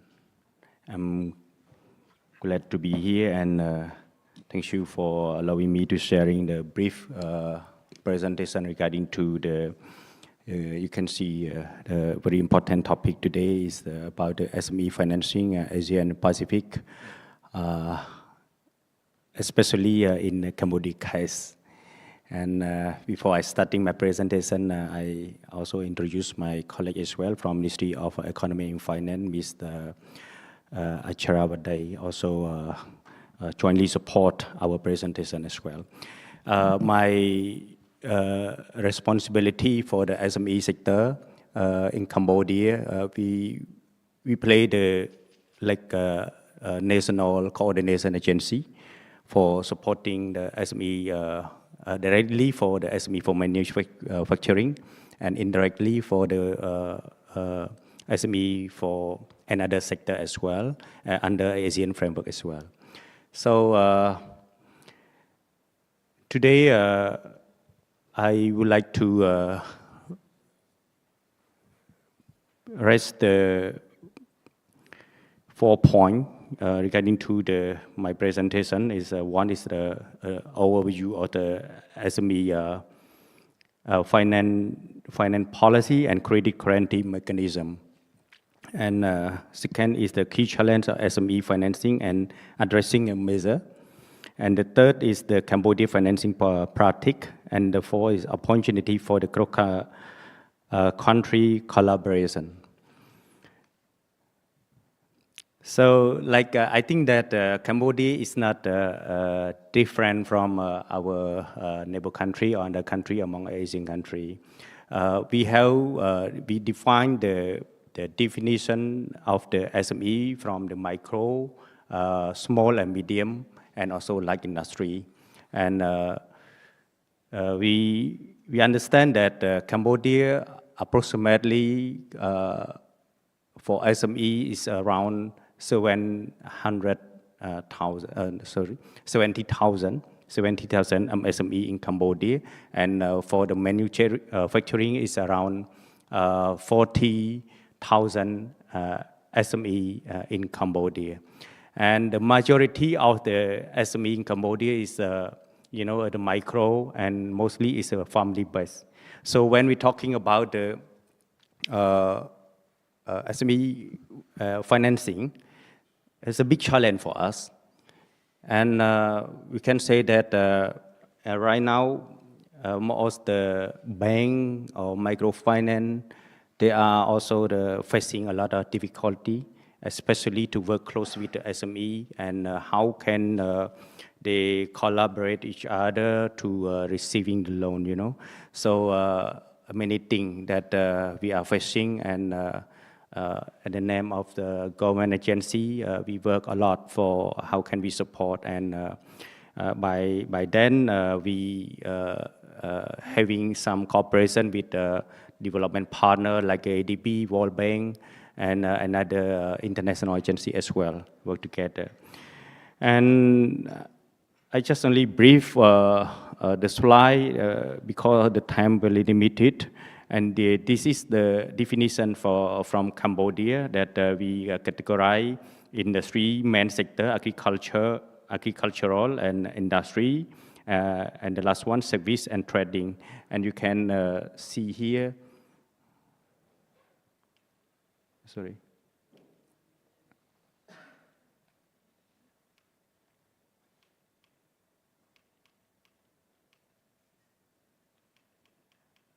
Oh, sorry, you cannot go back?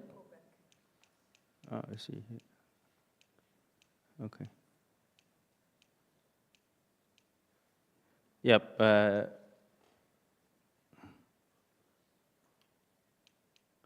Here the definition that our government is trying to set the new definitions in 2021 during the COVID-19. So we set up the new definition to match with the current situation at that time. And right now we are considering the new definition to following the real situation in terms of the economic status in Cambodia and the region. And we can see here, you know, the statistic from the GDT is from the General Department of Tax, receiving the registration is higher than another ministry, like a Ministry of Agriculture or Ministry of Industry, because GDT play a very important role to collecting the taxation and all the business sector at the same time. Another slide is about the, you see here some of line ministry that in charge of SME for financing.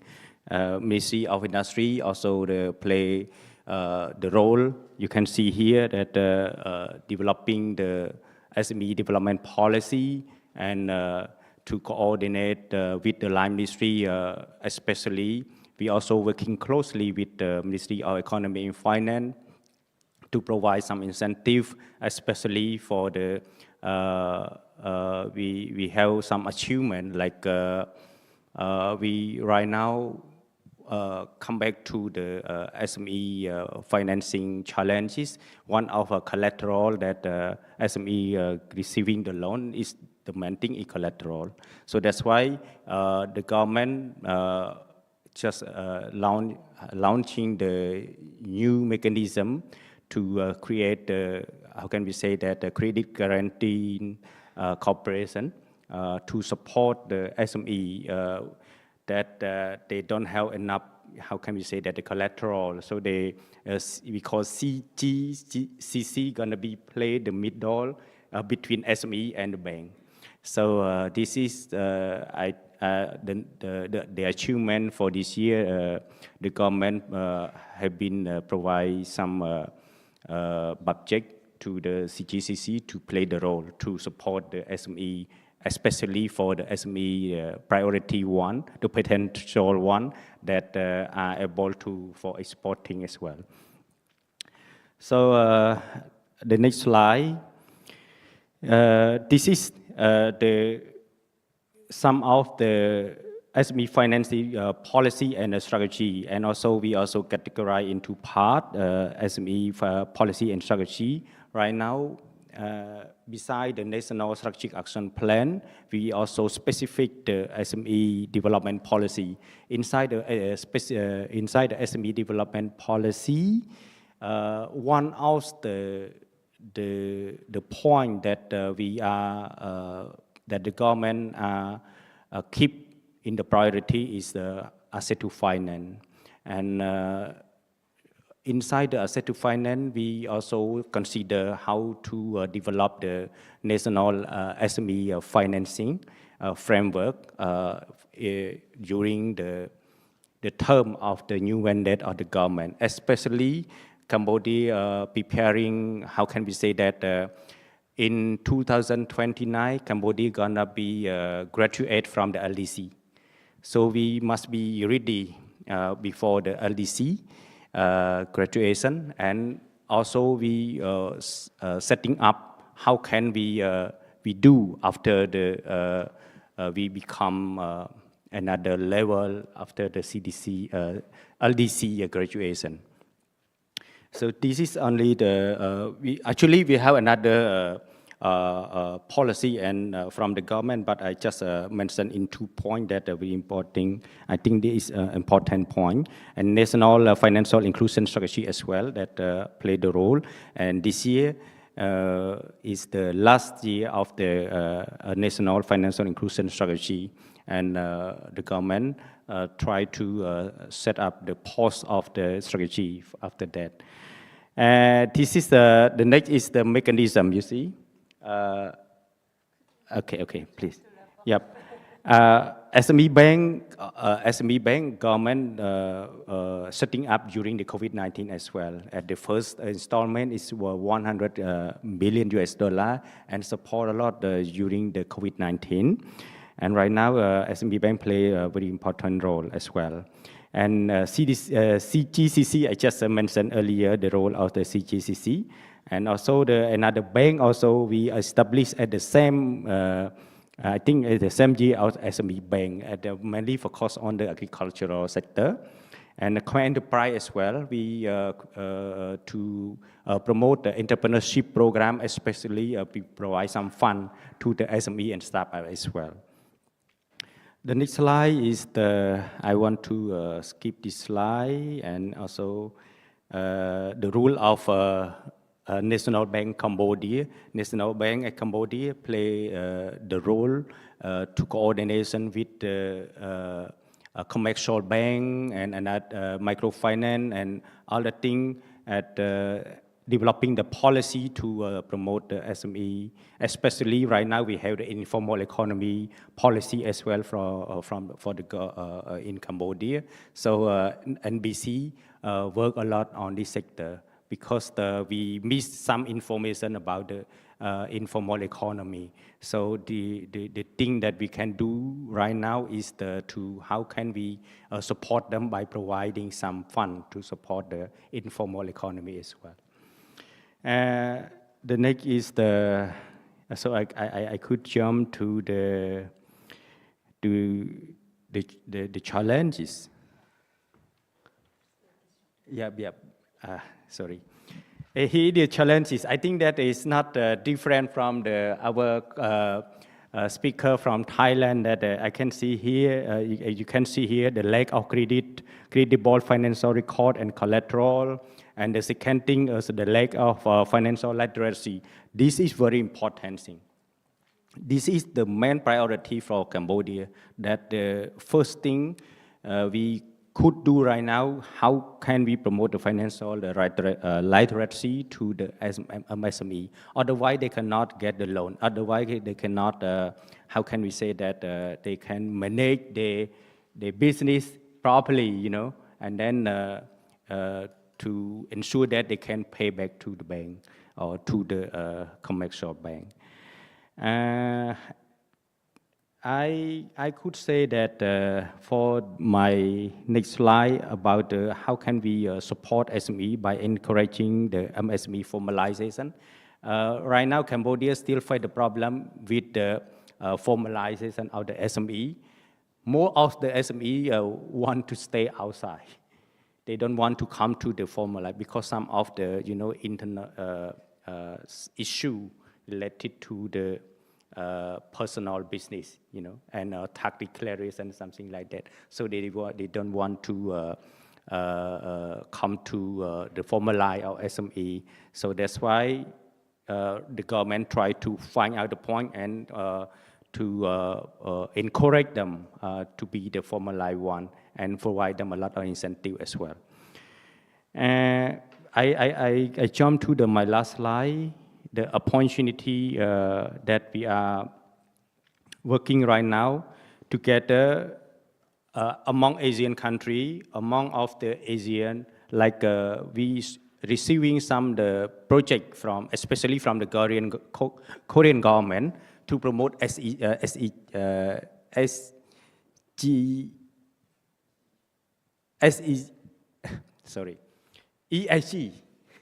sorry. ESG, and also some of project that we promote green industry as well. So I met my colleague in ASEC that we is under the Ministry of SME and Startup from Korea.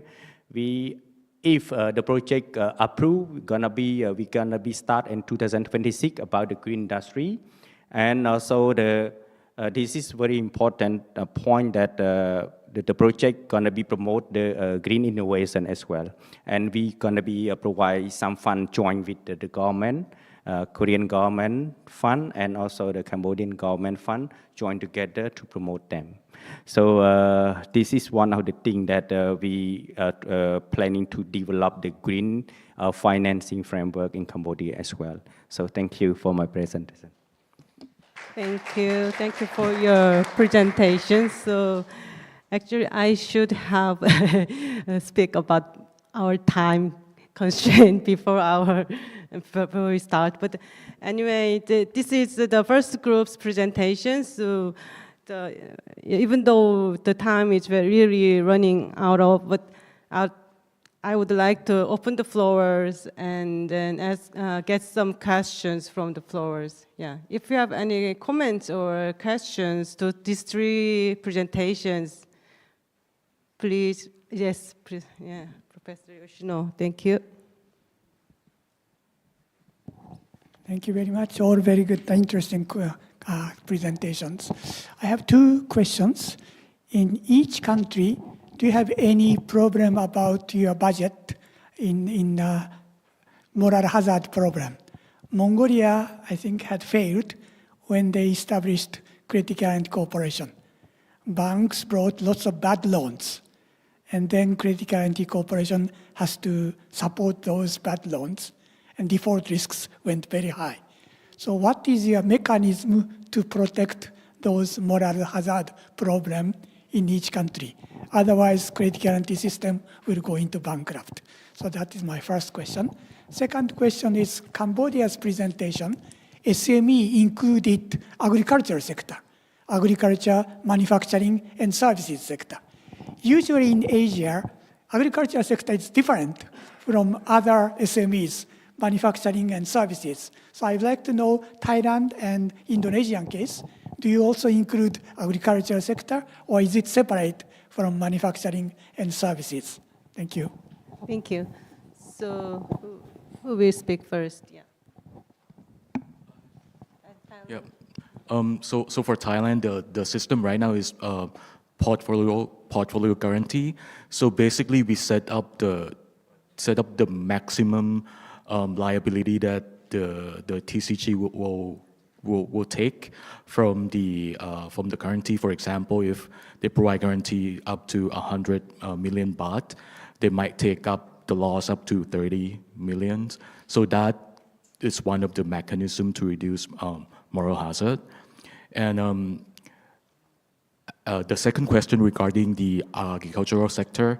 So we actually do have a classification regarding the SMEs in the agricultural sector as well, but it mostly centers on the not the harvesting of the crops, but mostly the industrialization of the crop itself. So basically manufacturing, yeah. So Indonesia, yeah, can you address these questions? Yeah. Thank you for the question. So for Indonesia, the program for MSME is actually disbursed by the banks and non-banks sector. So we don't have a specific budget for moral hazards, but we have the mechanism for each financial institutions to do their CDD, customer due diligence, and other to provide and also to provide moral hazards from in its own financial institutions. It will be related to the risk-based supervision for each financial institution. So hopefully that answers your questions.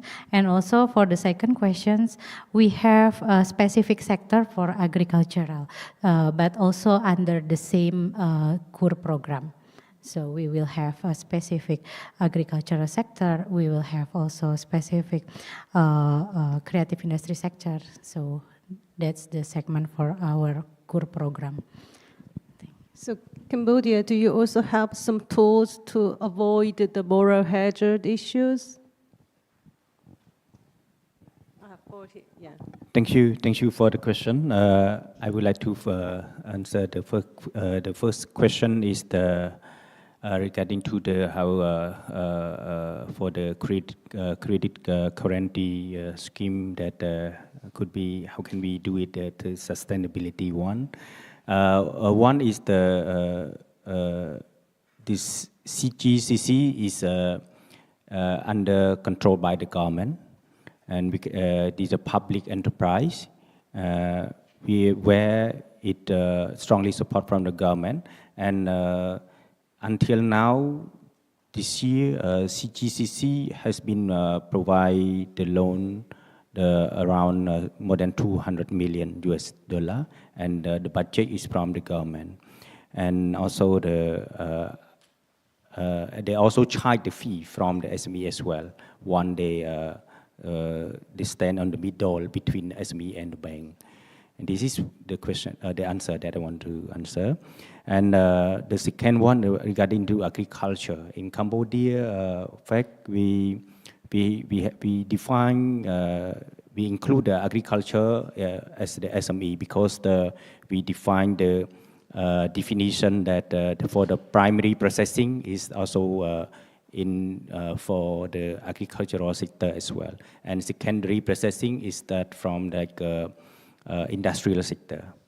So that's why we also include the agricultural, also the part of the SME. Thank you. So thank you.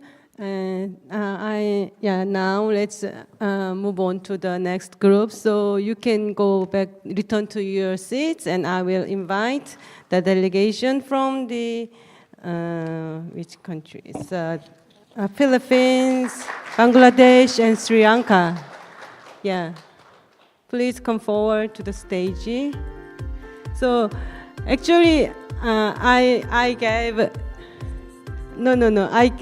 I'm sorry, I really, yes, come forward. I really failed to time management this time. Yeah, quickly.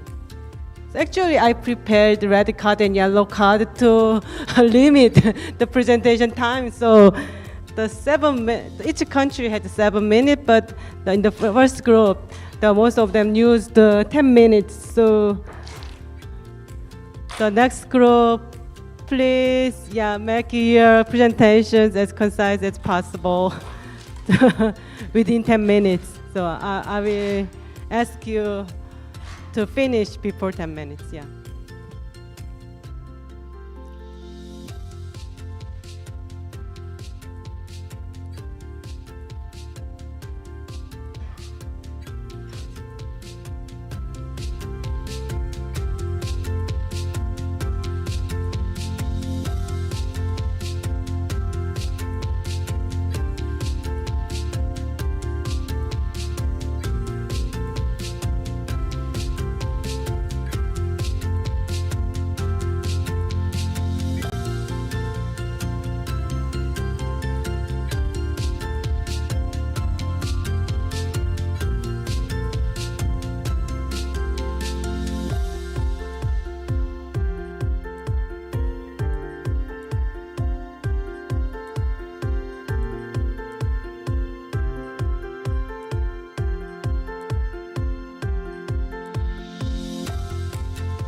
I promise we'll make this very short.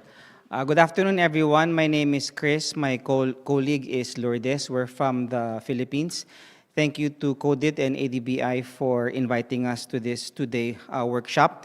We have been learning a lot so far. In the Philippines, prior to 2020, the government entity in charge of lending to small and medium enterprises, and also the government entity in charge of providing credit guarantee was just one. This is the Small Business Corporation, of which Lourdes is a part of. But in 2020, the government divided that responsibility into two. The lending function remained with the Small Business Corporation. The credit guarantee function was transferred to a new entity called the Philippine Guarantee Corporation. Under the Philippine Guarantee Corporation, it consolidated all credit guarantee functions of government. So small and medium enterprise, agriculture, as well as housing is all being guaranteed by the Philippine Guarantee Corporation, of which I am a member of the board. So the presentation will be divided into two. I'll provide you with a profile of our MSMEs, and then Lourdes will take over to end our presentation. Here you will see the MSME profile, no different from the previous speakers. We We still provide guarantee to micro businesses, so we still provide assistance to all MSMEs. Our micro enterprise consists of 90%. Our small consists of 8.82%, and our medium is less than 1%, for a total of 99.63% of all businesses, and of course the remainder are our large enterprises. Dividing our large enterprises and our MSMEs, you see that majority of that MSMEs employ these people. We have around 6 million employed by MSMEs and 3 million employed by our large enterprises. The focus segments for our MSME credit guarantee are as follows. I will not go through them already. And then insofar as the benefit of credit guarantees, no different from our previous speakers and other country profiles. Now let's go to the MSME guarantee portfolio of the Philippines. It's very modest, very far from Korea. Our total gross loans guaranteed as of end of last year is just 2.79 billion pesos. Converted to US dollars, that's just a very modest $45 million. Our target for last year was 1.71, so we're very happy that it actually covered 2.79 billion. This resulted to beneficiaries of around 10,000. Again, very modest. Compared to our other sectors, housing and agriculture, MSME credit guarantee is the smallest. Our largest credit guarantee falls on the housing sector, and then followed by agricultural sector, and then like I mentioned, MSMEs is third. The sharing would be around 60%, 30%, and 10% respectively. Our MSME credit guarantee facility is a pro rata sharing of 50% to as much as 80%. The term of the guarantee is 1 year, so we're only with a portfolio. We don't do individual guarantees. We provide the guarantees to accredited financial institutions as well as non-financial institutions supervised by our central bank. And you can see that the guarantee is for the various purposes of working capital, capital expenditure, and the combination of the above. The loan amount per borrower in our contract is up to 25 million pesos. The loan term could be as much as 10 years, and it could be for exports, imports, and projects related to government activities. And I now turn over the floor to my colleague, Lourdes.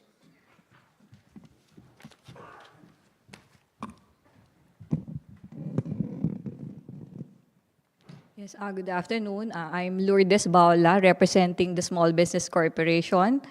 We are the lead agency providing financing to MSMEs. So I'll be sharing with you the initiatives of the Philippine government in the area of MSME financing. So we're mandated to provide financing initiatives to MSMEs in the form of loans, equity investment, and capacity building services. We provide loans to these MSMEs for them to start their business, grow their business, or expand their business, and at times rehabilitate their business in case there are calamities, be it man-made or natural cause. Like during pandemic, we classified as a calamity, wherein we actively lend to almost 60,000 MSMEs. And we have, sorry.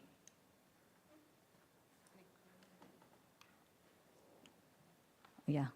So we have, let me go with this. We have various financing programs depending on the unique needs of the sector, the micro entrepreneurs, the small and medium enterprises.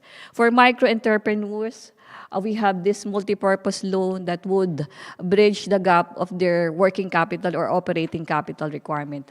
For small enterprises and medium enterprises, we have SUKI, that's a Tagalog term for valued clients. So these are repeat borrowers. That's why we continue lending to them at a concessional terms of the loan and rates. So the rates we are charging is far lower compared to what is prevailing in the market. So we have the established small and medium enterprises. So we develop specific programs that would address their needs, such as on PO financing, receivable financing, franchising. And we have this startup financing. Given our developmental mandate, where we were asked to develop a program that would help enterprises that to start their business. Actually, our requirement is they should have already obtained their registration permits and other compliance with the regulatories. And that we enter into the picture and provide loans for them to start the initial operation of the business. Then we have this wholesale lending program. This is another strategy that we're making to penetrate or to tap the small or the micro enterprises in the far areas or in the poorest economy. We conduit our funds to microfinance institution, credit cooperatives, banks, and even private lending companies who have active presence in the communities. So we lend to them at a lower interest rate, and then we're given, but with the condition that they can relent, they should relent it to the MSMEs at an interest rate not exceeding 30%. So for an interest rate of 3 to 6%, they have a huge spread to cover on the credit risk, of course, in the nitty-gritty of the evaluation and monitoring of these very risky enterprises. So for small business corporation, our target are the non-bankable MSMEs. So these are those with no collateral to offer to banks, with limited credit track record, and even no established organizational and management system. So that's how we intervene to these risky MSMEs. So, sorry. How do I? So let me go back to this one. Let me share with you the performance of our financing. As of last year, we have around almost 500,000 MSMEs, active clients, with a total portfolio of 16 billion. That's around $200+ million. And actually, this is 3 times our portfolio level prior to pandemic. Because during pandemic, when because of the lockdown, economic lockdown, banks shy away from lending to these MSMEs. And we were left with no choice but to lend and to help these MSMEs, of course, with the infusion from the national government. So this portfolio tripled. And performance-wise, we're proud to say that the delinquency is not that high, given that we've assisted MSMEs affected by the pandemic. So our delinquency is less than 25%, which is same as our delinquency prior to pandemic. And also, we can attribute this growth in portfolio when we shifted from the manual or traditional lending processes to digitalization. During pandemic, since the borrowers cannot submit their application manually with us, so we developed a portal wherein they can apply online, upload their documents, and eventually that we also automated the succeeding processes on business verification, wherein we link with the LGUs to verify if these enterprises are legit enterprises with issued permits. Also, our CI, we partner with the Credit Information Corporation, wherein we're able to check on the history or the credit rating of these enterprises. And also on the evaluation, so we also automated the process. So that growth in portfolio is because of those initiatives, and of course, our continuing R&D, or the development of new programs based on the specific needs of an identified sector. So that's all.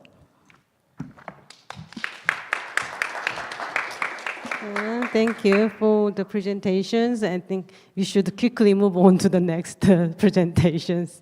So, Bangladesh Bank, yeah, we have two delegation representative from Bangladesh Bank. So, over to you.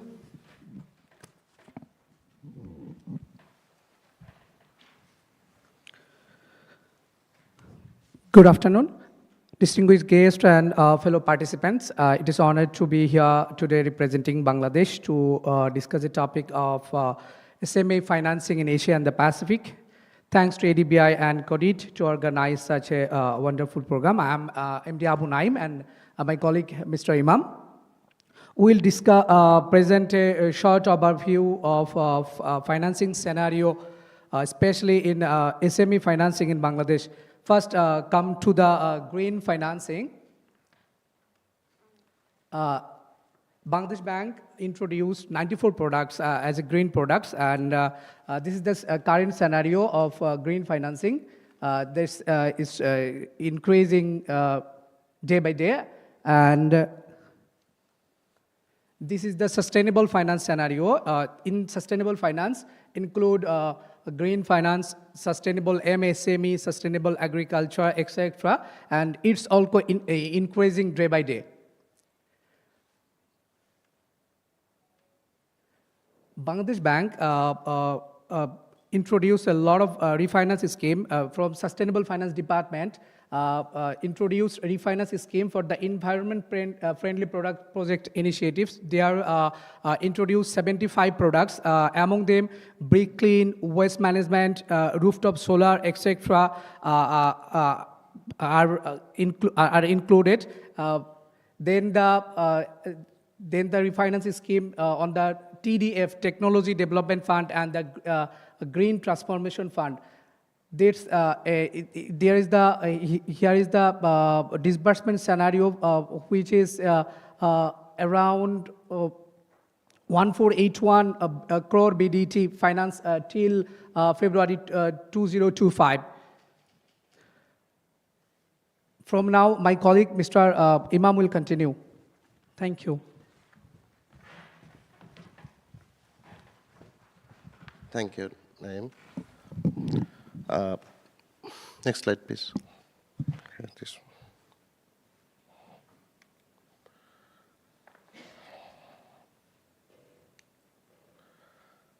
This is just a basic overview. Why Bangladesh Bank is in here? In most of the countries, Credit Guarantee Corporation is a separate entity. But in our country, whenever our financial issues come in, firstly, central bank is entrusted with, like, they will do the piloting, and then it will be converted into a separate agency or corporation. Similarly, after 2008, when there is a credit crunch in our country, then actually our focus shifted to SME. Before that, banks and financial institutions basically do business with the corporate loans.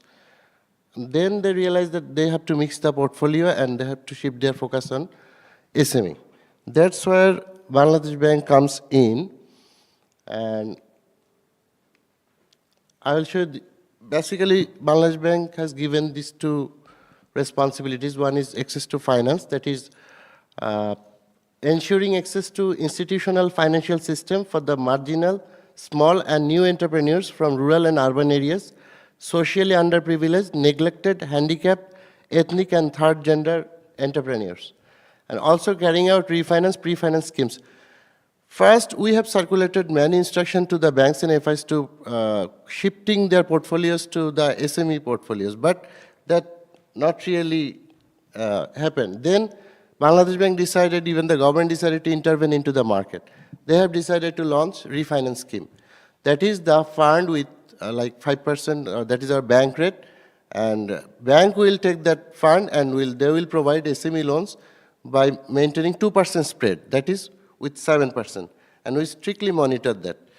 And that's how some success come into our SME sector, like this is what 12 refinance scheme launched up to December 2023. And you'll see the category like refinancing is done to working capital, mid-term loan, even long-term loan. And there are beneficiary, we already found like 94,000, around 10 lakhs beneficiary. And the total 345 billion BDT has been disbursed by this refinance scheme to SME. And after that, SME has got some pace. This is example actually elaborated from the previous one. That is there is a scheme over there, small enterprise refinance scheme. That is around 66 billion has been disbursed. One thing is that, like, there you will see the number of beneficiaries in that column. The female beneficiaries number is significant. That is thrice of the male beneficiaries. That means through the refinance scheme, we are able to penetrate the gender equality issues. That is, more female are coming into the workforce by utilizing our refinance scheme.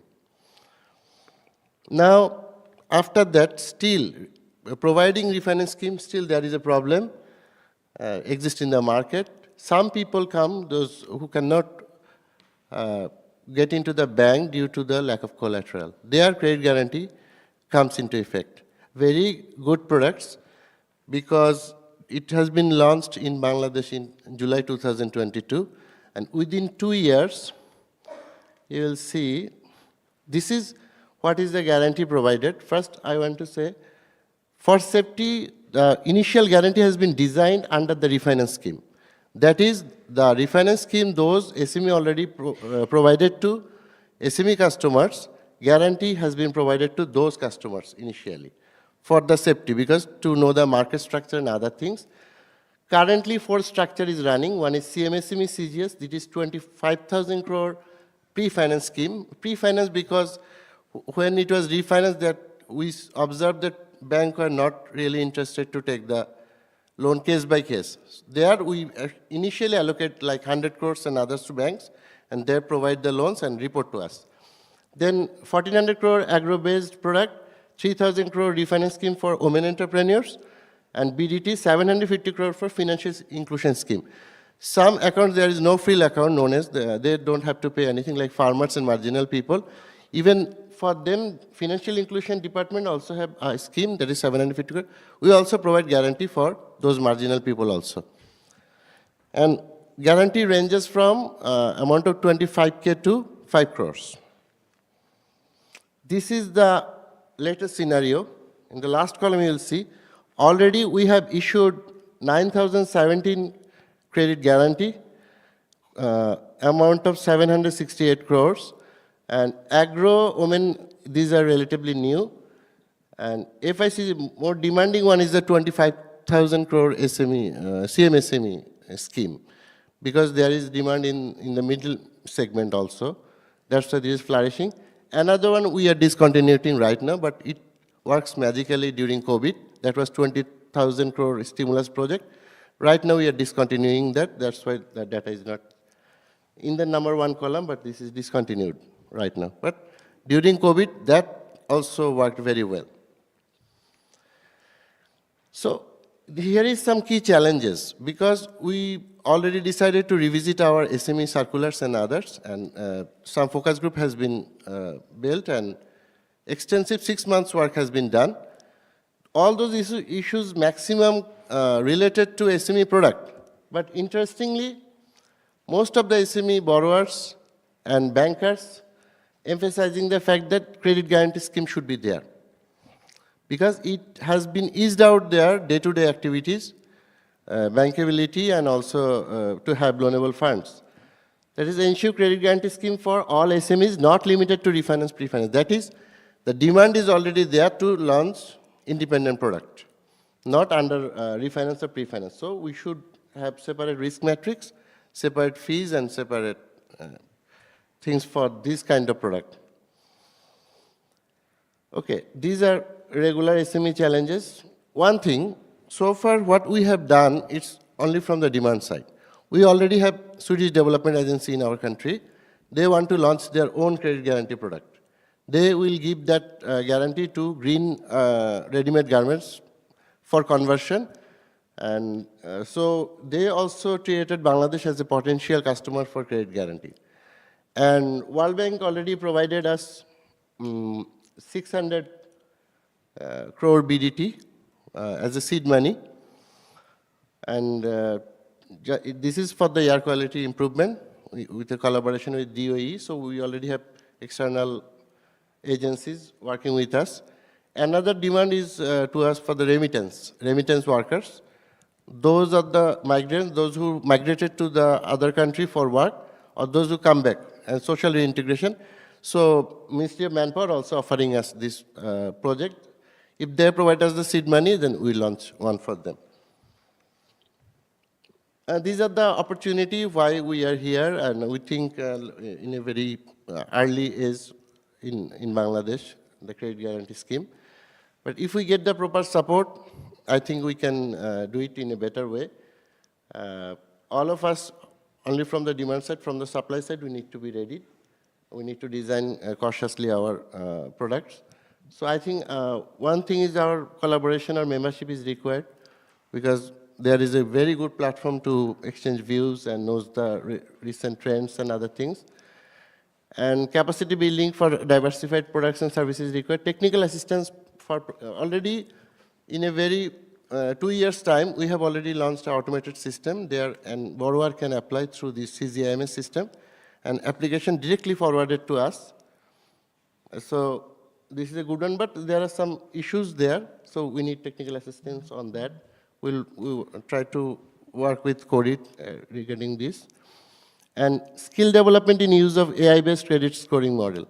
This is required because the simple due diligence documents is not enough to judge a customer. So if it can be enabled, I think the process could be smooth and growth can be possible. Thank you.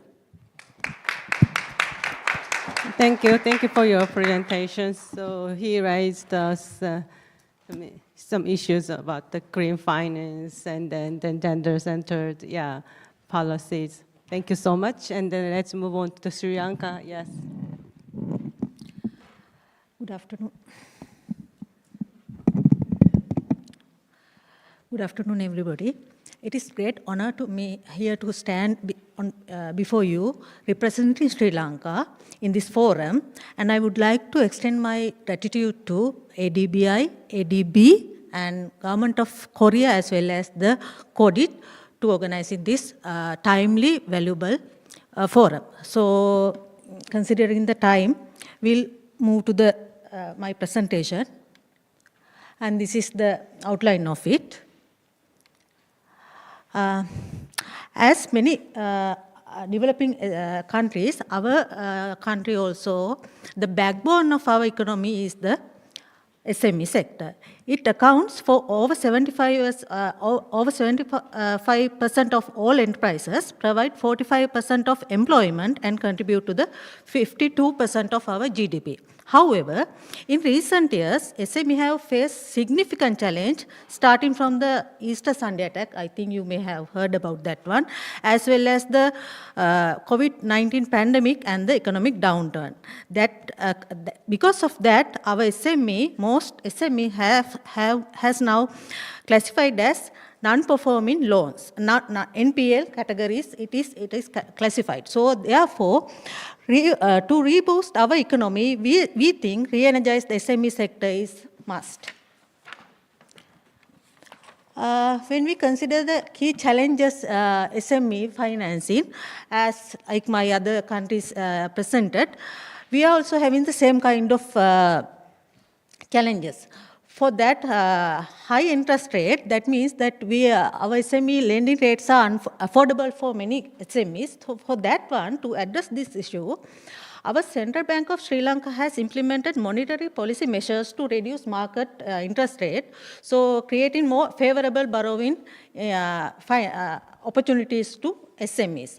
And then, but the second one, majority of SMEs have already been financially exhausted. So, government of Sri Lanka recently implemented several low-cost, low-interest financing. But the thing is, most of SMEs are already exhausted, so they cannot access to this concessional financing as well. And the collateral requirement, so for that, Government of Sri Lanka has now established the National Credit Guarantee Institution Limited to facilitate the cash flow-based lending. And limited financial literacy, for that, now our Central Bank of Sri Lanka is working on National Financial Inclusion Strategy to enhance SME financial literacy and support informed decision making. And our country SME, they need diversified financial models, because that Sri Lanka SME financing, most of them are relies on the traditional banking. And therefore, government now is, we are in the early stage of actually these things, establishing venture capital ecosystem and introducing a development banking system, which was introduced in the 2025 budget last few weeks ago. So by addressing these things, we think that build a most inclusive and sustainable financial ecosystem for our SME. And when we consider about the policies and regulatory framework, in my country, banks and non-banking financial institutions, they are using their own funds and give to SME. That is one way.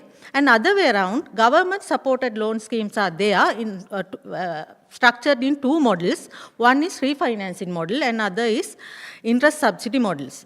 And other main thing is that development partner support loans. That is, we are giving low-cost funding from ADBI, World Bank, and other development partners, and government bear the exchange rate cost. But in the regulatory framework, that the banks and non-banking financial institutions, they both are governed and supervised by regulated by the Central Bank of Sri Lanka under two different departments. One is Bank Supervision Department, and another one is Department of Supervision of Non-Banking Financial Institution. But the problem is microfinance sector. Currently, we don't have that dedicated regulator for this sector. So government has identified this issue, and now in the process of introducing the Microfinance Credit Regulatory Authority Bill, and currently it is in the process. When we consider the credit guarantee scheme and the risk sharing mechanism, to mitigate the risk and facilities SME access to finance, Sri Lanka established the National Credit Guarantee Institution in 2023 with the financial support of the ADB. When we look into the NCGI's key functions, it provides guarantees covering up to 62%. That means 2/3 of the SME loans, and it is a PPP model, private-public partnership model. 90% ownership is the government, and other 10% is shareholder financial institution. 13 shareholder financial institutions are there, and 10 licensed bank and 3 non-banking financial institutions to ensure its sustainability. Consider the recent development of this institution. This institution commenced operation in January 2025, and first guarantee was issued on January 20th for an agricultural project worth of rupees 1.2 million. In the pipeline, it has 170 loans are currently being evaluated worth of rupees 282 million. It will be approval within the. It will be evaluated and approved within the first quarter of 2025. To support SME growth, Sri Lanka has introduced range of financial products and policy innovations. As you can see, The first three interest subsidy programs, in CGI expansion, as I explained earlier, and V5. These three have already implemented and currently implementing. We have several interest subsidy programs, lowering borrowing costs through the concessional financing, as well as in CGI, I explained it, and the V5 that this is specially focused on the women entrepreneurs financial institution. This is a blended financing model, which is combined grants with the loans to encourage women-led businesses. These three have already in our ground, and this is implemented. But the thing is, venture capital initiatives, green SME finance, and the digital financing platforms, these are in the initial stage in our country, and we are working on that one. We have identified the importance, and we are working on that one.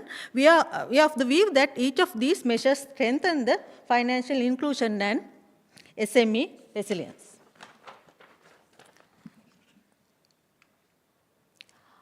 Opportunities for cross-country collaboration. I would like to focus on the first to the Korean collaboration.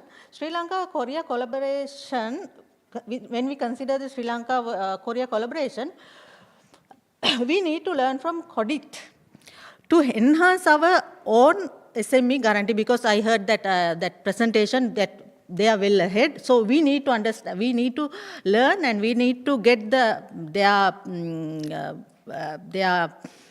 inputs to strengthen our credit guarantee scheme, as well as the capacity building program with Korean financial institution, and also strengthening digital financing and fintech solution for SME. Why I say that Korea thing is very important to us? I heard that in the early years of Korean development, the country faced the massive challenges following the war, that after war. So under the President Park Chung-hee, is that right? I think that name is correct. Yeah, under his leadership, Korea strategically invested in shipbuilding and in establishment of the national fund and fuel in the economic growth. Like that, in our country, Sri Lanka has faced significant setbacks. I think you heard that 30 years of civil war we faced, and after that, the COVID-19 global pandemic, and also then the economic downturn. So severely impacted to the economic as well as our SME. So today, Sri Lanka is looking to Korea for inspiration and support to rebuilding our SME, then the economy.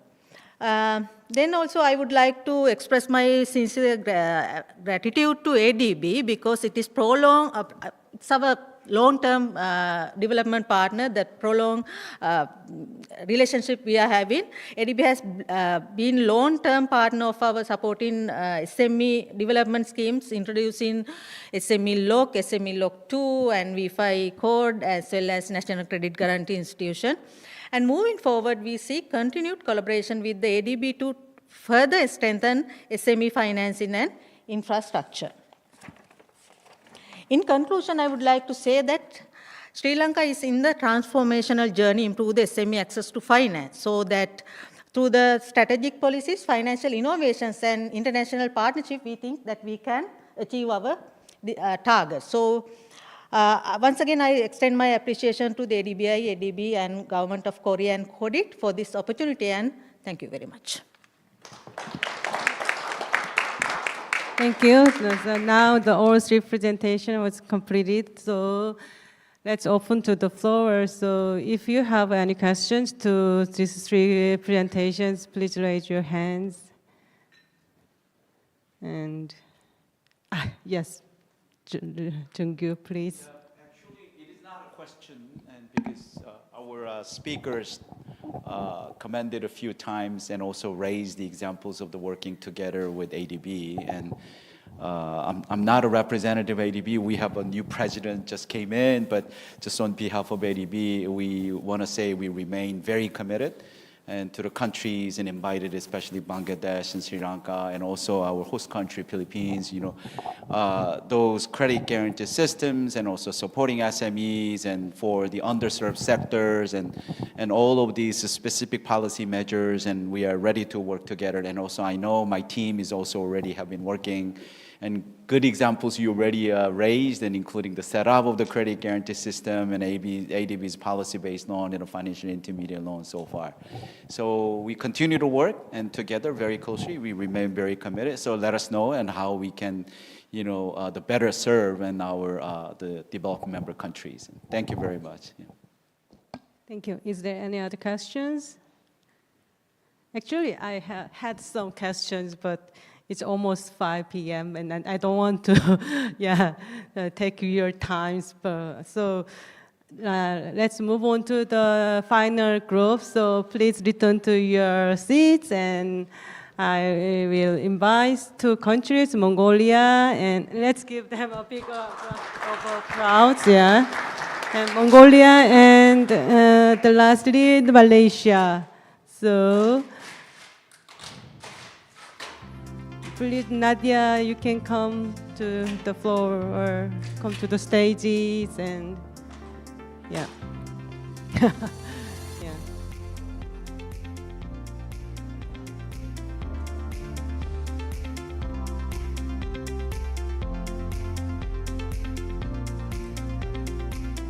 So from Mongolia, we have Miss Kadbatar Yamdorji and Mr. Munkasen Mayag Mardash. I hope I pronounced it correctly. So, yeah, please.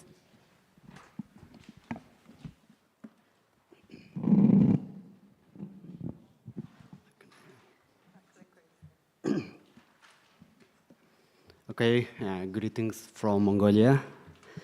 And first of all, I want to say, wow, because I really greatly extended my horizon on SME financing today. And compared to Korean SME financing, Mongolian SME financing is very little, small. And you know that bringing 2 institutions for cooperation is very big headache. But in Korean framework, there is countless organizations, really big headache. But, however, yeah, Mongolia got some progress on SME financing. So let's get into the presentation. Okay, first of all, the Mongolian total registered institutions, there is 77% is the SME. And this 77% of SME provides 70%, generates 70% of employment. And also contributes 18% of GDP of Mongolia. And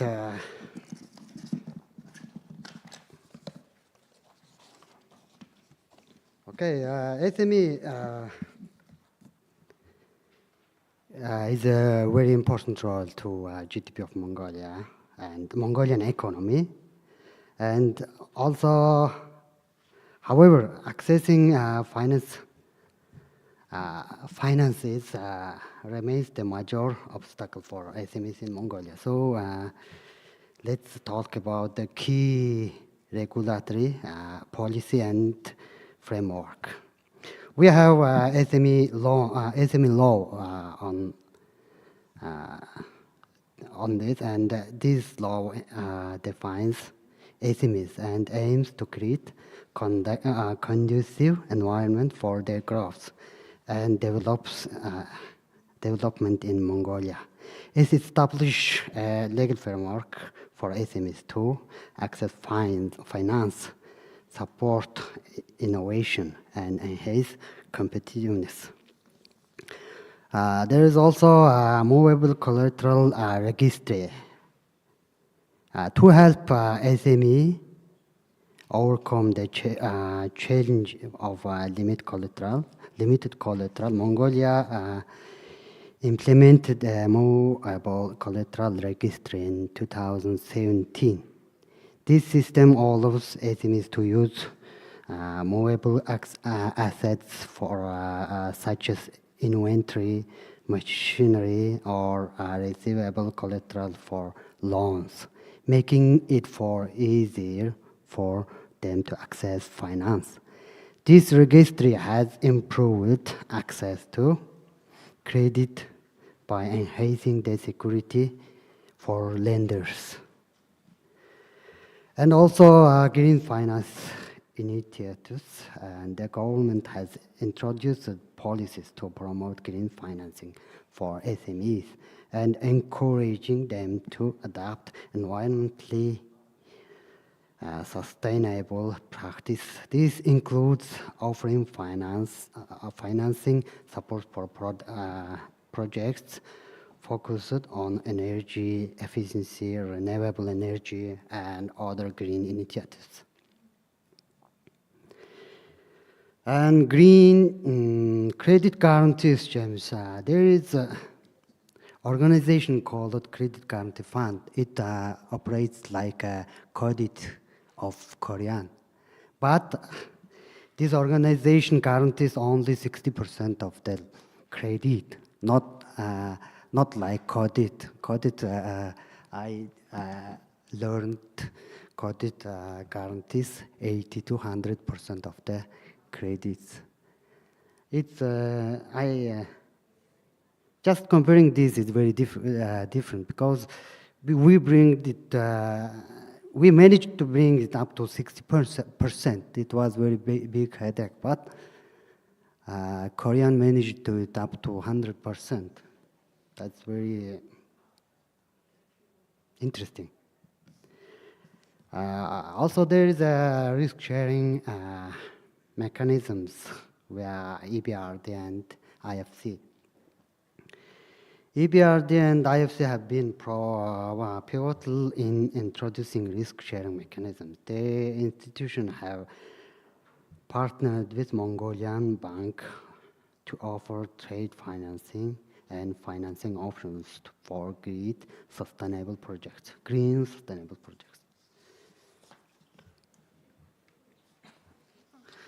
And also, of course, there is a challenge, and I just took the major challenge.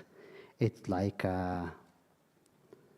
lack of collateral, high interest rate, limited financing literacy, strict loan requirement. There is too many documentations to access to the credit loan, and underdeveloped capital market and informal business practice, because many SMEs operates informally, so that makes them hard to access to financing services provided from government or bank. And this also impacts growth of the SME, such as restricting expansion, cash flow issues, slow industry development, and employment challenges.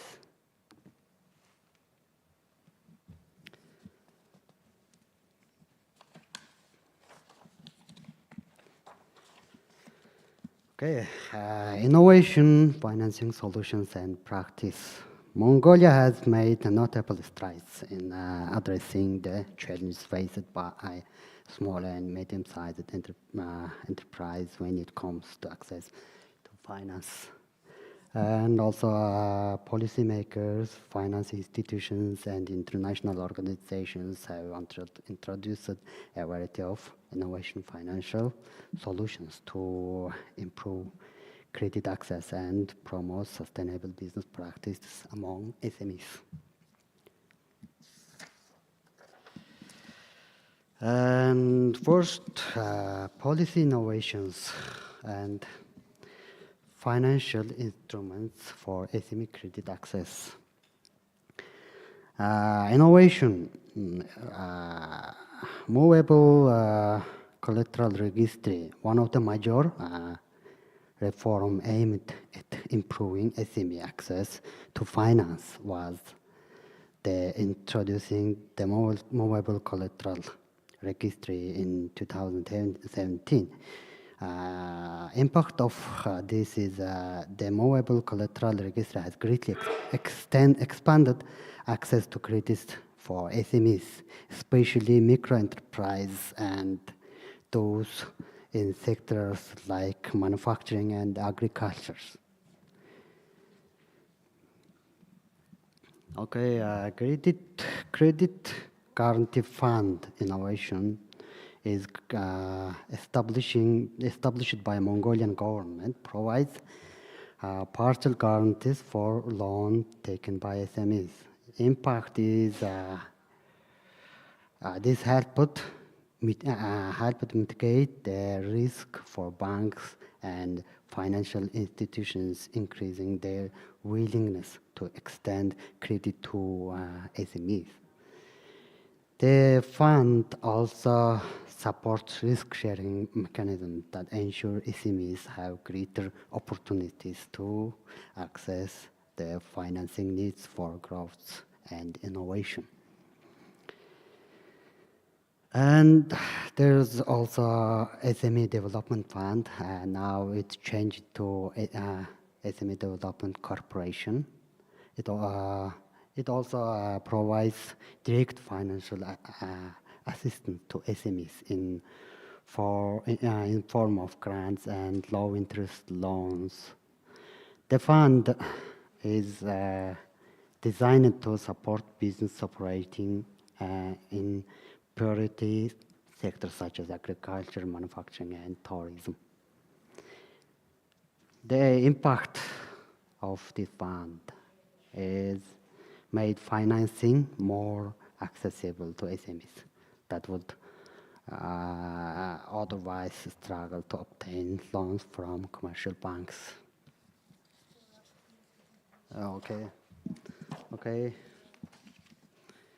And there is also green finance initiatives and government supports.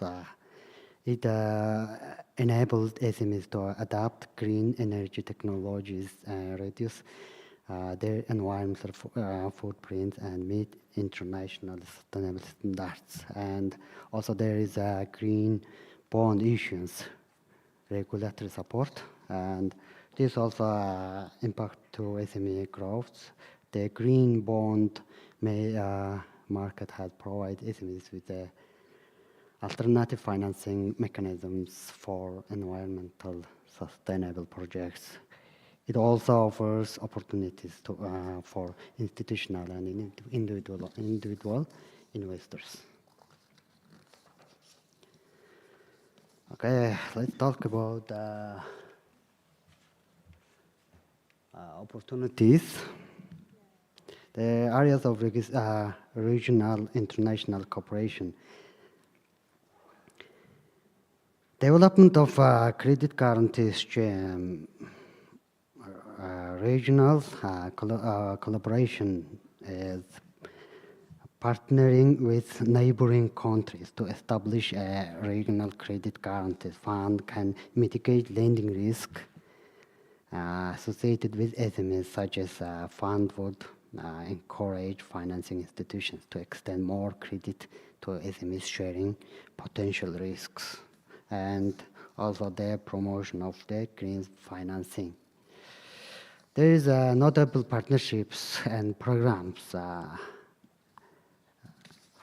that is European EBRD, and the objective was to create a better business improvement and strengthen the SME sectors in Mongolia, and also IFC and bank partnership, and also German Agency for International Corporations. And also there is a project, two-step loan project from JICA. It offers consistent loans through the Mongolian commercial bank supports SME growth and sustainable initiatives. Yeah, that's it all. Thank you. Thank you for your presentations.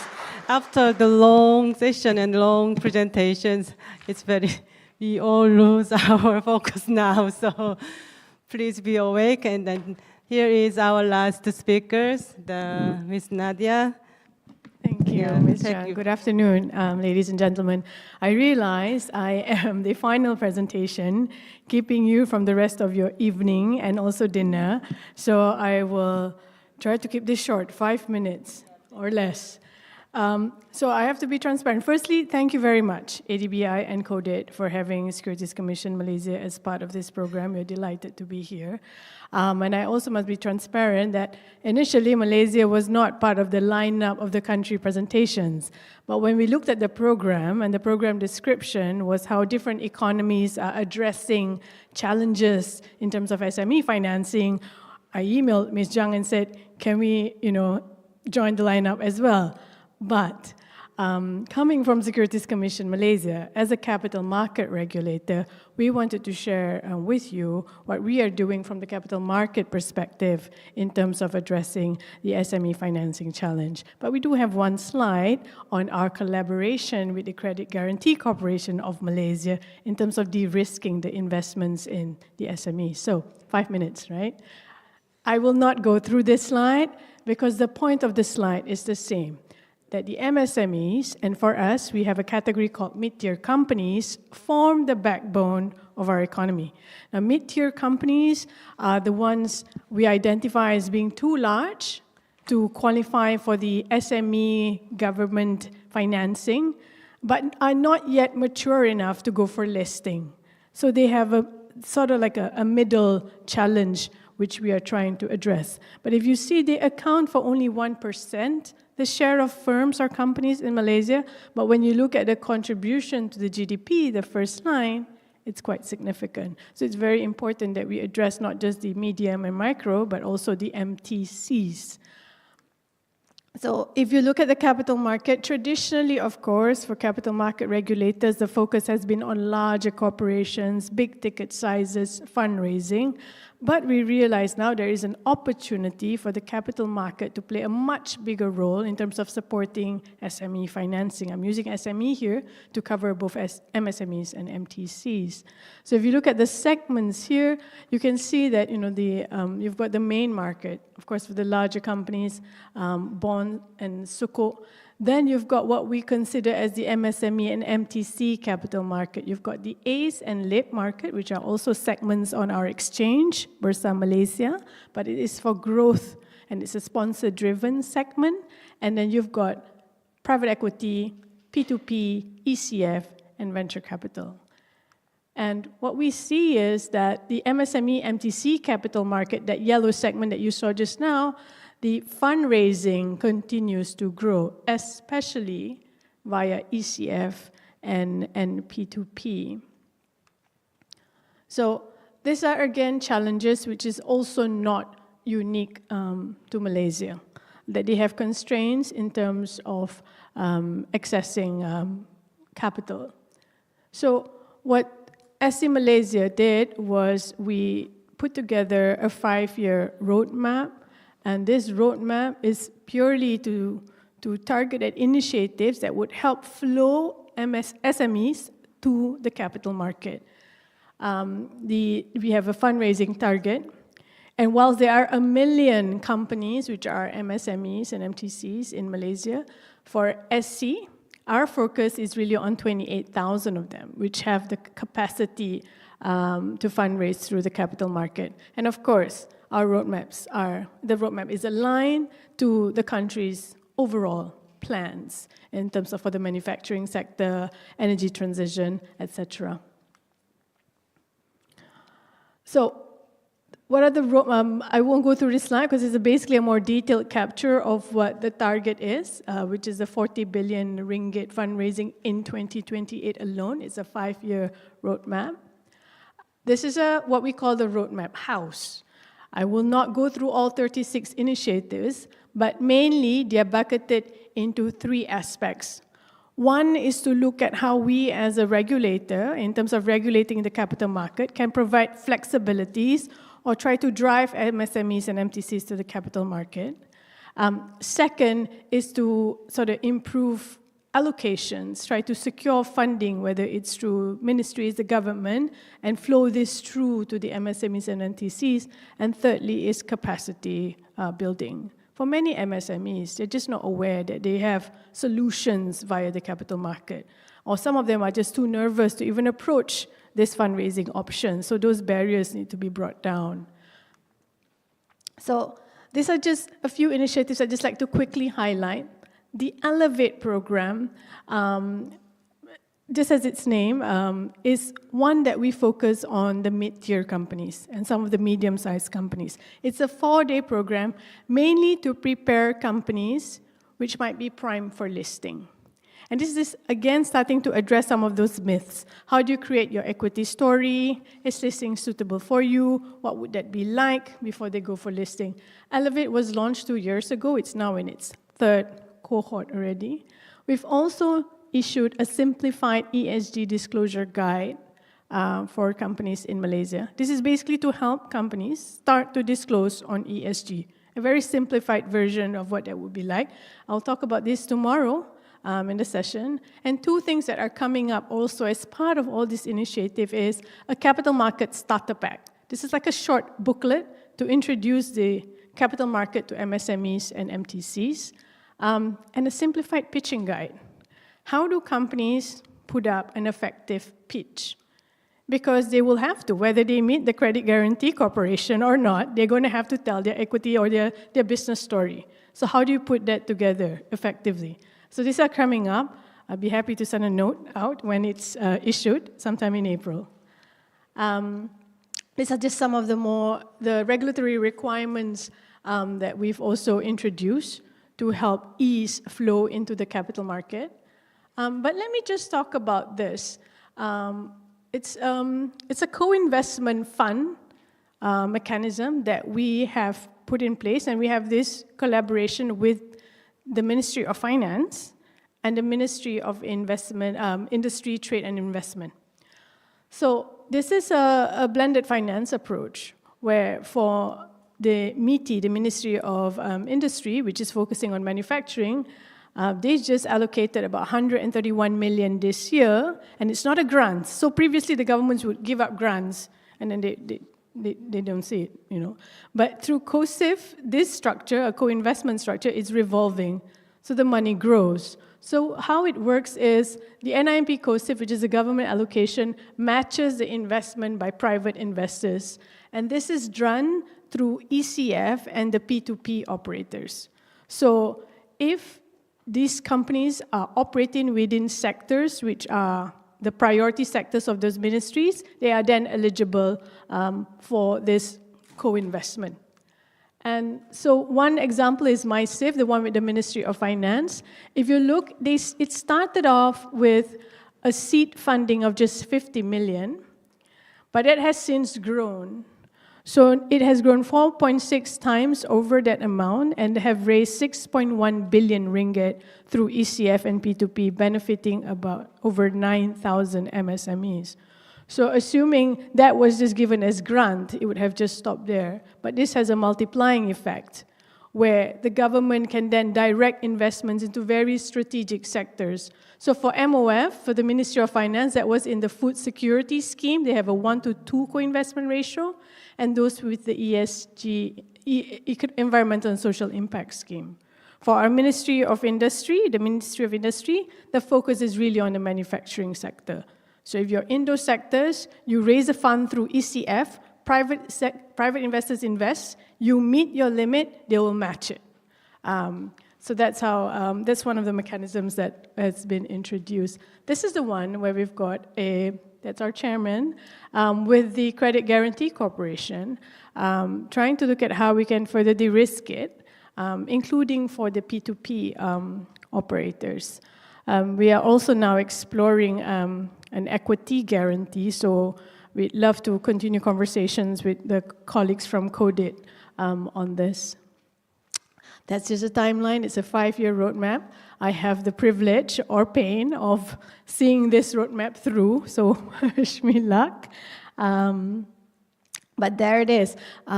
This was really just the purpose of wanting to be on the panel, to just share with you very quickly about what we are trying to do from the capital market POV to address the MSME and MTC financing challenge. I think I'm on the mark. Thank you very much, ladies and gentlemen. Thank you, Nadia. Yeah. So I'm sorry but we have another opportunity to learn about the Malaysian cases tomorrow. So thank you for your presentation. So now I will receive 1 or 2 questions if you have. Is there any comments or questions?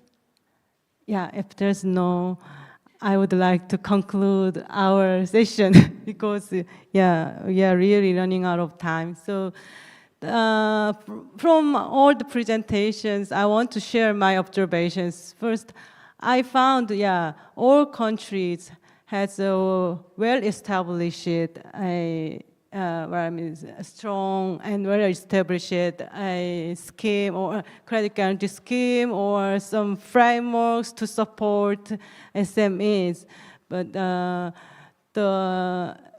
this means, I think, we can, there's so many opportunities and then the wealth of knowledge to be shared during our workshops. So, and also, additionally, I found, even if you have a framework and we all have some common challenges like the coming issues like climate finance, green finance, and some capacity building to tackle some lack of financial literacy issues. So we have all shared these challenges, even if we have a framework itself. So tomorrow, I think we can have more discussions, in-depth discussions on these issues. So I would like to wrap up the session here. And I am very sorry about the time management, but I think we have more opportunities. We have a networking dinner tonight, and also we have some breaks tomorrow. So I hope, I encourage all of you to continue your conversation about your challenges and then, and the exchange and experiences. So thank you so much for your presentation and participations. Let's wrap up the session, and I hand it over to MC. Yeah.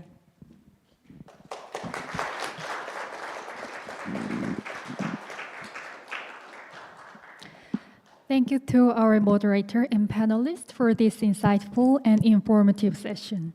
Ladies and gentlemen, with that, we conclude the first day of our workshop.